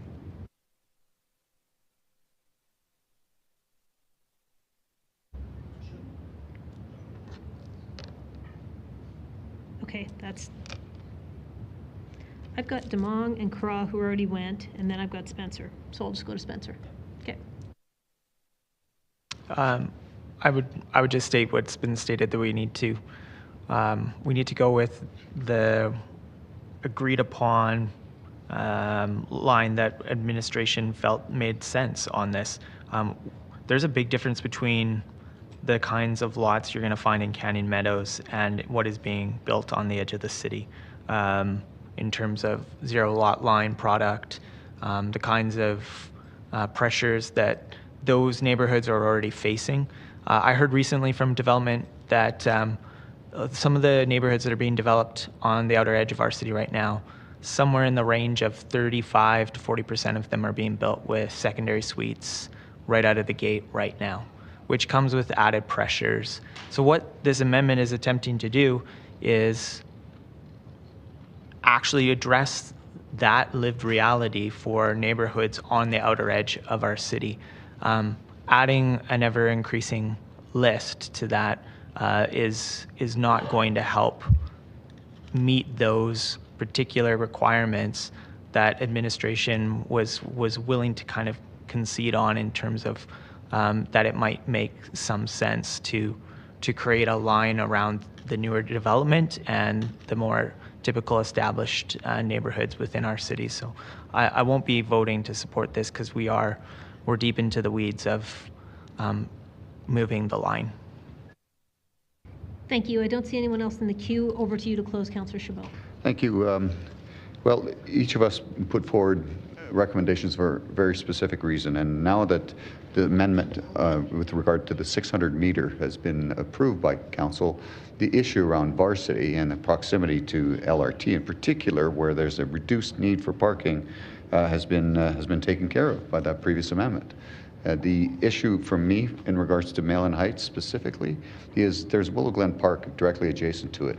There's already challenges with regards to parking in that location. And like I said before, the nearest home to transit is 1.2 kilometers. I personally walked it, so I know for a fact that it's 1.2 kilometers. So the idea of trying to unite the heights, as Councillor Cross suggested, is more from an east-west perspective. What's south of that community is Malin industrial. We have limited industrial area, and if there's going to be any redevelopment that's going to happen in that area, it will be in close proximity to transit. It'll be a multi-use type structure right next to the transit station. This won't impact that. So please, Council, consider supporting these ones. And Vista Heights, well, that's a no-brainer. It's right next to 16th Avenue. It's completely separated from the rest of the world. If you don't have a car there, it's probably not a good place for you to be living, and reducing the parking requirement there to less than one is not going to serve the community well. So please support this. Close. Thank you. E-scribe to vote, please.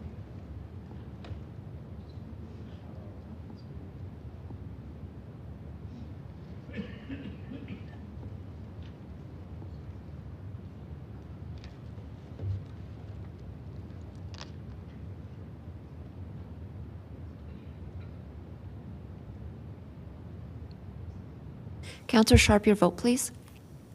Yes. Thank you. Councillor Meehan, your vote, please. No. Thank you. Mayor Gondik, all the votes are in. Thank you. Could you share the results, please? That is defeated 7-8, with Councillors Walcott, Spencer, Penner, Dhaliwal, Putmans, Kara, Meehan, and myself voting against. Madam Clerk, I believe we are back to the main as amended. That is correct, Mayor. Thank you. Okay, so we are back. So the amendment. The amendment, yes, as amended. Yes. Okay, so that's what we're back to. Anybody else in the queue? Councillor Chabot.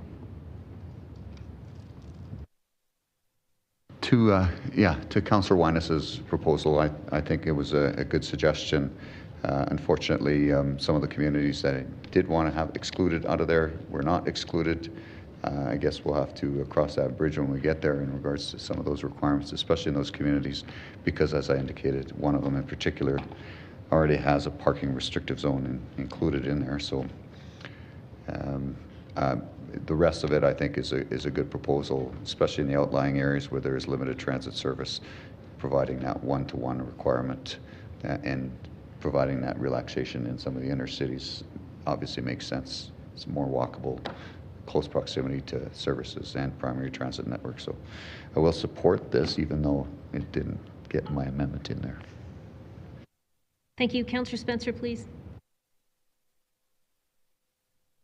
I did. It's gone? I had already gone, so You had, yeah, okay. but it's been amended.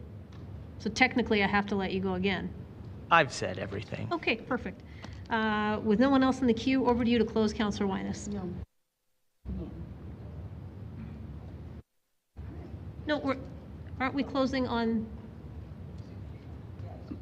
I spoke to the amendment. Sorry, I'm in the queue. Yeah. Oh, right now you are. Yeah, sorry. It just came up. Yeah. No, sorry. I know it's a little bit delayed. Oh my goodness, Councillor Winus, this is painful for me. This is really painful for me because it's a significant concession. Like, and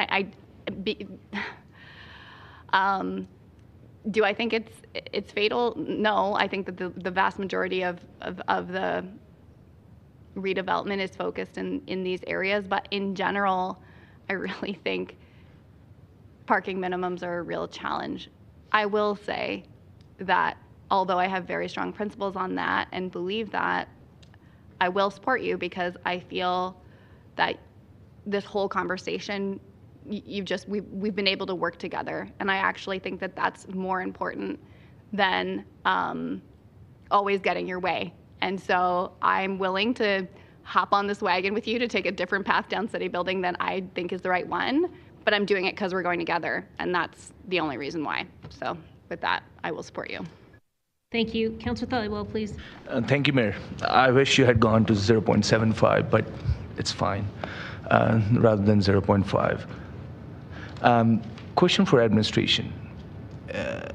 Is there any data, empirical evidence available to support that we don't need any parking minimums around primary transit network and the areas that are supported by 10-minute service every 17 hours or 15 hours of the day? Councillor Dollywell, there is a lot of evidence and research out there from many other cities, and including Calgary, around parking, that providing parking just creates more need for parking. It's kind of like a, I don't know, chicken and the egg, right? Like you supply parking so people use it, and then they need more parking so people use it, and then they need more parking so people use it.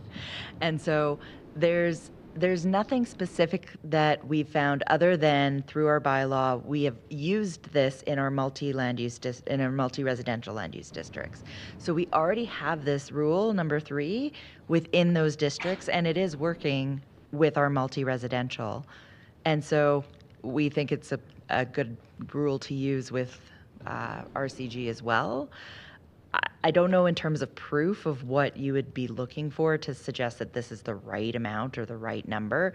It's really hard. When we commissioned a study a couple of years ago, pretty much it came back saying there's no right answer to parking. Parking is just an issue with supply, right? So the more you provide it, the more it's used. And yeah, so I would say there's nothing out there that says there's one right answer to this. This is something we use already in our land use bylaw. We feel pretty confident that it's a good approach. Yeah, because I keep hearing this argument, no parking requirements, no parking minimums. And I just want to see what evidence there is, because in my ward, I always see lately, and for last couple of years, all these developments being proposed under saying there's going to be blue line coming there, it's going to be transit-oriented development, blah, blah, blah. And still, we don't have sufficient transit service. And people are forced to drive. And guess what? What is happening? People are parking on the streets. There's conflict. One of the things I will say about this is that it's with existing LRT platforms, not capitally funded or planned, which is probably a good idea based on what your conversation or what your discussion is. One of the things I will point you to is probably Edmonton. Edmonton got rid of all of their parking for commercial and residential still stick by it. They've been seeing some great results with it. It doesn't mean the parking doesn't happen. It just means that it's up to the developer and it's up to the buyers to make an informed decision. We're still seeing parking getting built, so that's not an issue from, like, it's not all of a sudden overnight you're not going to see any parking. You're still going to see that parking being built, but they can right size it based on their development and the clients that they're serving. Okay. Well, at the end of the day, there is no data, empirical evidence to suggest if we don't provide parking, people will take more transit. Councillor Dhaliwal, maybe I could just jump in. I think we can all see the evidence in Calgary today. The city has never required a single detached home, for example, to provide more than one parking stall on site, yet many people build 2 or even 3-car garages. If they have the funds and if that is a priority to them, they do that, or they self-select to a home that offers that, and they move to those locations. Other people, they select to only purchase a home with 1 vehicle parking spot or to park on the street. So we can see that evidence in Calgary already. Okay. But no data. You cannot provide me the data. There are numerous studies. We don't have them with us right now. There are quite a few books that speak to this too. And it is truly, as Ms. Khan says, build it and they will come. It's like adding another lane to a highway. It just generates generally more traffic. And as we've said, our streets have ample capacity in most areas for on-street parking. And this is a choice of the home buyer or the resident to either invest in a more expensive home or to park on the street. Great. Thank you so much. Happy to support this amendment. Thank you. Thank you. Councillor Wong, please. Thank you, Mayor. This is replacing what's already in place, correct? Sorry, Councillor Wong, can you repeat that? This is replacing what's already in place? Correct. Okay. For RCG. Right. Can you just for the public, what's the original? Can you just state what the original is that we're replacing? Yep. So for RCG, the original, what's in the bylaw today prior to any amendments, is 0.5 parking stalls for both the unit and suite. What this does is it raises that to 1, but then provides that exemption to 0.5 for the communities listed in the chart. And then further, the ones that aren't listed in the chart also get reduced to 0.5 if they're within that 600-meter buffer from an existing LRT. So the conversation we've had over the course of the last 3 weeks is when we talk about RCGs and we talk about the number of units and number of families and number of people who have cars within families and this and that, but yet we're still talking about that same 50 by 120 lot. And at the end of the day, not providing on-street parking puts more stress on our street parking and creates more conflict about residential parking permits and everything else. And at the end of the day, I guess what I'm trying to say is that while these communities are identified to be established area communities, these communities are identified to be close to good transportation, transits, and networks, other modes of transportation. We still have a population out there who have cars in these areas and if they want to build an RCG, and they want to build an RCG with the capacity for vehicles, right? I guess my question is the 0.5 the right number as opposed to a 0.75? Councillor Wong, I don't think you're going to like my answer, but I would actually say no, 0.5 is probably too high for what we should be going for. Reason? I think 0.5 is a good compromise, and I think people will make smart decisions about, 1, what they want to build for the audience they're building for, and 2, what they want to buy knowing their constraints. I think we put a lot of onus on administration to figure out where people are going to park, but we don't actually require them to park there. As Mr. Mueller said, there's many garages out there. In fact, from the time we've been regulating singles, we've been requiring at least 1, if not more, parking. And yet people are still coming to council and telling us that there's a parking problem. And why is that? Because they're not parking in their garage. So I really don't think that by providing 1 stall or 2 stalls or whatever you want to do for a unit is going to mean that all of a sudden we don't have any parking on the street. It's going to mean that people want to use that space in the way they want to use it, whether it's storage, parking, you name it. And all we're saying is we're not going to regulate that. You can do it, but we're just going to get out of that game. So I would say that 0.5 is a good compromise for the realities of what we're living in. So I'll challenge in Capitol Hill and in Montgomery where we've done, elevated bike paths. Yeah. And as a result of that, guys who are there with their Ford F-150s, parking there and buses having to navigate around there. The reason they're parking there is because their garages are too small for them. Can I ask a question of procedure? Councillor Wong, is there a question related to this amendment, please? If not, the questions need to be directly related to the amendment. Not a question of procedure. Sorry, privilege, whatever.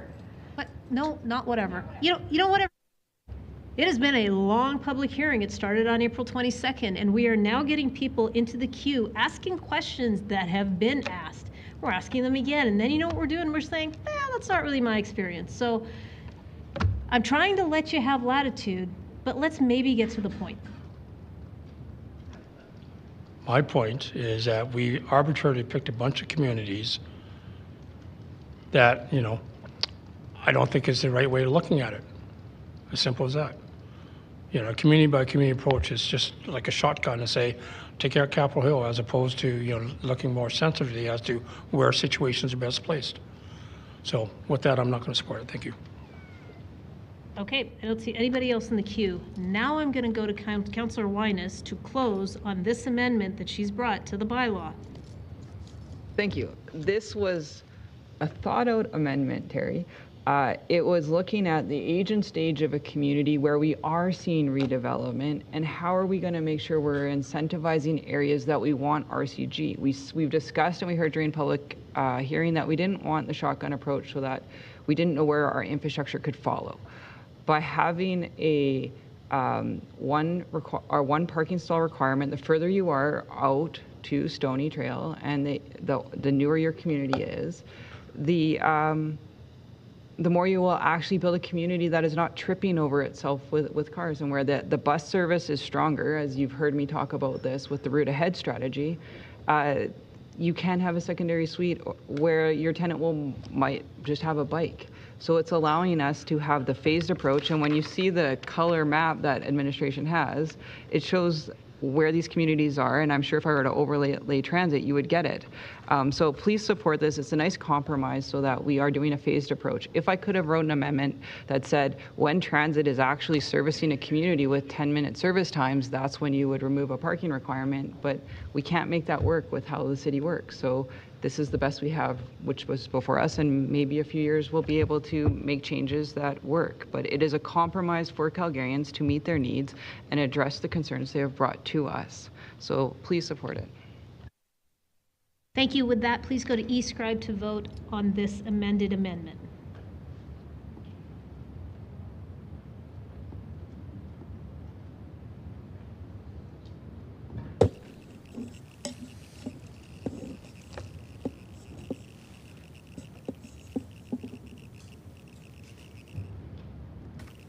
Councillor Dhaliwal, your vote, please. Yes. Thank you.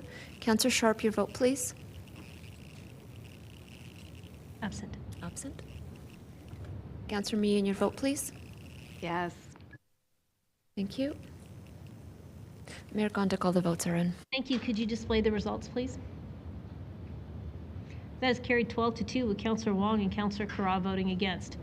Well, everyone, we were going to be voting on the main, but it turns out there's a last-minute additional amendment. So let's get at that right now.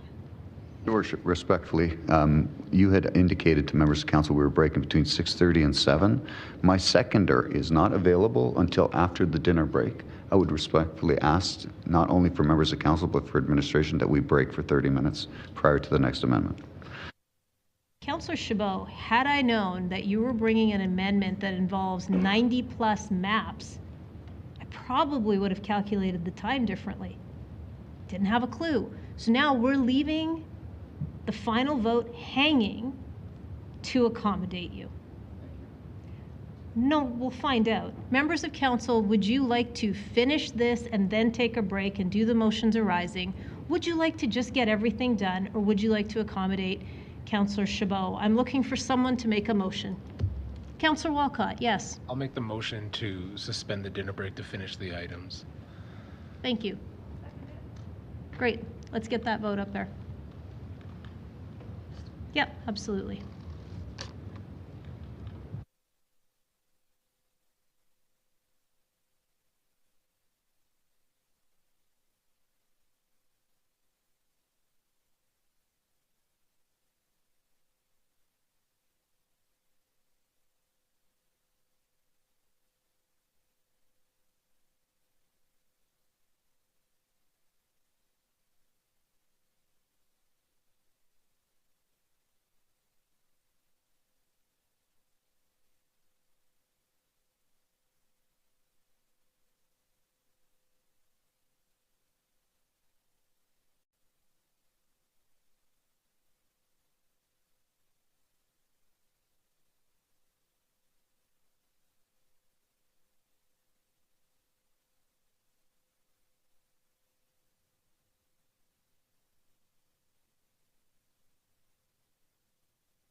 Mayor Gondik, the motion is ready. Moved by Councillor Walcott, seconded by Councillor Penner. Thank you. I don't see anybody in the queue to debate this. Let's get it back on the screen. It is to suspend dinner break and get all this done. So let's go to eScribe to vote.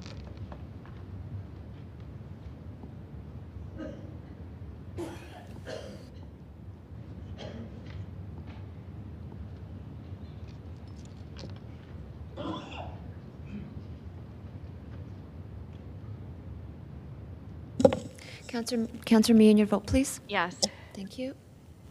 Mayor Gondik, all the votes are in. Thank you. Could you display the results, please? Thank you. That's carried 10-4 with Councillor Winus, Chu, Demong, and Chabot voting against. Councillor Chabot, if you would like to bring your amendment and try to find a seconder, happy to entertain it.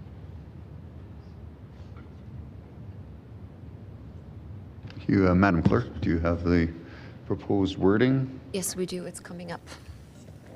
It's ready.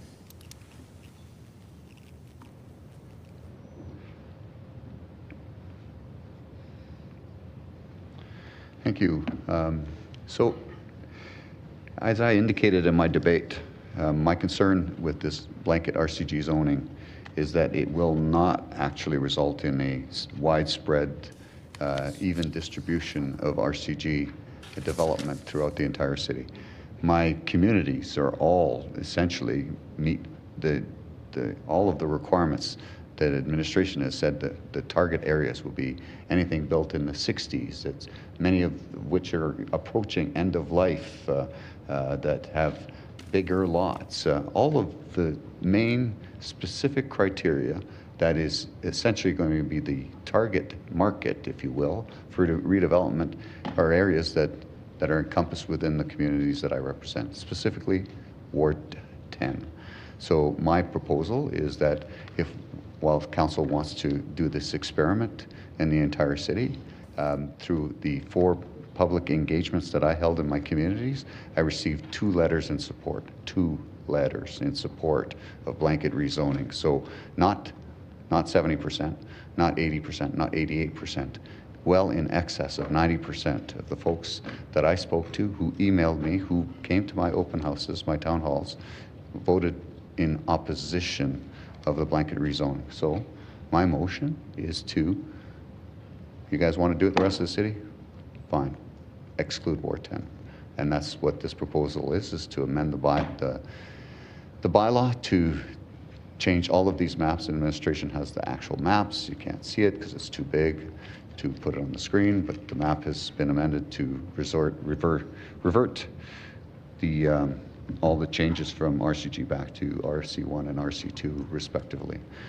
I know there's other members of council that might be interested in pursuing something similar, but for now I'll put this motion forward, and I believe Councillor Wong is seconding a motion and trying to address any issues in my debate.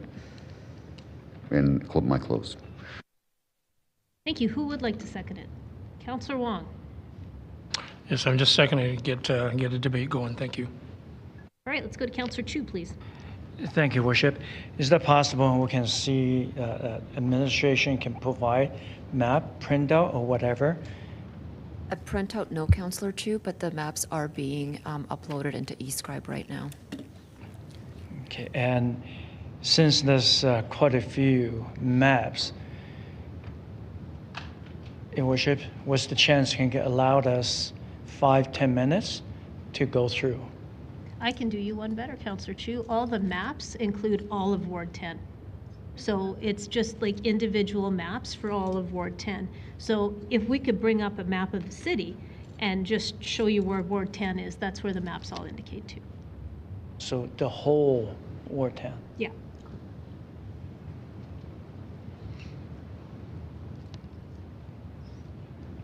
Would you like us to bring up that map, or are you okay?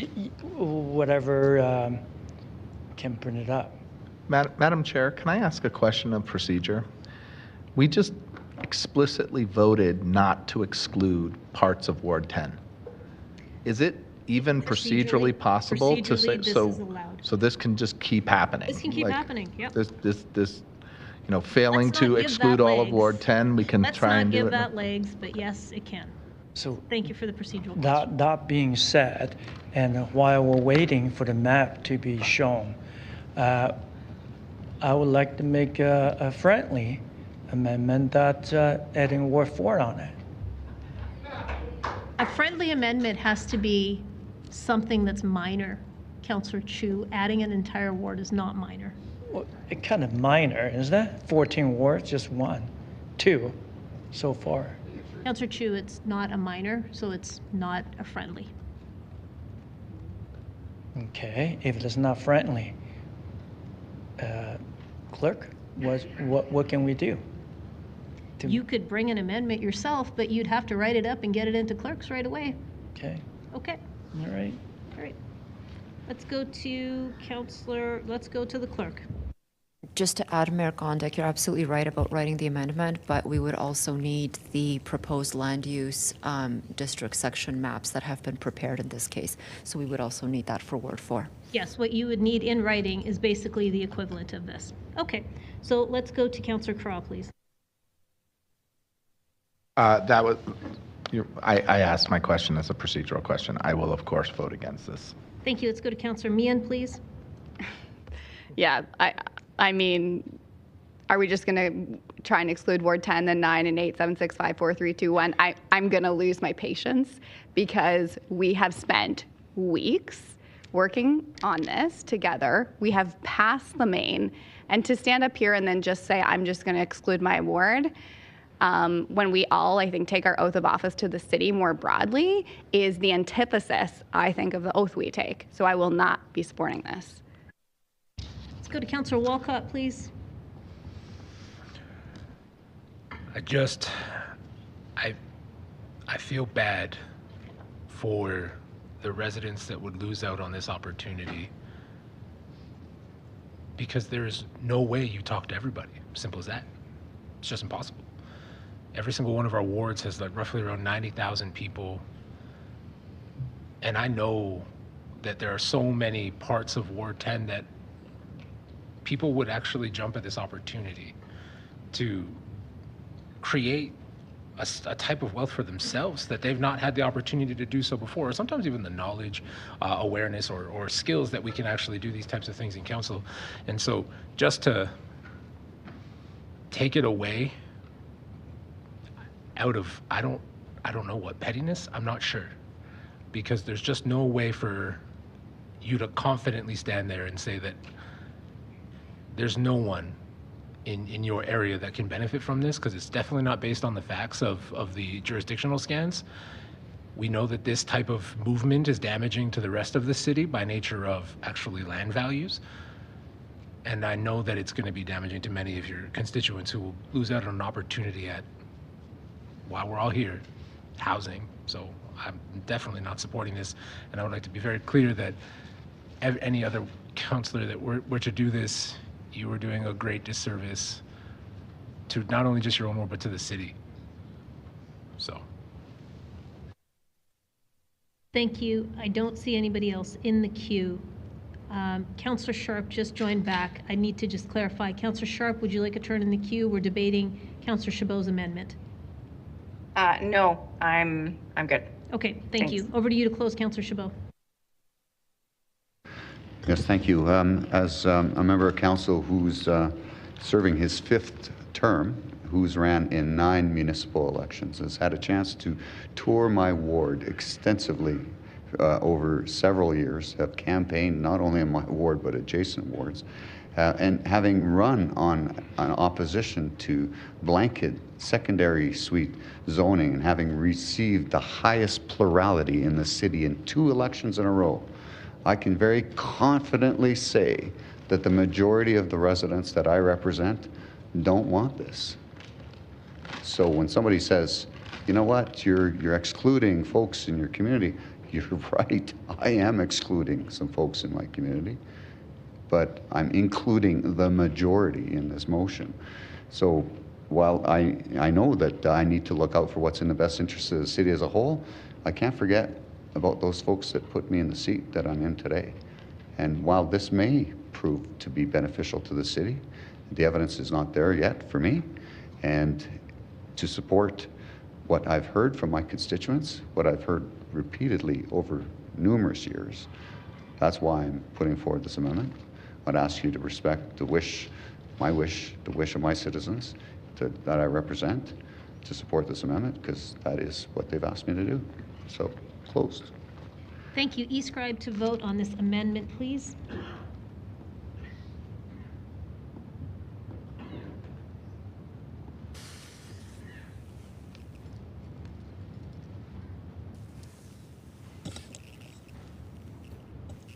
Councillor Sharp, your vote, please.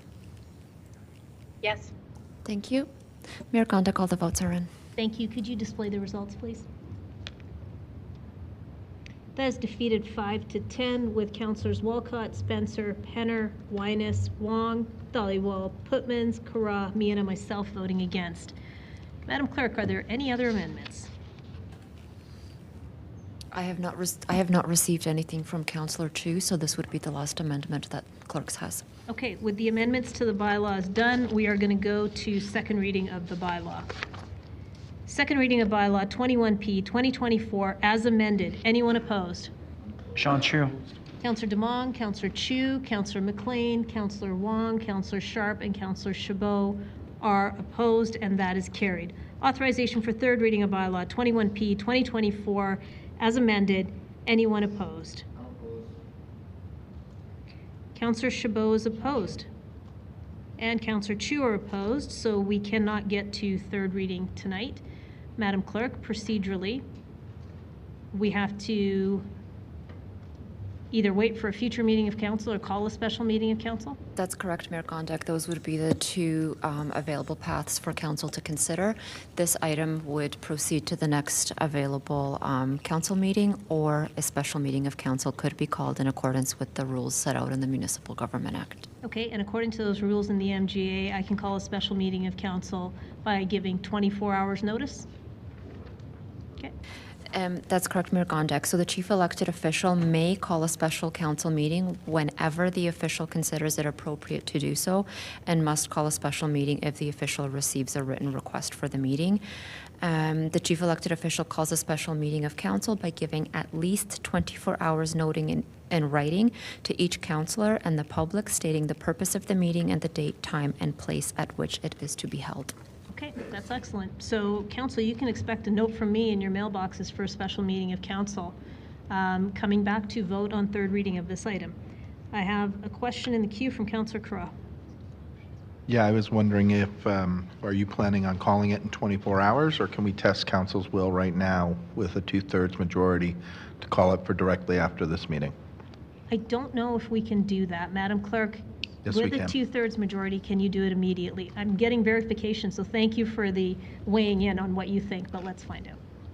Thank you, Mayor Gondek. So a special council meeting may be held with less than 24 hours notice to all councillors and without notice to the public if at least 2/3 of the whole council agrees to this in writing before the beginning of the meeting.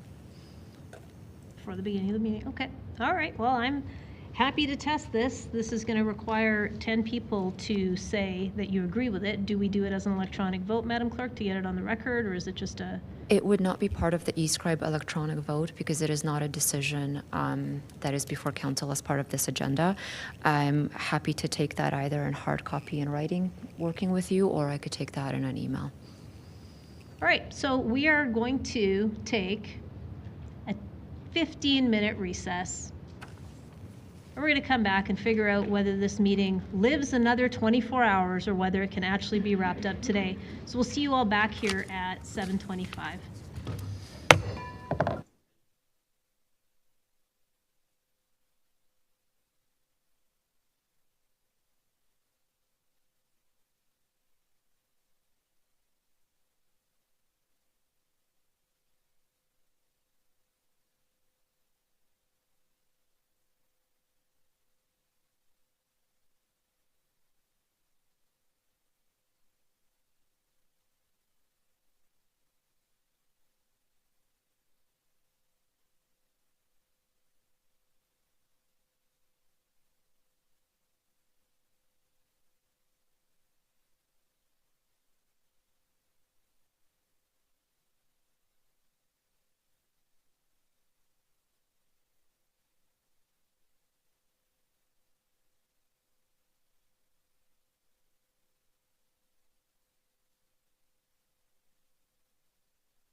Hi, Madam Clerk. Could you do a roll call, please? Thank you, Mayor. On the roll, Councillor Chu. Here. Councillor Demong. Still here. Councillor Dollywall. Councillor McLean. Here. Councillor Meehan. Here. Councillor Penner. Here. Councillor Pootmans. Here. Councillor Sharp. I'm here. Councillor Spencer. Here. Councillor Walcott. I'm here. Councillor Wong. Councillor Wyness. Councillor Carra. I'm here. Councillor Chabot. Present. And Mayor Gondak.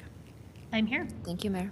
All right, Madam Clerk, we are going to adjourn this meeting in a moment, but first, just wanted to notify yourself as well as the public that 10 members of council have requested a special meeting of council to begin at 8:15 p.m. tonight.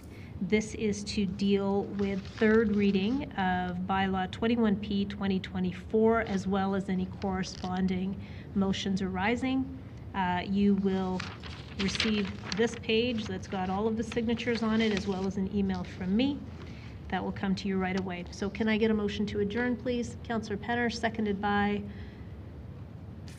Councillor Walcott. Thank you. Anyone opposed to adjourning? Seeing and hearing none, we are adjourned. We'll see you at the special meeting at 8:15.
Oki ambawastich daranastada and tanse, everyone. Good evening and welcome to the special meeting of council. Madam Clerk, could we do a roll call? Thank you, Mayor. On the roll, Councillor Demong. I'm first. Here. Councillor Dhaliwal. Councillor McLean. Here. Councillor Meehan. Here. Councillor Penner. Here. Councillor Pootmans. Here. Councillor Sharp. Here. Councillor Spencer. Here. Councillor Walcott. I'm here. Councillor Wong. Here. Councillor Wyness. Councillor Carra. Councillor Chabot. Present. Councillor Chu. Here. And Mayor Gondek. I'm here. Thank you, Mayor. All right. Everyone, you know that we are doing this special meeting for two specific reasons. Firstly, to do the third reading of proposed bylaw 21P 2024 as amended. Madam Clerk, I'm just wondering, on the schedule, it has that as the one item. So the motions arising that are coming are just tied to that one item? That's correct, Mayor Gondek. Motions arising have to flow from a matter that was just considered. Okay. So once the bylaw tabulation is complete, you can move into the motions arising. And just for everyone's note, it is included in the purpose at the top of the agenda. Okay. Council, I will also remind you that you need to go into eScribe the way that you, not eScribe, yeah, you need to go into eScribe, but the way that you went into Teams to get into this meeting, that's the link you need to click for eScribe to be able to vote today. Everyone got that?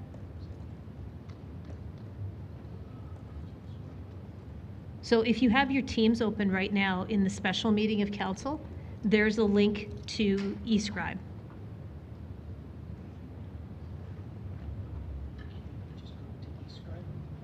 You can do that too, yeah.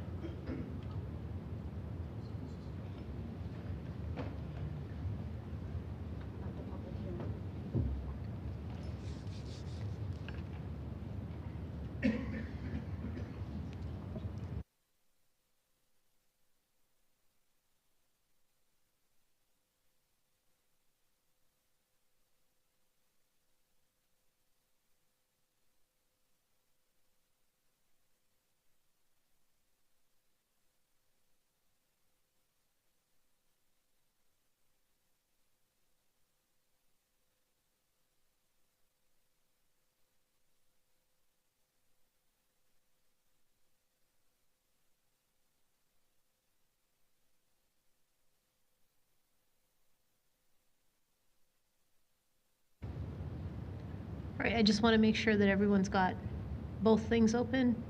No one's got any issues.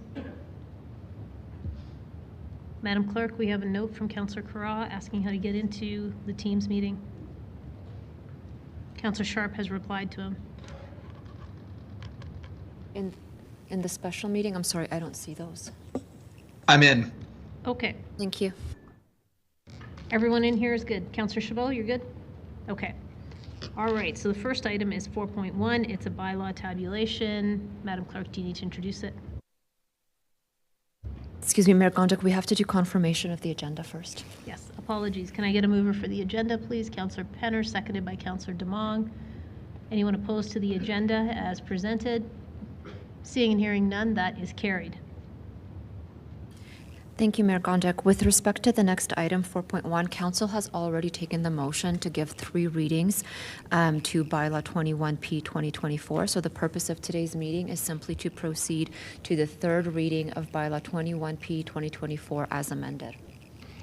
Thank you. So I can just go into the readings. Okay. 3rd reading of Bylaw 21P 2024 as amended. Anyone opposed? Sean Chu. Councillors Demong, Chu, McLean, Wong, Sharp, and Chabot are opposed, and that is carried.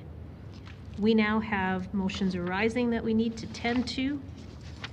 And the first one comes to us from Councillor Pootmans.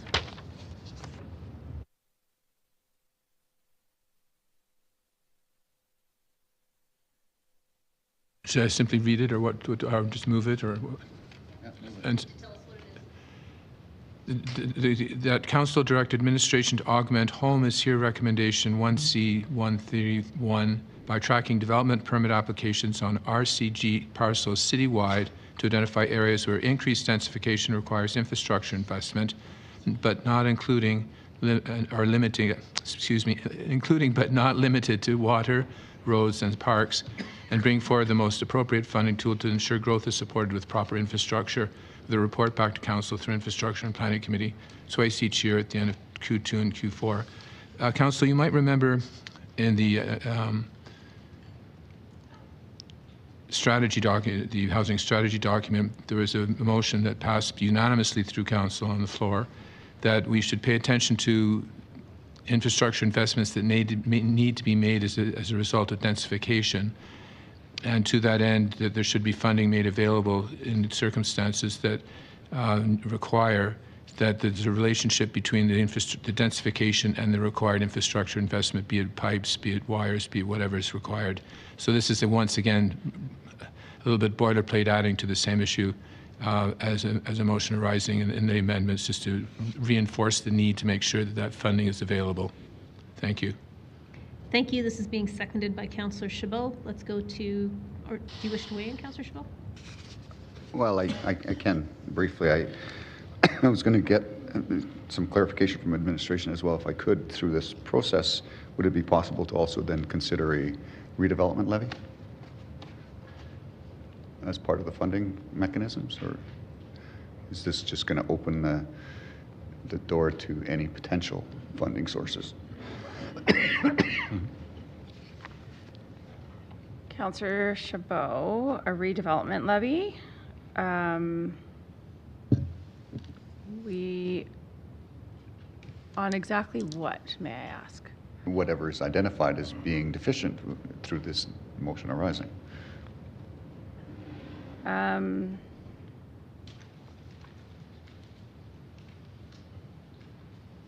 We can, well, the direction is to look at the most appropriate funding tools. So if there's anything that we don't have that we need, then yes, we would be looking at that. So it's potential.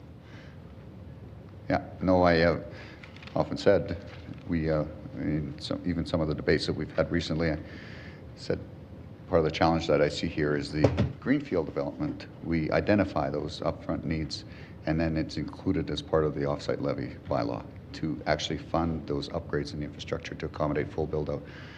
This right now didn't have a true funding source. It looked at when it comes to failure, then we're going to look at how we're going to fund it. Let's try and get ahead of the curve as much as we can. We can anticipate that there's going to be some needs for investment in infrastructure. Through this process, we can track it, we can monitor it, we can watch it, we can predict when we're going to need to make some of those investments, which is why I actually support this. So hope Council can support it as well. Thank you. Let's go to Councillor Sharp, please. Thank you. Sorry, I just lost my questions. Okay, so I actually have some questions for administration as well, because I'm a little surprised this work isn't already happening. So my first question is, do we already track where increased density is happening and whether that'll trigger need for further investment?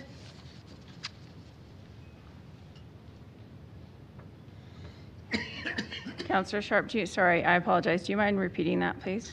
Sure. I said, do we not already track where increased density is happening and whether that will trigger a need for further investment? Yes, we do. And this motion is referring back to the one at the housing strategy too. But yes, we do. Okay, so might not have the answer to this one at this point, but does administration have a sense of what the most appropriate funding tool might include? Are we talking tax dollars, another mechanism? Do we have a mechanism in place that we require something new?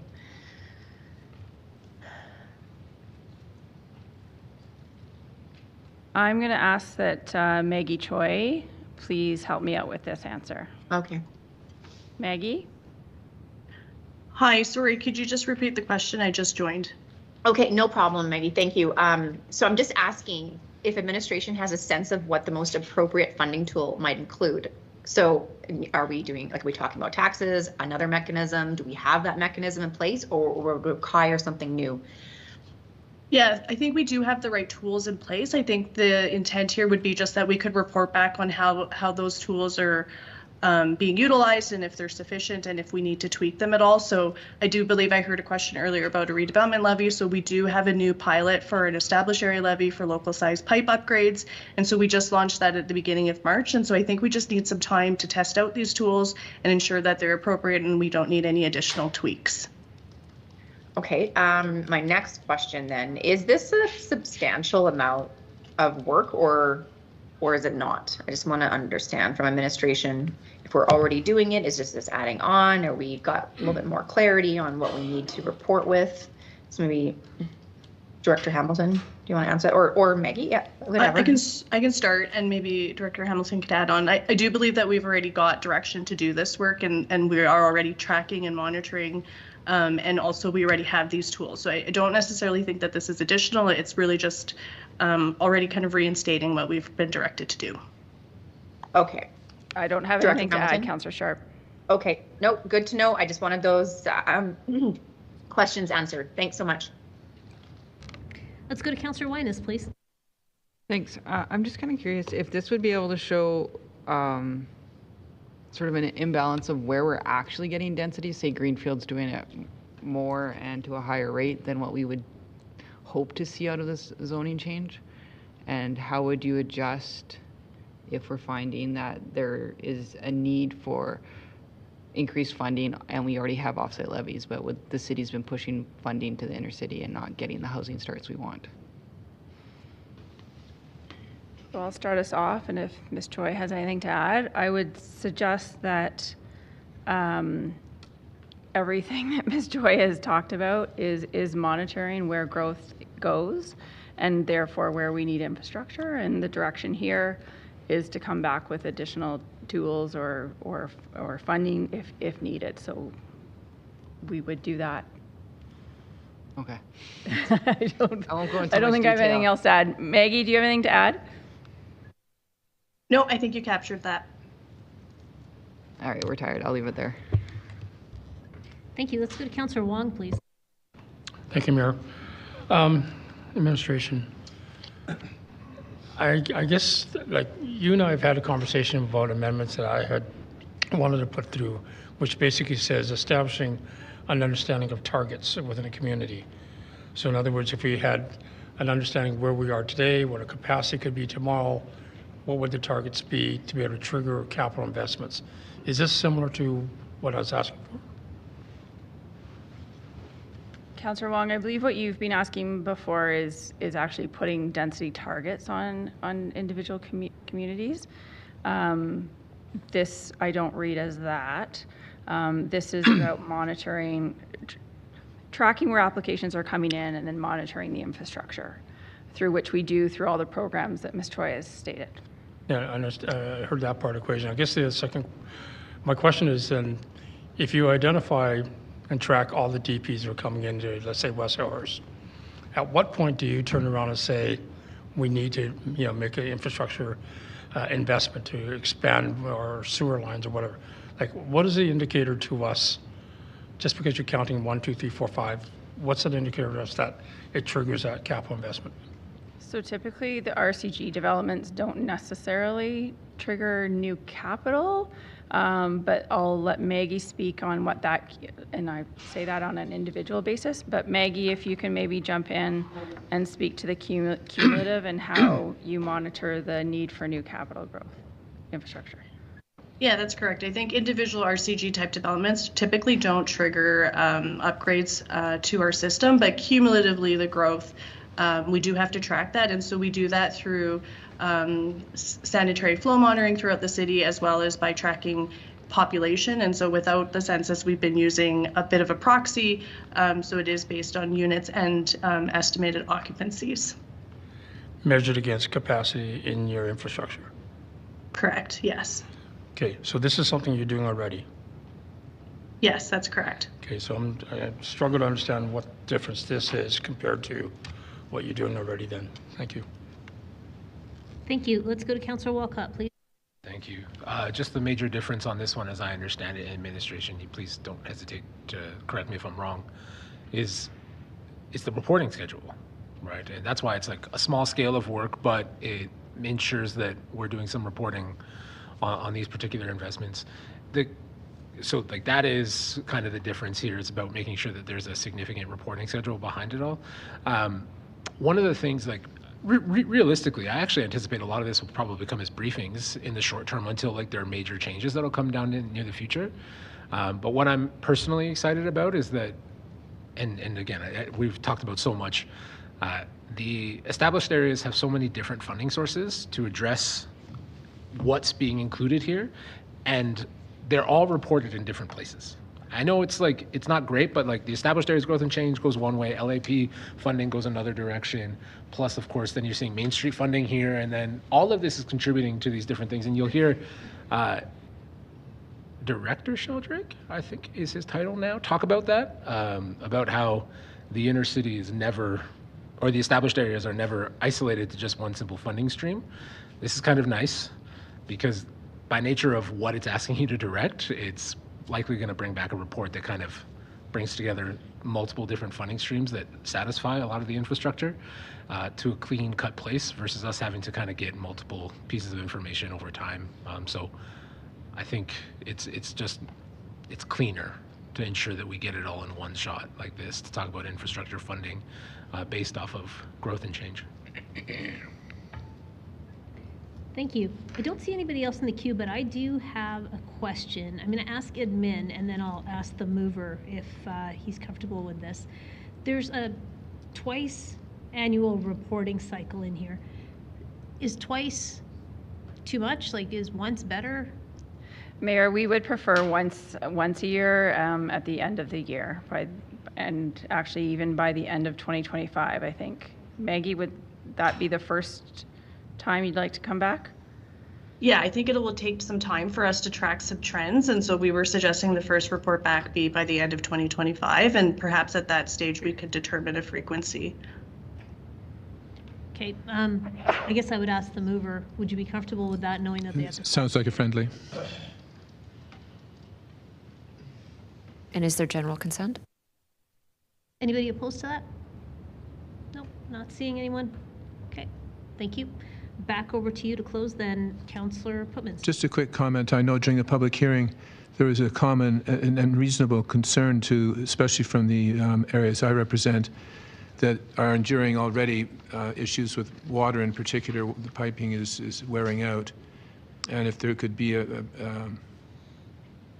parallel investment underground as there might be above grade as we build out certain areas as needed. So this puts in place the mechanisms and eventually, hopefully, regular and sustained funding for it as well. Thank you. Closed. Thank you. E-scribe to vote, everyone.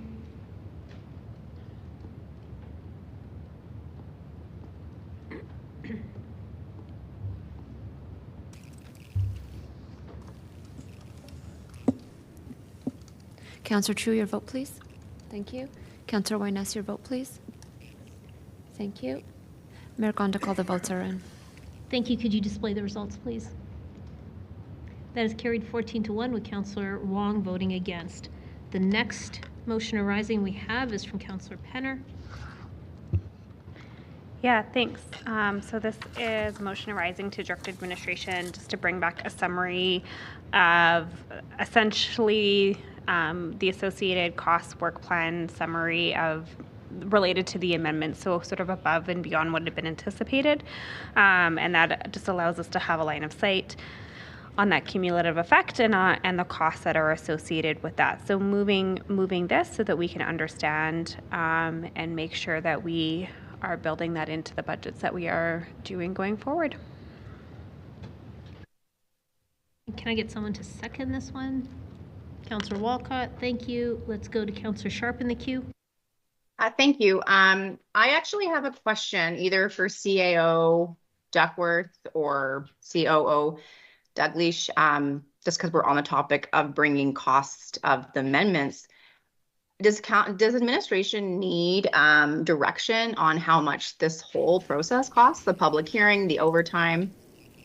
Is that something separate? Or could this be also included in this report back?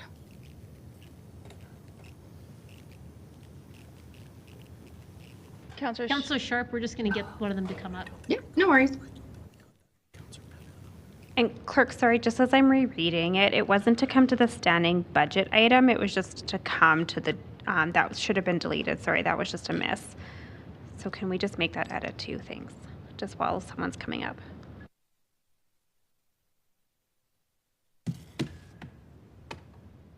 Can I just get the question repeated, please?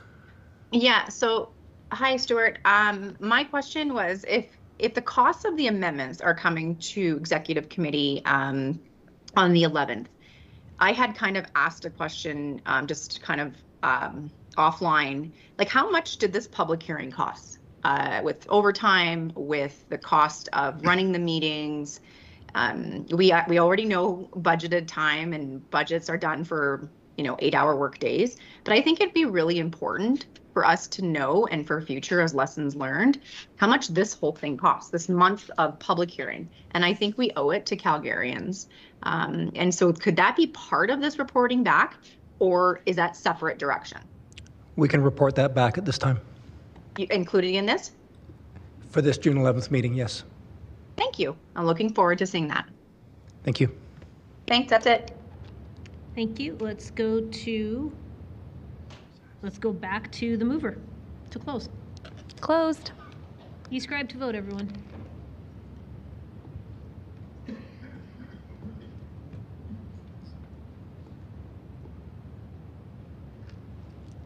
Councillor Wong, your vote, please. Thank you. Mayor Gondik, all the votes are in. Thank you. Could you display the results, please? That's carried 14-1 with Councillor Thaliwal voting against. Let's go to the next one. This one's from Councillor Wyness. That one's gone? Okay. Let's go to Councillor Sharp then, please. Thanks. Sorry, my mic was lost. Okay, so this one is actually an interesting one. It's a request that the mayor write a letter to municipal affairs on behalf of council. So we need to speed up our timelines for development.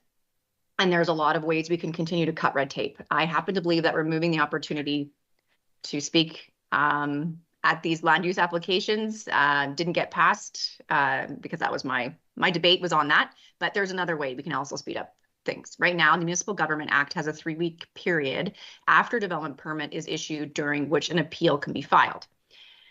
And until that period has passed, we don't actually release the development permits. That's 3 weeks that a project is just sitting in limbo. This amendment would request the mayor write a letter to municipal affairs, the Minister of Municipal Affairs, requesting we shorten that appeal period to 2 weeks. That's a full week faster that we can get shovels in the ground on every single one of these projects. There's still opportunity to appeal, but that doesn't change. And unlike not holding a public hearing, I don't believe we have 14 days to file an appeal. It's dramatically less fair, or even at that noticeable and actually noticeably of a difference. Chances you'll be aware of something you're planning to appeal and ready to do. I've already asked the minister if anyone's ever asked him for this, and he has said no. So Mayor, I'm putting this out there so that we can all support this. So for you to write a letter, and I'm happy to answer any questions in my close. Thank you. Can I get a seconder for this, please? Councillor McLean. Okay, let's go to Councillor Meehan, please. Yeah, I just want to understand this because I think it's an interesting proposition, but it's like my understanding of it at least isn't flying in the face of some of the other things I heard, which is like the idea that the public needs to have a voice and that they have that ability in the appeal period. And so shortening that ability for appeal, I just don't see how that jives with some of the other arguments you've made today, which makes me think I'm misunderstanding it. So if you could clarify that in your close, that would help me. Thanks. Thank you. Let's go to Councillor Spencer, please. Building off a little bit what Councillor Meehan just asked of the mover, I kind of wonder if this is maybe potentially just a little bit too early, because obviously what has just been proposed and passed, we need to restart to some degree the community conversation around this new process. So my concern would be truncating one of the opportunities for the community to engage before we've kind of ironed out some of the kinks. Seems like it's a little bit out of, it's coming a little bit premature. I could see a situation in the future where when that is well oiled and tested and true and is building trust in community in terms of the type of projects that are coming forward, and velocity is picking up alongside of that, that this could, potentially further expedite timelines. Yeah, if the mover could speak to that, I wonder if this is maybe just the right, like a good idea, but just maybe not at the right time. Thank you. Let's go to Councillor Wong, please. Thank you. 2 questions, and perhaps if Councillor Sharp can answer. Would this normally have been done through AB Munis? I'm putting it forward through there and getting other municipalities to decide whether or not this is right and wrong. The second is, I'm not sure if cutting it to 14 days really is respectful to people who want to appeal. As much as people will likely know that they want to appeal, the fact that many of them actually go searching for people, consultants particularly, to help them prepare the appeal, write the appeal, and get it in play. I'm not sure 14 days gives them the time to do what they need to do. So again, if you can respond in the close. Thank you. Thank you. Let's go to Councillor McLean, please. Thank you, Mayor. I did second this just to facilitate a debate, but I actually am tending to lead. Since we just took away people's public hearing on land use, all that time away from them, I don't see shorting this as being advantageous. I do find it amusing, though, that the same people that took that away are now saying and wanting to see things streamlined are actually against this. Just a thought, but anyways, I actually won't support this. Thank you. Let's go to Councillor Penner, please. Thanks. Yeah. Can I just get admin to weigh in on this really quickly, on their thoughts or any context or history? Sure, Councillor Penner. So it used to be 14 days, the appeal period, and then in 2018 the province changed it to 21 days. Turn my mic on. Oh, there it is. Did they give a reason for that? Like where? Like just trying to get context on what that is. I don't recall the reasons. Ms. Cote's on the line. Kelly, do you recall the reasons for the change from the province? I don't have the rationale top of mind. I will say we've heard some indication that the province over the summer will be interested in meeting with big cities to look at finding efficiencies in the approval processes for residential development. So from that perspective, it may be something that is already being considered. Interesting. Okay.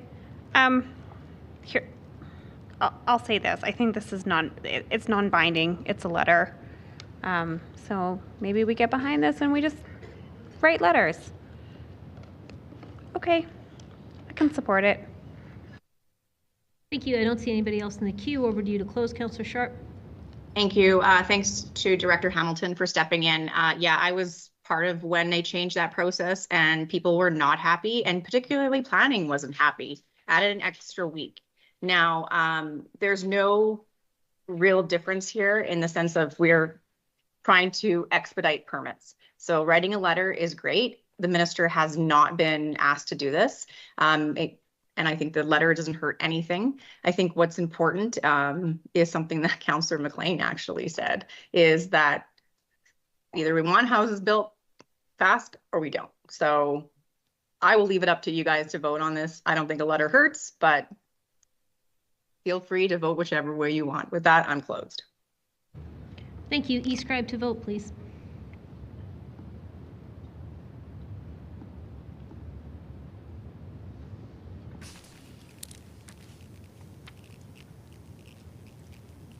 Mayor Gondik, all the votes are in. Could you display the results, please? That is carried 10-5 with Councillor McLean, Demong, Wong, Dhaliwal, and Chabot voting against. Now, Councillor Sharp, do you have one more? Nope, I removed it. Okay, Madam Clerk, are there any other motions arising? Mayor Gondik, I just reviewed my notes, and nope, that was the last one. Okay, is there any other business on this meeting? No. Thank you. Can I get a motion to adjourn, please? Councillor Penner, seconded by Councillor Putmans. Anyone opposed to adjourning? All right, we are adjourned. Good work.